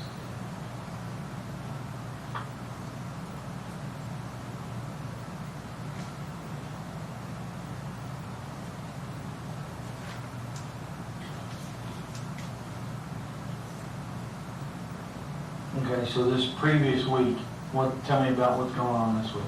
Things been good, things been rocky. No, it has not. Now, there has been a rocky road, and it has been a strained relationship at times.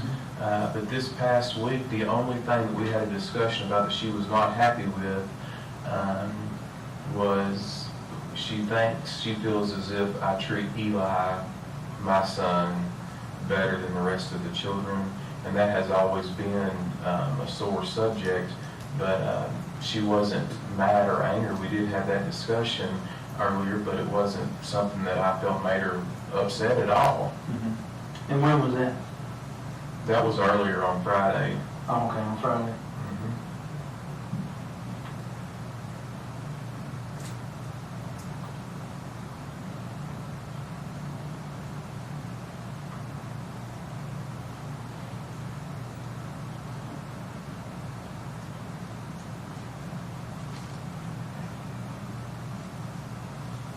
And was that like during the day on Friday or that evening or? Earlier that evening. And how many other children does she have? She has 2 children with Keith Rogers. She has another child with Jesse Fenwick. She has another child with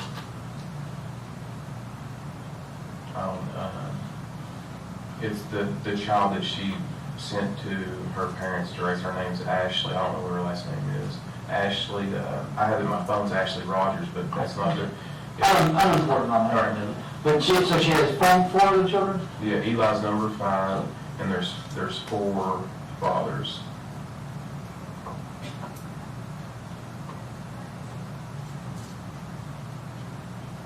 And to the best of your knowledge, is there any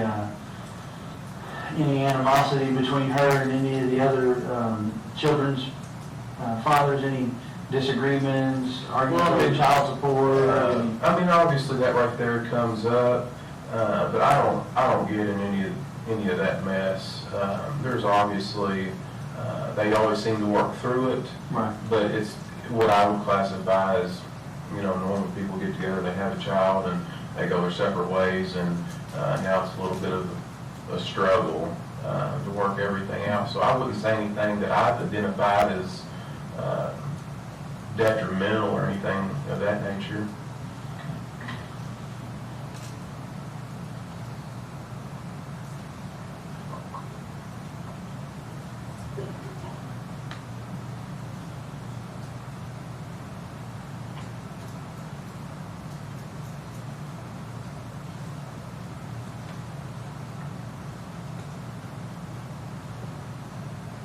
So we're still on this week, because this is obviously the one that matters the most. So you did no disagreements this week other than the discussion on Friday regarding the treatment of the children. And you said you didn't think that was really a disagreement, more of a discussion. Yes, Is that fair to say? Yes. Anything else this week that happened that was traumatic or that caused a ripple in your life, is what I would say?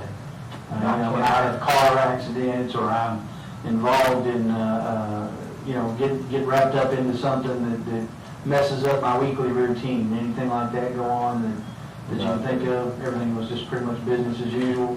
Normal. Okay. The car that we found out on the VG is an Impala that's registered to her and her cousin. Any particular reason why it would be registered to her cousin as well as her? Yes, I do know exactly why. Okay. And that is where Crystal and her husband, they're not divorced. The car doesn't have a lien placed on it, and it's clear. And she did not want him to be able to, since there's, they're kind of back and forth. I wouldn't say that it was a part that they've always, with child support and financial support from one or the other for the 2 children that they have in common. Mm-hmm. That was one of the assets that she wanted to protect. So she did ask her, the same person that I mentioned earlier, mm-hmm. Sabrina, she's very close to her.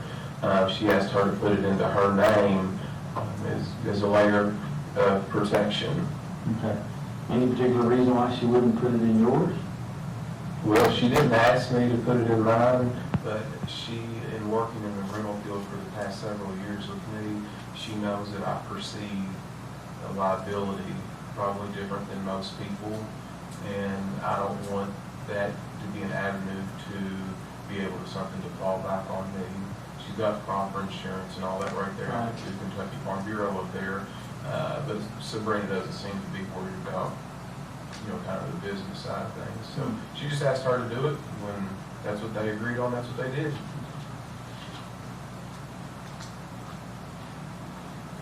So what, let's just start the day out Friday morning.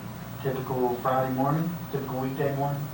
What's typical for you guys?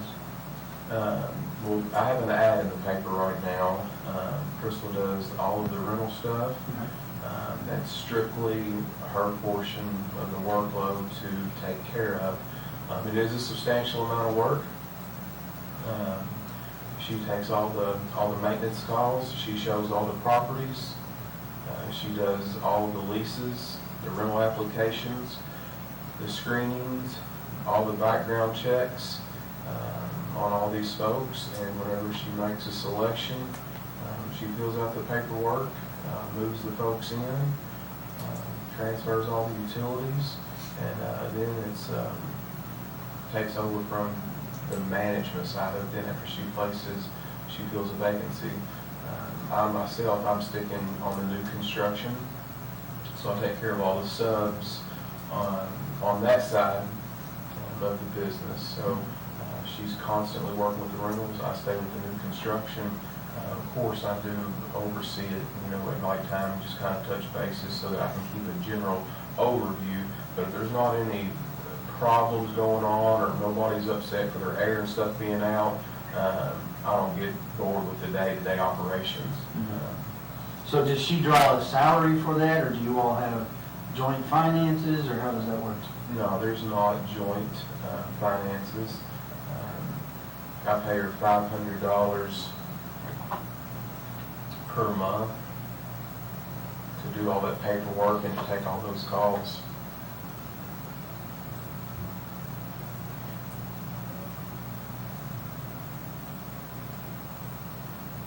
$500 a month, did you say? Mm-hmm.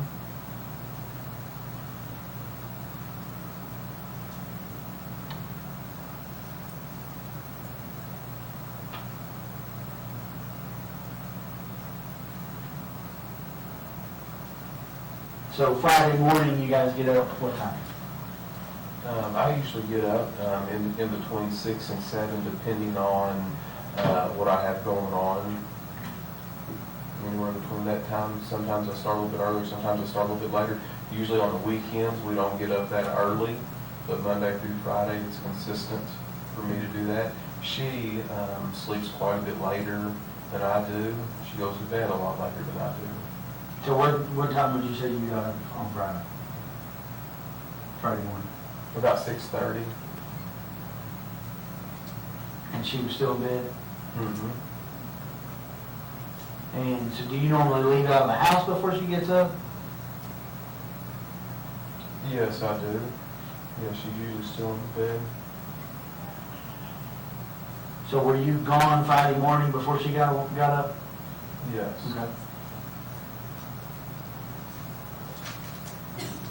And then what's the first thing you do? Does she contact you sometime during the morning?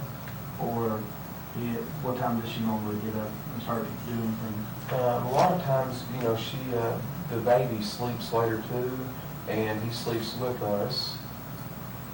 And a lot of times, they'll sleep to, 10 till even 11 o'clock. And when you say he sleeps with you, he sleeps in the bed with you? Mm-hmm. Yes, he does.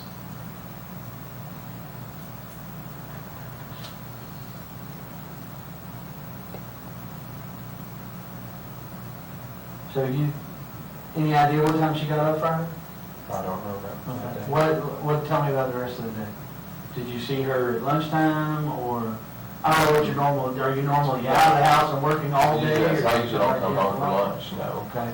She didn't bring you lunch to a job site somewhere or something like that? Nope. Okay. So when did you see her Friday? You left before she got up? That's right, and then around 5 o'clock, I came in a little earlier on Friday than I did normally. About 5 o'clock is whenever I came home. And then she told me that she still had to show some rental property that night. So I got home before she was home. So she showed. So you got home at 5? Yes. And she wasn't home? No.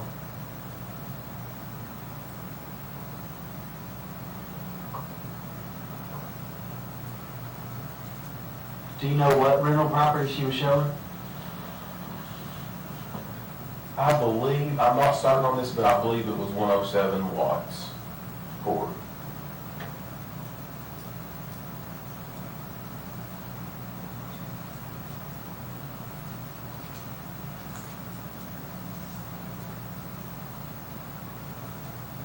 Would she have like a planner or something like that where she would write down scheduled appointments for that?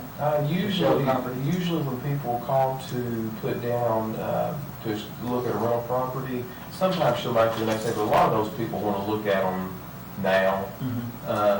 So she made a time to show the people, it's not where she's normally had a planner where she's wrote all that stuff right there down. I just know that I touched base with her.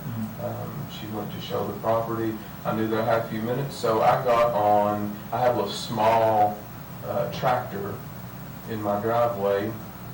I got on that, and then I went up to Rosie, well, it's Circle K now. I drove it up there, and I thought I had a little bit of time. She said it's going to take her a few minutes. So I went up there, and I filled it up full of fuel, getting it ready to mow.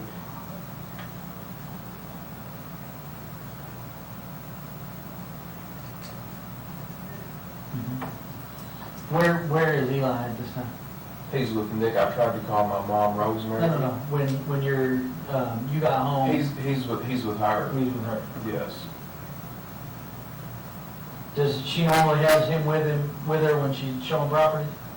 She keep him with her all day? Well, sometimes she does, and sometimes she doesn't. She doesn't like to be bothered with the kids when she's doing that because she's working and it's business. So like if Kylie is an older young lady that is her daughter, she's more than capable of taking care of him. And if she's just going to be out for a few minutes, especially on rental property, she usually leaves Eli with her so that she goes by herself. But not Friday. Not Friday, because I think the other children, Kylie was with her too. Okay. Where is Kylie now? Currently. I don't know. I believe that she was with Barbara Lane just a few minutes ago, but I'm not sure So where you she think is. the other kids are with Barbara and the family? Either they're with Barbara and the family, or some of them might be with Keith. I'm not sure which. Okay. Kylie is Keith's daughter? No. Kylie is Jesse Fenwick's daughter. And how old is she? 13. So it's hard for me to keep up with their ages.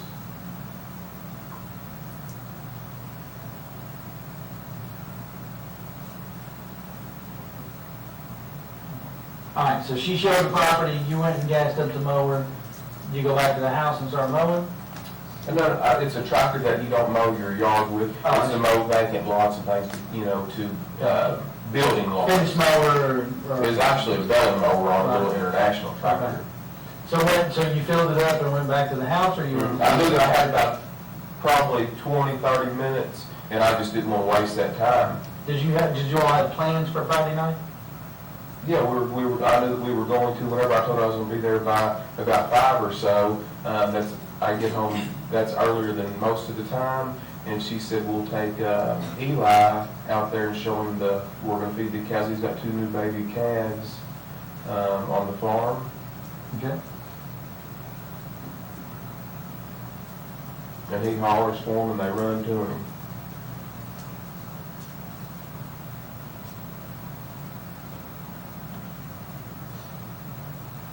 Where is the farm at?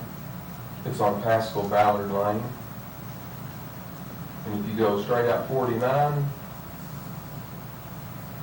you make a right onto 46, and then it's your first driveway on the left.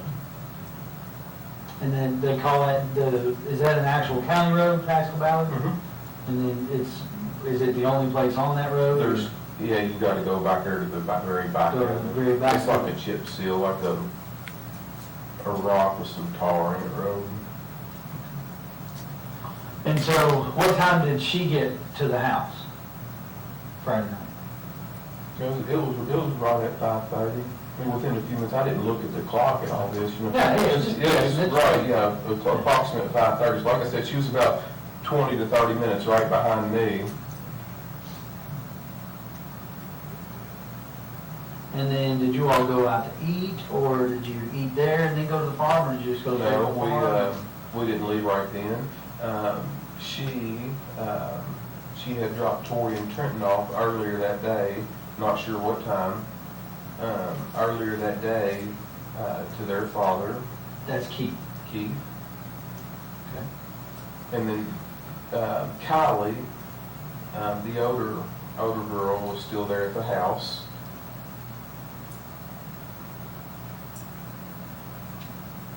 When she came back with her, or she was at home when you got back? I don't understand, you get what you're saying. Yeah, you said Kylie was still at the house. Yes. She arrived back home with Crystal? Yes. Okay. And then she stayed there. Her mama, Jesse's mother, was coming to get Kylie, so she just stayed there at the house. Okay. And I guess it was about 7, we stayed there till about 7:30. So from 5:30 to 7:30, we were just at the house there, just goofing off. Okay. And then about 7:30 or so, 7:30 or so, we left, and then we went straight out there to the farm. How long do you think you were there? Probably around 7:45 or so to maybe 11. 11 p.m.? Mm-hmm. And is there a structure on the farm, or does it have like a house there or something? Yeah, my mother lives there. Oh, your mom lives there, okay. Mm-hmm. So did you see your mom while you were out there? From a distance. Yeah, I mean, we didn't really stop at the house, we went out there in the field. Mm-hmm. It's a large farm with all kinds, there's all kinds of flat land, there's hills, there's woods, everything out there. Would your mom have seen you leave when you all left? Sometimes she goes to bed early, sometimes she doesn't. And we just have to ask her, I don't know, I can't.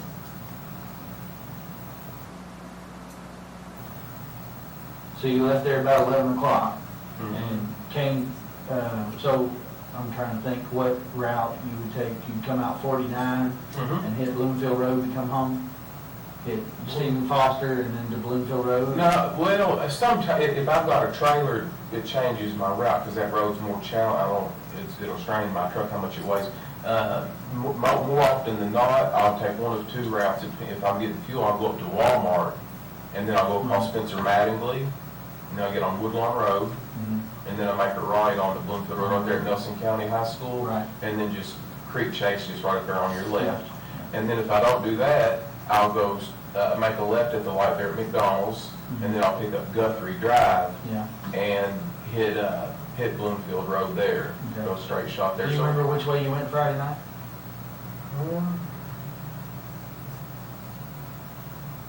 No, I can't remember.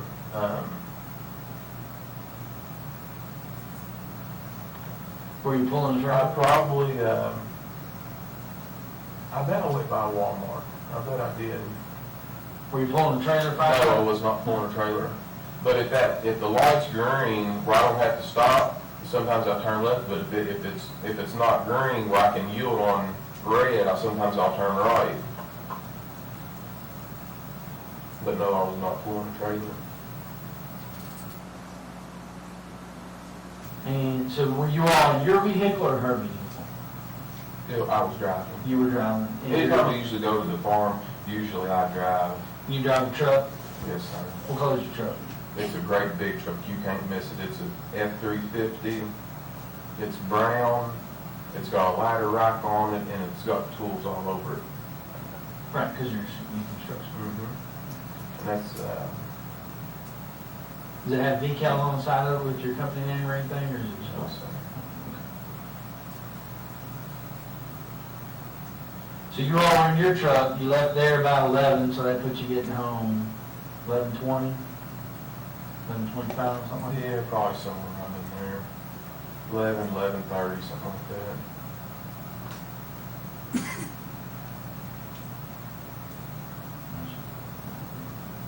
So what happened when you got home? You got Eli with you, who's 3, right? Yeah, there's 3 of us, So I mean, he's 3 years old. No, he's not 3 years old. He's shy of 3 years old. Yeah, just shy of 3, I thought almost 3, yeah. So, you get home, she takes care of him? You said he sleeps in the bed with you guys. No, she goes to bed later than what I do. Right. Because I get up earlier than her. More often than not, usually at nighttime, she's usually playing one of those, and it's not Tetris, it's one of them bubble games on her phone or something. One of them, she usually does that at nighttime before she goes to bed. Okay. So did you go to bed before her Friday night? Yes, I did. Okay. I do every night. About how long do you think you guys were home before you went to bed? Oh, within 30 minutes of me being at the house, I was in bed. Okay. And was Eli in bed with you? No, he was still up. He was still up? Okay. So you're in bed by midnight, basically? Yes.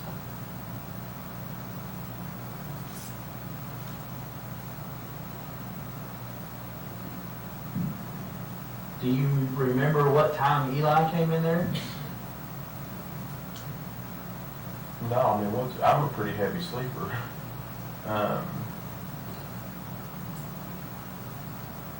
He won't go to sleep unless he's in our bed at all. Mm-hmm. He'll fight and scream.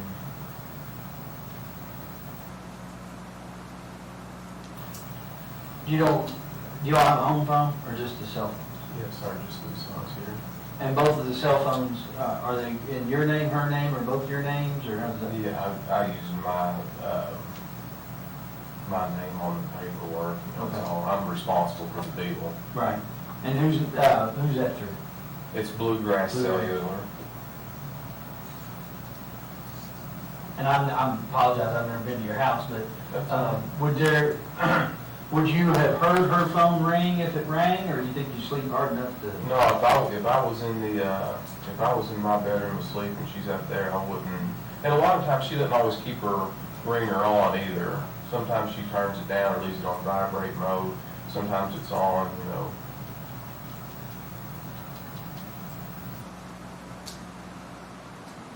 So you're in bed midnight Friday night. You get up what time Saturday morning? About 6:45, 7 o'clock.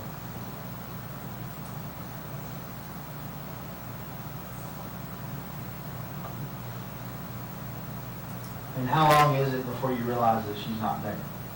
I mean, you all sleep in the Oh, same yeah, bed. whenever I woke up, I obviously knew that she wasn't there. Eli is there, but she's not there. Mm-hmm. Saturday morning. So then what? I immediately thought, I wondered where she was. I've called her phone, I've sent her a text message, but I still haven't got any reply back. When you called her phone, did it ring at all Saturday morning, or did it? No, that's right. It went to the voicemail, so I thought she had it turned off. And Did you find anything at home that she took, or the absence of anything? Did she take any particular clothing with her? No, everything looks normal. And Nothing's packed up. no money that she might have had. Like I keep a little bit of cash stashed away at the house in case we have a spur of the moment emergency. Nothing, no jewelry that's gone, no money that's gone that she might have taken with her. Nothing like that. Nope. And she didn't say any, you all didn't have a fight Friday night, or she didn't say anything Friday about being upset? No. Nothing about her going out somewhere Friday after you went to bed? No. No plans that you knew of that she had for Friday night?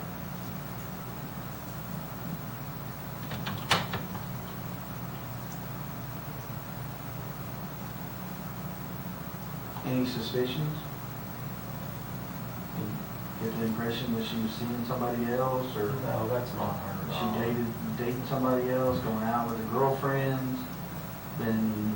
Not to my knowledge, something's going on behind my back that I don't know about, that's a different situation, but I do not believe that at all.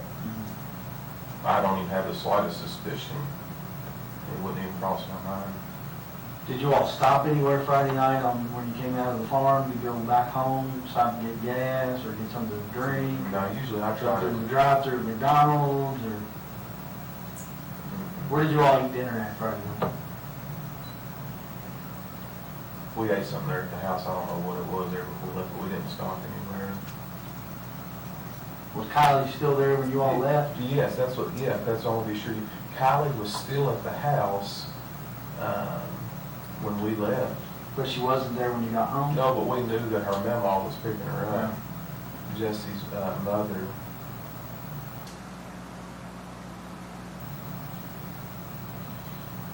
Okay, well, I'm gonna try to get some more information from the family and, there's some odd statements going around and just trying to figure out what's going on. How would I get a hold of your mom? Is that who was just calling you a minute ago? Mm-hmm. How do I get a hold of her?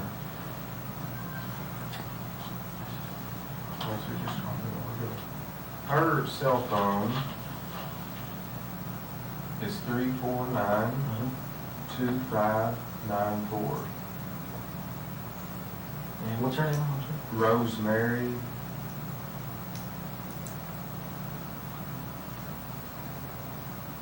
And she lives at the farm that you went to? Mm-hmm. She owns the farm. And have you all, you been doing any work out there, or got anything, heavy equipment going on out there? What kind of farm are you operating? Well, I'm not really in the day-to-day operation. I'm no farmer by any stretch of the imagination. But we cut hay off of it for what we can do, and we just got a few cows. Some people might think they're cows for commercial use or whatever, but they're really pets. There's not many of them. Just a hobby. Exactly. And to prevent the ground from just growing up to buckberries and stuff like that. It's not well kept or nothing like that.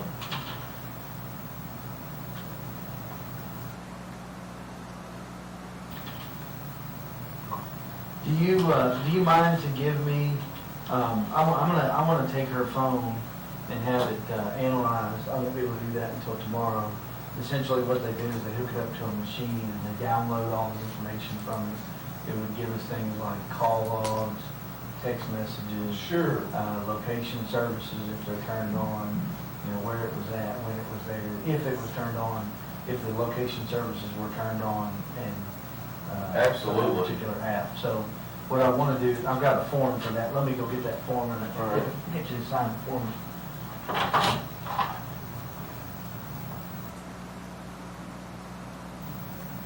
And what's the phone number attached to her phone? It's 502-507-2899.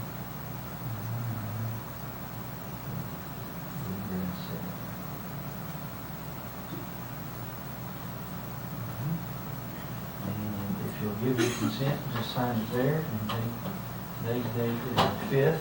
Like I said, it'll be tomorrow before I can get it up there because they won't be open until tomorrow. Today's the 5th.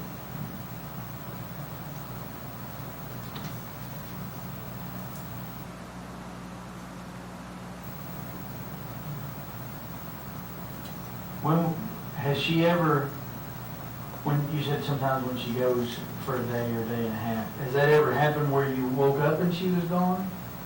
Or when she does that, does it ever happen where you woke up from the night before and she was just gone? Or is that typically she doesn't come home that night, or what's that normally look like? I don't know if there's been any pattern in that. Usually it's just for a day and a half, and I know she's got a tremendous amount of stress trying to take care of all these kids, and I know it's hard. And everybody deals with stress in a different way, but I don't think she was mad or upset when she might have been something that I'm not aware of, but I don't feel like she was. Do you know, does she have a second phone that you're aware of? No. Just the one phone you've ever seen? That's all that I know. You said you all do not have joint accounts. Do you know where she banks? You mean, you're, like a checking account or savings account? I don't think she got any. Don't think she has one. When you pay her, do you pay her in cash? So do you all split the household bills, or do you pay them all, or? I mean, because if she's only, I assume she's only working for you, does she manage other people's rental property? So $500 a month is not a lot. No, it's minimal, I understand that, but no, she doesn't have to, she has no expense. Do you take care of the household expenses? No, just like the water bill and electric bill. Yeah, I'm assuming, you know, maybe. I just put it in the stack of them, and whenever I go up there to the city or Salt River, it's just in one of the 30 other bills I've got to pay. I got you. I mean, I just pay it and go right on. And the house is yours, you own it outright or pay a mortgage on it, or? No. She doesn't, y'all don't share a mortgage on it or anything like that? No, sorry. And she doesn't have a car payment, gas in her vehicle, insurance, does she pay that, or does that get paid? Her insurance, she always pays, and her gas in her vehicle, if I've got like an ad in the paper or something like that where I know she's doing a lot of extra running, I always just fill it up for her. But it's not something I do all the time, I just do it because it's an added expense on her end.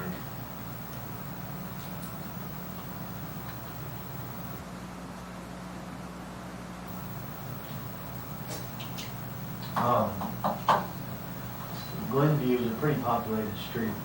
When you guys came home, Friday night was the 3rd, obviously there were people celebrating the 4th of July on Friday night as well. Was there any neighbors out in the yard that spoke to you when you got home, or said anything to you? Or? It was later in the evening. But it was later, as I told you earlier. I don't know if anybody hollered at us, but I didn't see anybody. We just got out of the truck and went in the house. She didn't seem distraught about anything. Did she take any phone calls on the way home? Anything that you can remember? No, usually when it gets that late, usually our phones, usually they don't ring. I mean, it's late at night.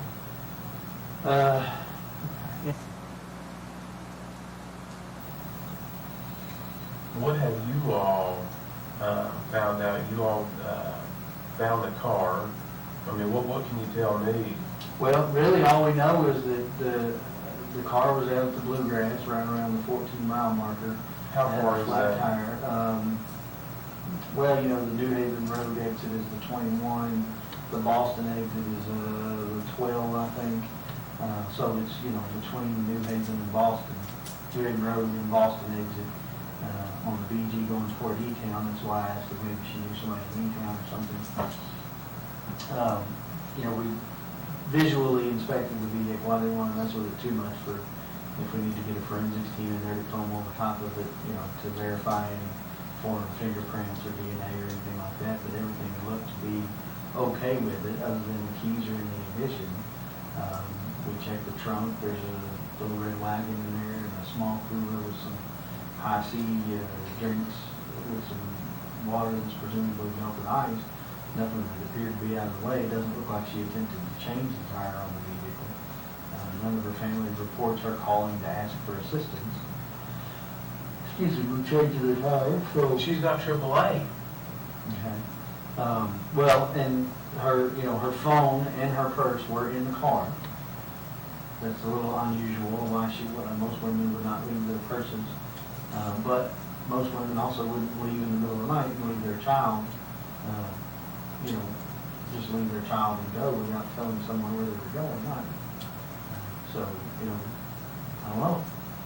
You tell me, you know her better than I do. I mean, it sounds like it's erratic behavior. It's not her. It is not her at all.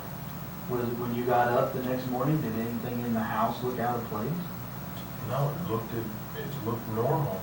There was nothing. I didn't notice anything missing. There wasn't anything missing. It's perfectly normal. Any other day. So obviously no one struggled with her at your house to get her out of the house and into her car. And, no. So you know, I have to believe at this point, without any further information, that she left of her own free will, and she left in her vehicle, and she got on the Bluegrass Parkway going toward E-Town. That's as much as I know. Why she did that, I don't know. When she did it, I don't know. We know that somebody saw the vehicle on the parkway about 11:30 Saturday morning, so I gotta assume it was sometime between you all getting home, 11:30ish that night, and, you know, early the next morning. You got up early, so, excuse me, sorry, it's been a really long day. You got up early that morning, you know, roughly 7 o'clock or so, Saturday morning, and she wasn't there, so I assume she left before you got out of bed, you know. So sometime between 11:30 that night and 7 o'clock that morning, she left, and she got a flat tire on the Bluegrass Parkway. What happened to her after that, we don't know.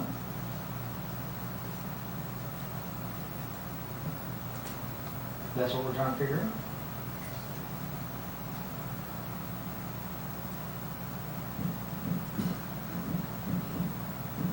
She's not somebody that would have tried to change that tire herself. Yeah. Well, nobody had. There was no evidence that anybody tried to change the tire. She wouldn't have done that. So, I don't know. I don't know if she stopped along the, you know, obviously she stopped because of the flat tire. I don't know if someone stopped and offered her a ride and she got in with them, or, I don't know. Does she carry a weapon? Is she capable of defending herself? She fights you tooth and nail. She does not know. She does not like guns at all. No knives, no pepper spray, no taser, nothing like that? I think anybody trying to handle her would trying to force her to do something. I think they're going to have their hands full. Is she the type to take a ride from a stranger?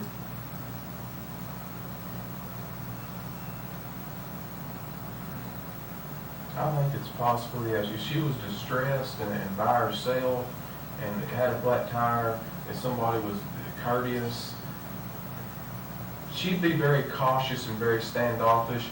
But yes, I believe she would, I believe her nature would let her do it. I don't know that for certain, but speaking from her makeup, I feel like it's possible. What do you think would get her out of the house in the middle of the night to go somewhere? Short of a family member calling and being in trouble, because we've talked to, obviously we have, you know, a lot of people out front that are close to her and kin to her. None of them report getting any phone calls from her Friday night or Saturday morning. What would get her out of the house? I do not know.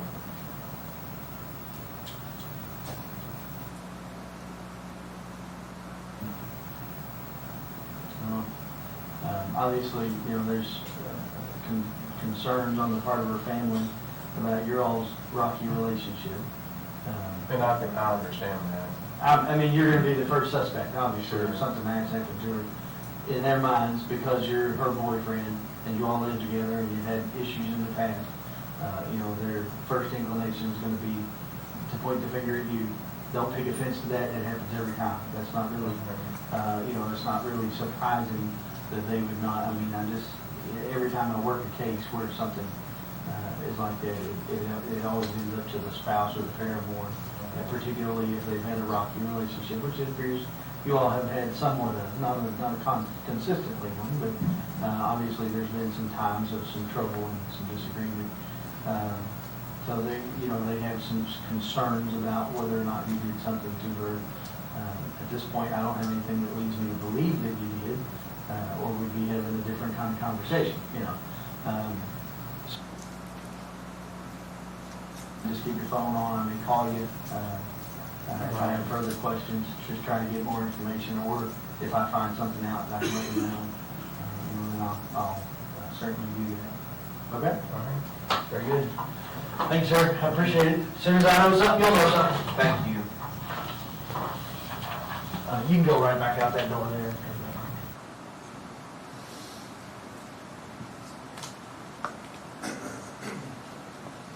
young detective, at the beginning of the interview, he talked about that the little boy, or Eli, was with Nick. Who's Nick? That would be Nicholas Houck, his brother. Okay, what was Nick? What did Nick do for a living? He was a city police officer with Bardstown.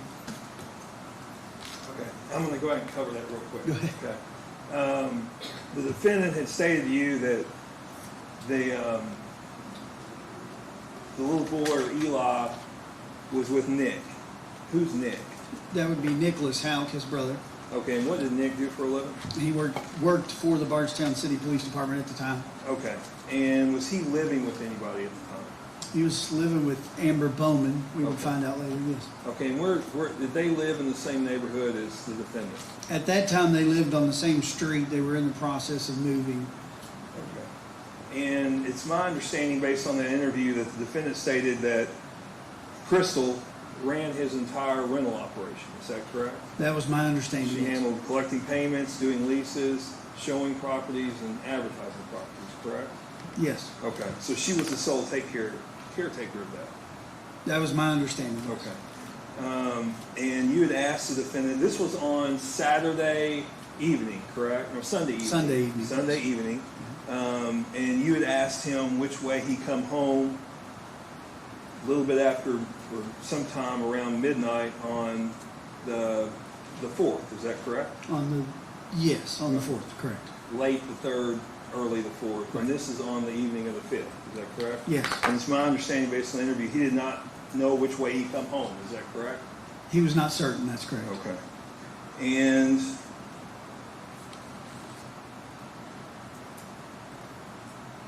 at this point, other than his statement, other than the defendant's statement, did you have anything, I know this is early on in the investigation, did you have anything that would verify she ever come home? No. And I understand, and we heard during the openings that he said that she usually played on her cell phone, and that's what he said in this interview, correct? That's correct. That she usually played games on the phone, correct? In this interview, yes. Okay. And he also said that Eli wouldn't go to bed if anybody was up. Is that correct? Yes. Did the defendant give you any indication that Crystal ever come to bed? No. But he woke up and Eli was in the bed? Correct.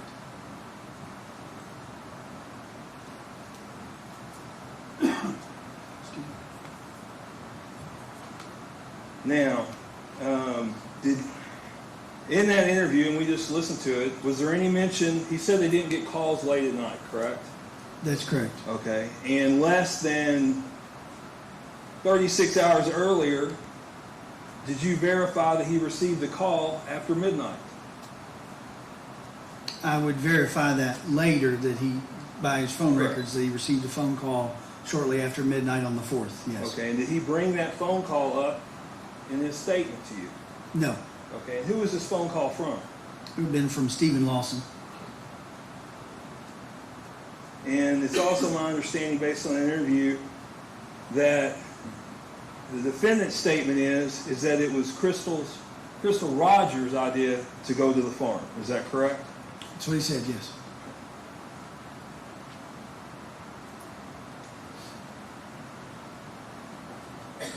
Now, after that interview, did you have a chance to talk to Sherry and Kylie?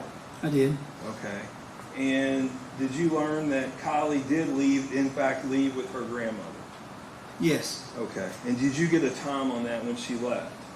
Initially, they were a little bit off on their time because they obviously weren't looking at it at the time, but they had said that they had left. You may.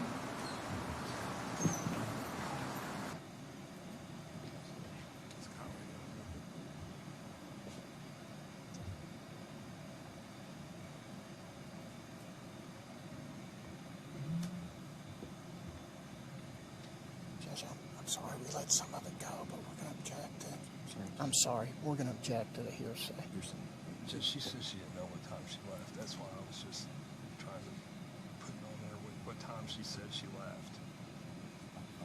Are you saying when Kylie testified she didn't know what time She did not know what time she left. And she had previously told Detective Stone that she had left, what time she had left. I know, I probably should have. I'm just thinking about that. They're right. I'm not gonna argue with Sustain the objection.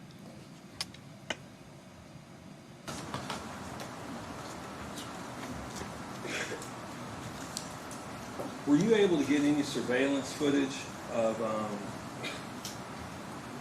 Kylie's grandma leaving? Yes, I believe she was caught on the Circle K video, I believe. Okay, you know what time about that was? I want to say, I don't know exactly, but it was after 7:30 when she was leaving out, closer to 8 o'clock, I think. Was it daylight? Yes. Okay, so it was still daylight, and that would have been leaving the Circle K as close to where that would have been leaving the defendant's residence. Correct. Okay.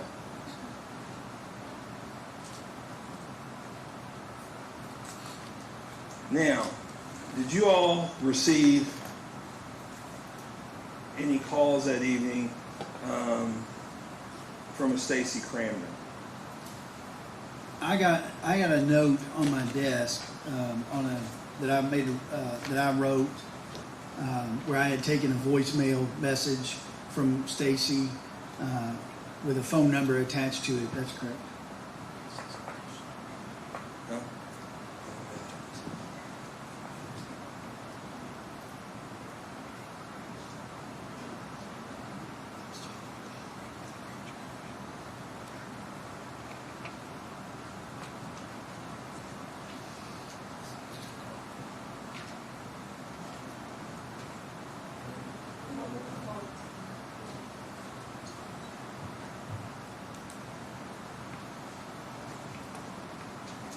I'm going to show you what I've marked as Commonwealth Exhibit number 14 has been showed to the defense counsel. And could you take a look at this? Sure. Yeah, it's a photocopy of a sticky note from, it says Cash Express on it, which was just sticky notepads that we had. It's dated 7/5 at 6:43 p.m. and has a 270-312-3726 phone number. It says Stacy with a question mark. Are you aware who that number belongs to? I became aware that it belonged to Stacy Kramer. At the time, I think I just had the first name on the voicemail. Judge, we would move to introduce exhibit number 14. Any objection to 14? No, sir. Exhibit 14 is introduced at this time. And this lady, is a female, right? Yes. Called in the same evening that Crystal was reported missing, correct? That would be the date. Yes, sir.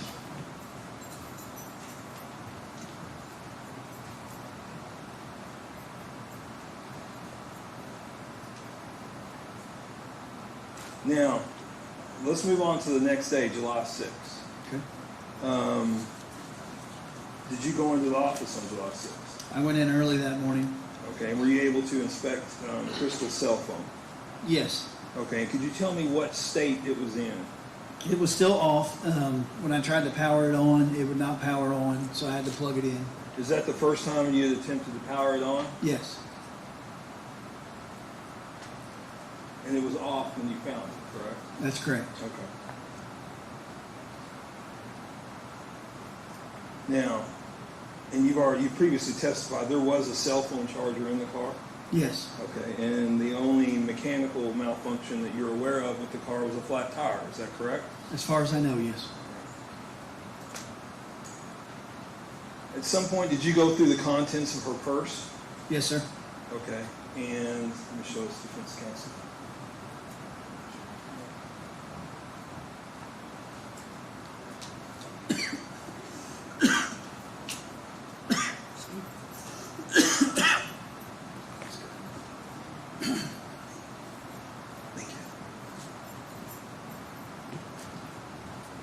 And I'm going to show you what I've marked as Commonwealth 15, 16, and 17.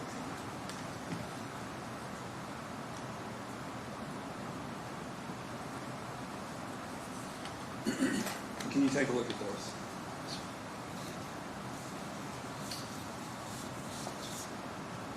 These would be the photographs that I took of the contents of her purse. Okay. And do they fairly and accurately represent, are they actual photos you took? Yes, sir. Okay. And what are those photos of? There was a group of receipts that I found in there. I photographed those twice, once kind of by themselves and then once with some other items, a Kentucky ID, some type of I think it's an EBT card maybe, and then another, some type of a credit card, some Kings Island coupons, a couple other miscellaneous things in there. Was there some any coins? Was there any money in her purse? Just a couple of dollars and some coins, nothing. Judge, I would move to introduce 15, 16, and 17. Any objection? I'll show those introduced at this time. Now, based on those receipts, were you able to confirm anything? So when we started going through the receipts, I noticed that there was a Walmart receipt for the afternoon of the 3rd, and we were able to go back to Walmart and pull video from there, from the time that she was there, given the time on the receipt. Okay, and what was the time on the receipt? Do you remember? I don't remember the exact time.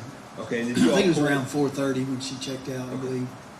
And did you all pull video or get video from Walmart? We did. Okay.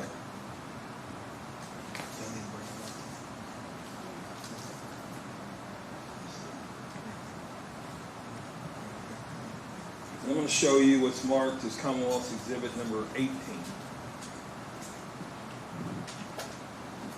And you've previously reviewed that, correct? Yes. Okay. And it's not the entire video, but the video that you reviewed is actually the video you pulled. Yes, it appeared to be the video from Walmart cameras. Okay, and that would have been from July 3rd? Right. Okay. And Judge, I'd move to introduce into evidence Commonwealth's Exhibit number 18. Any objection? And Judge, can we please publish that? It's not long, it's just a few seconds. Okay, I'll show you it's been introduced at this time as 18.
Okay, could you describe what we're looking at?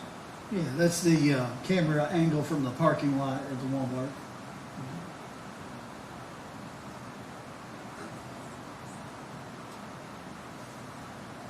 Did you see Crystal? Yeah, they're walking from their vehicle where they parked, and then that's the entrance camera. That's Crystal, the two children and Eli, the other two children and Eli. And I think that's them checking in. There were several other camera angles that just kind of followed them to the store, right, exiting.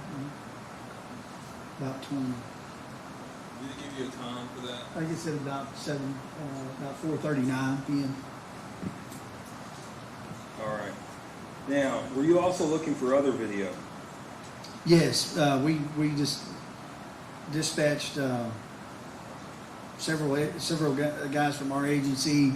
Bardstown Police Department helped, and we just went to any local businesses that we could find that were in the vicinity between their house and the farm to try to get video, because oftentimes that video, if you don't preserve it immediately, it records over itself, and we didn't want to lose anything, so we immediately started collecting that, or trying to collect that. Okay, and were you trying to confirm the defendant's story? That's correct. Okay. And during that day, did you do a consent search on the defendant's truck as well as his house? Yes, Sergeant Allison and myself did. Okay, and did you all gain anything of any evidentiary value out of No. that? Okay. And did you all canvass the neighborhood? We spoke to several neighbors, yes, left cards in several homes where there wasn't anybody home. Okay, and were you able to verify, what was the earliest time you were able to verify that the car was not at the residence? Yeah, we would later find out from one of the neighbors that she was aware that around 6:30 a.m. the car was already gone. Okay. And at this point, we heard your interview with the defendant. You told him he was a suspect, correct? Well, actually, what I told him is that the family would suspect him, and that was pretty typical. Right. I'm sorry. But you're just interviewing him, correct? That's correct. Did anything seem out of the normal as it relates to the defendant at that point? Not particularly. I didn't. It was a little bit unusual that he hadn't reported her missing, having woken up and not found her there and not been able to get a hold of her. But other than that, his statement seemed pretty mundane. Okay. It's the first time you interviewed, correct? Correct. Okay. And did you all go out to the farm that day? Pascal Valley Road? On the 6th? Yes. Yes, I did. Okay. Did you all do anything out there? I went out with the intentions of talking to the residents there, but they were not home. Okay. And were you all able to talk to Keith Rogers, Crystal's husband? I did speak to Keith Rogers as well, yes. Okay. And were you able to verify that Trenton and Tori was there? Yes, he verified that, excuse me, that Crystal dropped Trenton and Tori off to him after their trip to Walmart. Okay. Now on the 6th, did you all receive any type of tip? I mean, I imagine you received more than one tip. Was there one? Go through the tips. How many tips did you do? Well, at this point, it was still pretty early, so there wasn't a ton of them. There would be later, literally more than 1,000 of them, I believe. On that particular day, an individual that was known to me named Kevin Terrell came in with the tip. He used to be the supervisor at the State Highway Garage. That's how I knew him. You consider him to be a credible person? Yes. Okay. And what Mr. Terrell's tip was what?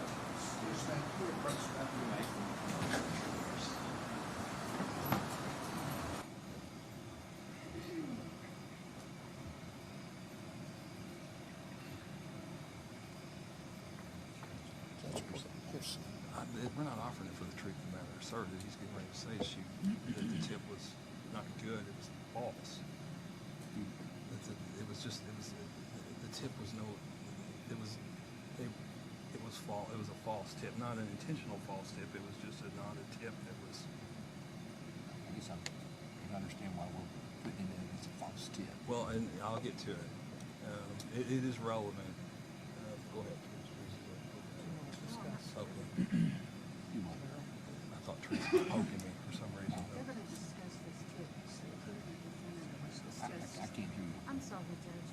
He and the defendant are going to discuss this tip later on, and it's going to become relevant. He's going to inform him about the tip. There's going to be further discussions. We'll be playing those on the clips that we play in the statements.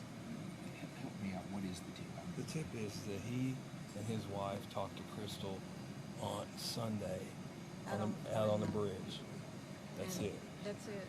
And then there's follow-up on the tip, and there's discussions about it. With Brooks about it. I'll explain to the jury that it's hearsay and they're not to consider for the truth of the matter asserted, that they're to consider whatever the officer did after that as far as the I'm just giving some investigation. background on when he talks to Brooks about it, because he's going to talk to Brooks about the tip.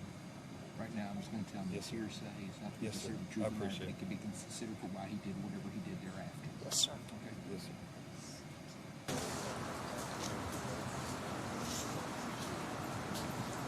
Ladies and gentlemen of the jury, the next answer, I believe, to this question is going to be a hearsay statement.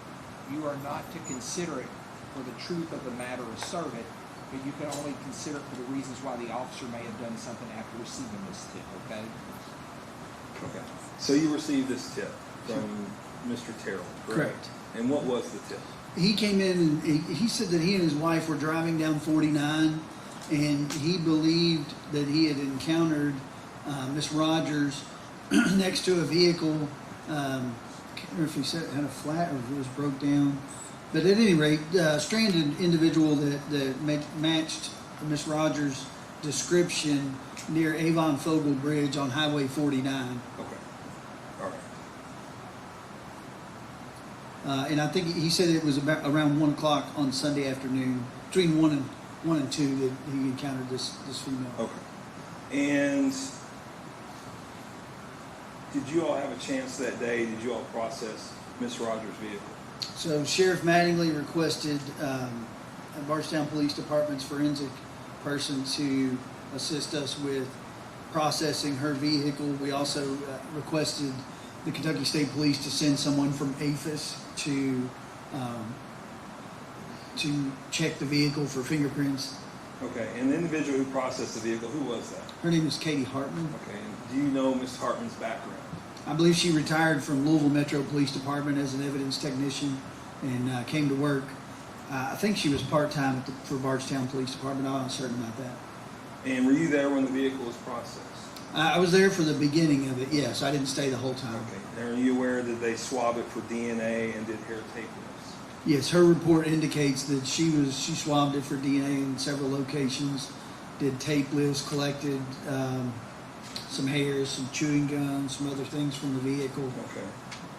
And are you aware, did Brooks Houck ever drive the vehicle?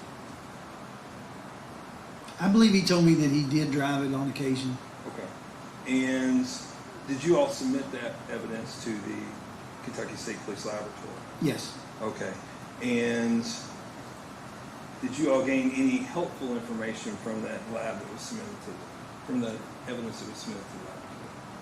Not specifically, no. There was some exclusionary stuff for her based on the DNA profile from her parents, but nothing that provided any evidence as to who may or may not have been driving the vehicle at the time. Ladies and gentlemen, the jury, we've been going, I guess, over an hour again, so we're going to go ahead and take a 15-minute break. The same admonitions are in place. Do not discuss this case among yourselves. Do not let anybody discuss this case with you. If anybody attempts to discuss this case with you, I need for you to immediately report that to me. You're not about to make up your mind about the case until you received all the evidence, the instructions from the court, and not the jury, to consider what the fellow jurors have to say about the case. We'll take a 15-minute break. You may go with the thing.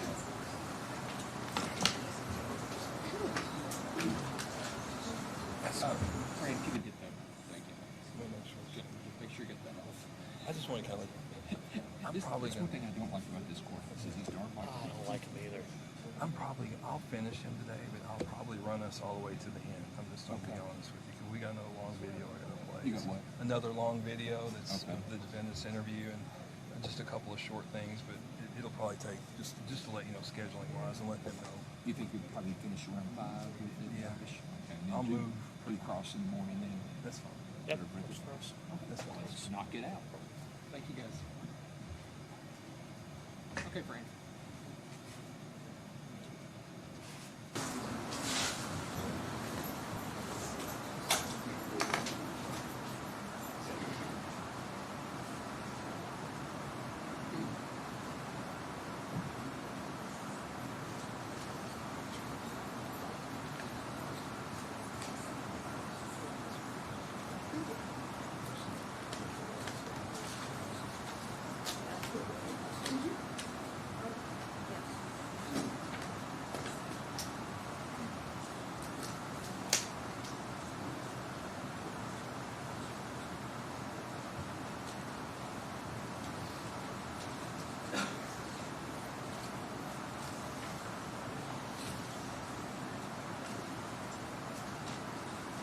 Everyone may be seated for miscellaneous.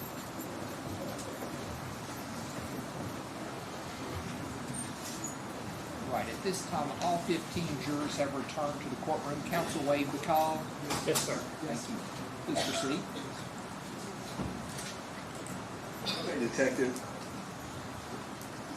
We're on July 7th. We're talking about July 7th. Did you all have an occasion to go out to the farm and do a search out of the farm? That's correct. All right. And was that the one at Pascal Ballard Road?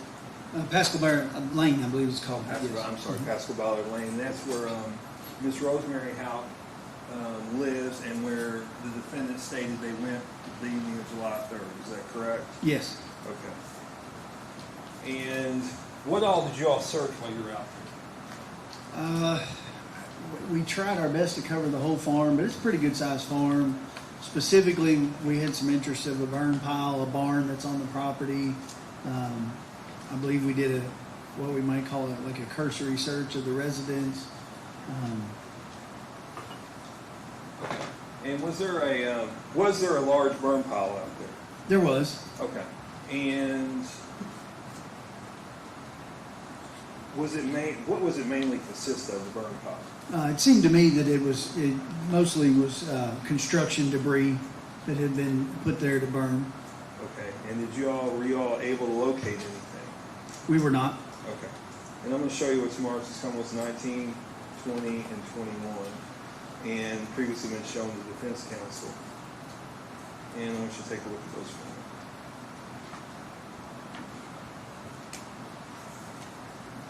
You take a look at those.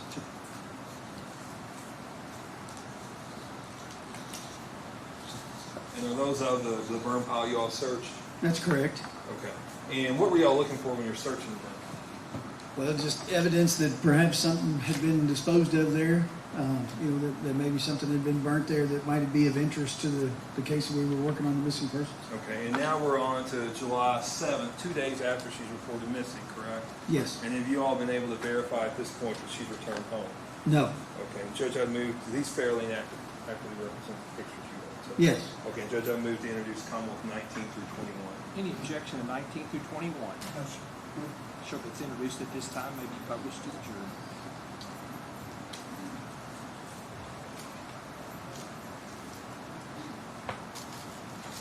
Now, at this point, are you all receiving tips? Oh, yes. Okay. Describe the tips. They ranged anywhere from we spotted her at a Waffle House in Rhode Island to she's working at a nursing home in another state. Various tips about the vehicle being on the parkway at different times.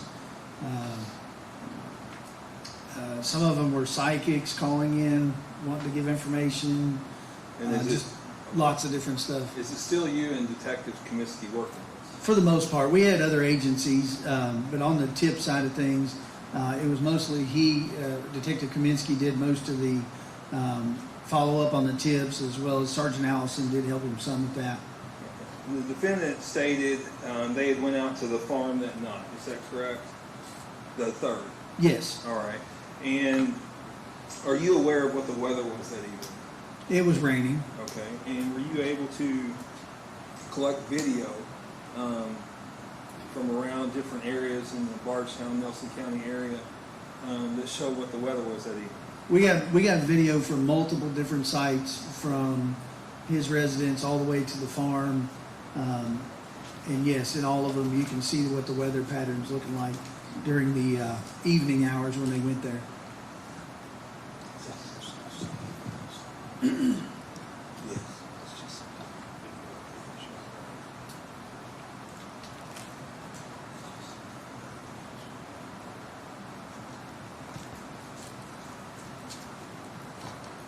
And you gathered some video that showed this range, correct? Yes. And did you have a chance to, this is several different locations, correct? Yes. Did you have a chance to review this? Yes. And does it fairly and accurately represent that? It does. And Judge, I'm going to mark this as Commonwealth Exhibit number 22 and ask that be admitted. Any objection to 22? No. Show that's introduced at this time. And we would also ask to publish it to the jury. May be published to the jury. And Detective, while this is playing, if you can tell the ladies and gentlemen of the jury where these locations are. Yes, I believe that's Bright's Electric on 62. That would be the dog park on Highway 49. Now, stop right there. Could you note the time for me? It says it's 7:58 and 31 seconds. Okay. Was that video off any? I know there were some that were 2 or 3 There were minutes off. several that were off by a few minutes. I believe that one was a little bit ahead of it. Okay. Yeah, Would it have been around that general time? It would have been around, I believe, when they were passing through there, if my memory serves me, the camera at the farm would have put them getting there about 20 after 7. So that one's probably 10 or 15 minutes off, I think. Okay. But it's still that evening on July 3rd, is that correct? That's correct, Okay, yes. Trish, you can go play.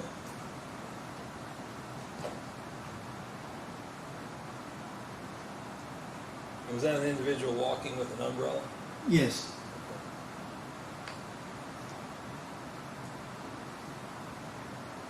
That's the dog park as well, later on that evening. So it's 2100, it's military time.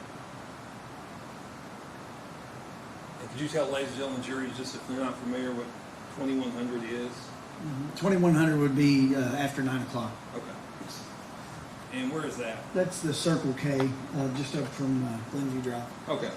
So the video you pulled, was it consistently raining that evening? Yes. All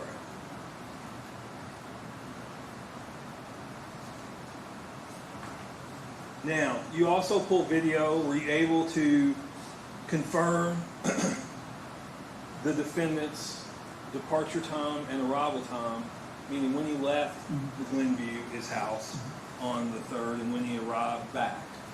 Not specifically from the home, but there was the Circle K camera, and the camera at the church is very close to the street that he lives on. So we were able to get a pretty good approximation about what time he left and what time they got back. Would it have been within minutes? Yes. Okay. And did you all collected that video, correct? That's correct. Okay.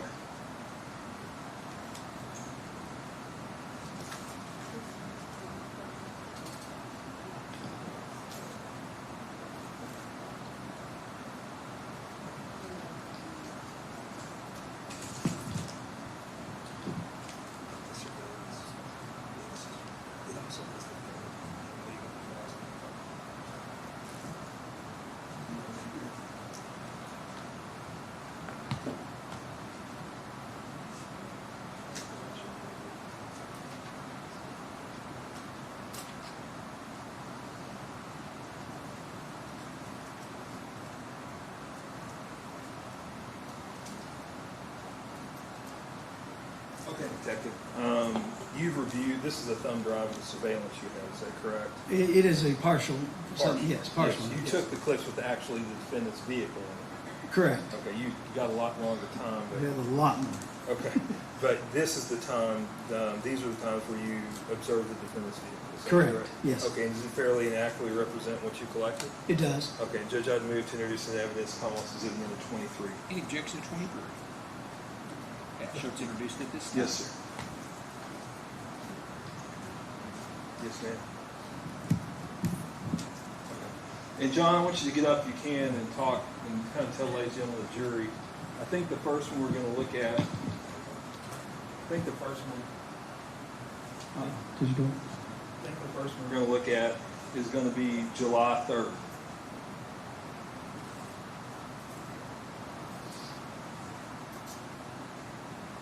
This is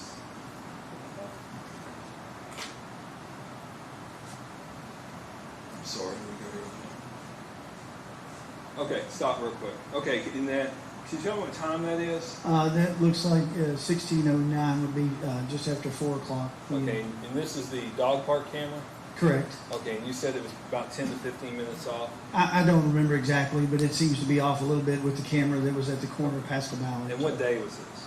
That would be the July the 3rd. Okay, and do you see the defendant's vehicle in there? I do. His truck's pretty recognizable. It's there just past that black car that's parked there. It's a big work truck? Correct. Okay, and with this road they're on, which roads are, what are they on? That's Kentucky 49. Okay, and is this a road that you would take to go to the Pascal Ballard lane? Yes, it is one way to get there, yes. Okay, and did the defendant indicate to you any time when you interviewed him on July 5th that he had been to the farm earlier that day? Earlier on the day of the 3rd, no. Yes, okay. And was there any other video? Did we collect video from later that evening? Yes. Okay. When they left and when they come back? Correct. Okay.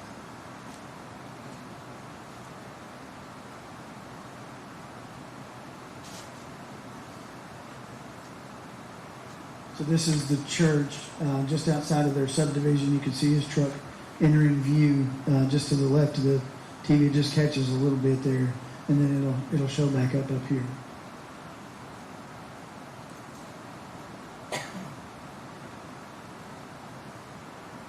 There it goes there.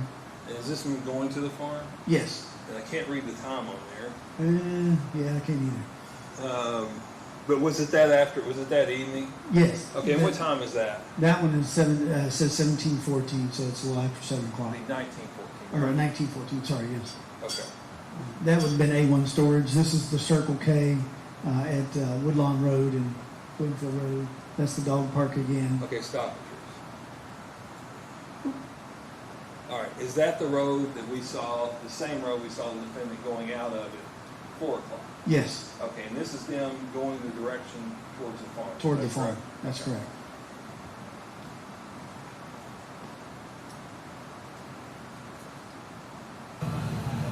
This is a restaurant right next to the dog park. Gets a little different angle.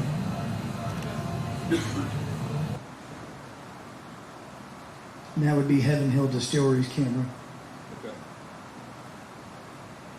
And this is the camera at Lawrence Ballard's house at the corner of Pascal Ballard and Kentucky 46. Okay, and is that, it's at the corner of 46 and Pascal Ballard? That's correct. His residence is, the camera is not. Okay. The camera's on the back of the house, which faces Pascal Ballard. Okay, and then would that be them going to the farm?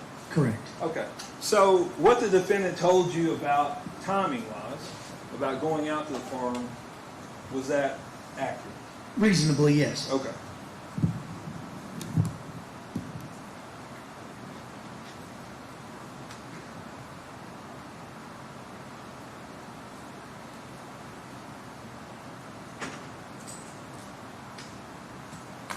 Now, did you all pull surveillance? You said you got surveillance. That was Lawrence Ballard's camera, is that correct? Yes. Okay, and is Lawrence Ballard in any way related to the defendant? He is Rosemary's brother. That would be Brooks's uncle. Okay. And did you all, hang on one second.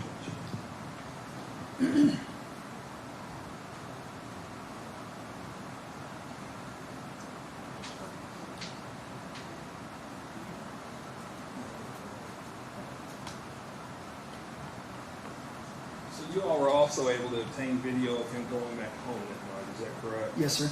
Okay, and did it show him going home at the times he told you?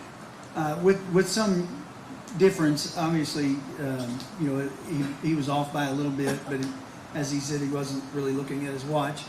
Okay. There were some exclusions of the cameras that didn't really see at night, but we got the same cameras essentially minus a couple of them going back the direction to Bardstown. Okay, and do you remember about what time the truck left the farm? I believe it was just before midnight. Okay, and did you all also obtain video that showed him going? Yes, going the route to home, yes. Okay, all right, and then is that on the same, okay, it's on the same video. Can you show the ladies and gentlemen of the jury that video?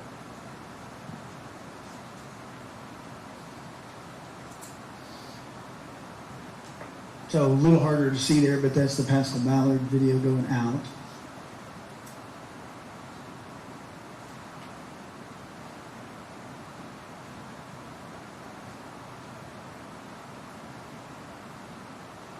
And that was Lawrence, it showed 0004, and that shows 0007. Correct. Is that correct? Mm-hmm. Okay, so that'd be after midnight? Yes. Okay, shortly after midnight. And did you have any other video showing him on his way home? Yeah, it follows right along the same track. This is going to be the restaurant video there. The previous one was the dog park, and this would be Circle K, going back the opposite direction.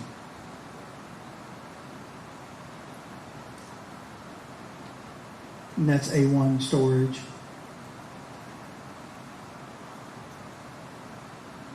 And that's going to be the church that's reasonably close to the intersection of their street. Okay.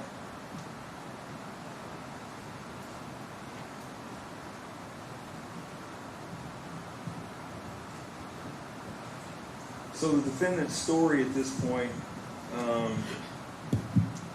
so far, he's been pretty consistent, correct? Yes. Okay. Judge, can we approach?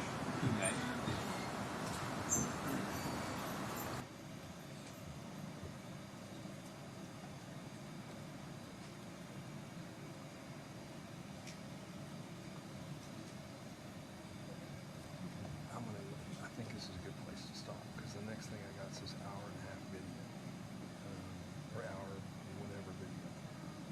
The video's an hour and a half that's coming up. stop them for the day. Sure, whatever the court wants to do. I'd like to go to 9 and I'd like to keep on moving, but I don't know if the defendant over there can tolerate that in the jury, so but yeah, if everybody's fine with that. Joey is doing surprisingly well. Joey's doing surprisingly well, so no issues. We'll go ahead and call it a day then, and tell him we'll be back tomorrow morning at 8:30. Is that okay with everybody? Yes, sir. Yeah, we did. Yes. We're making decent progress overall. We are. I'm gonna cut out some stuff in the cover with him that is probably it's not that big of a deal. So I'll be able to finish relatively quickly in the morning after the video. Well, I'll tell the jury we'll be back tomorrow at 8:30 in the morning. Yes, sir. All right, everybody. Yes, sir. Thank you. Thank you. Fran? It's just Ladies and gentlemen, the jury, the next video is a lengthy video that's going to go on for about an hour and a half, so we're going to go ahead and call it a day at this point, so we'll come back tomorrow to do that, so you're not stuck here late today. Once you remember those same admonitions, I bet before this is over, you all will be able to say it back to me. Do not discuss this case among yourselves. Do not let anybody discuss this case with you. If anybody tries to talk to you about this case, make sure you immediately report that to me. You're not to finally make up your mind about this case until you've heard all the evidence, you've received the instructions from the court, and you've gone to the jury room to consider what your fellow jurors have to say about the case. Again, you cannot do any research. The news comes on tonight. Just wait till the weather comes on, okay? So don't watch any reports about this or read anything online or on the newspaper. If you all have any questions, we'll start back at 8:30. So be back in the room tomorrow at 8:30. We'll start back. Any questions? We'll see you tomorrow. Thank you all.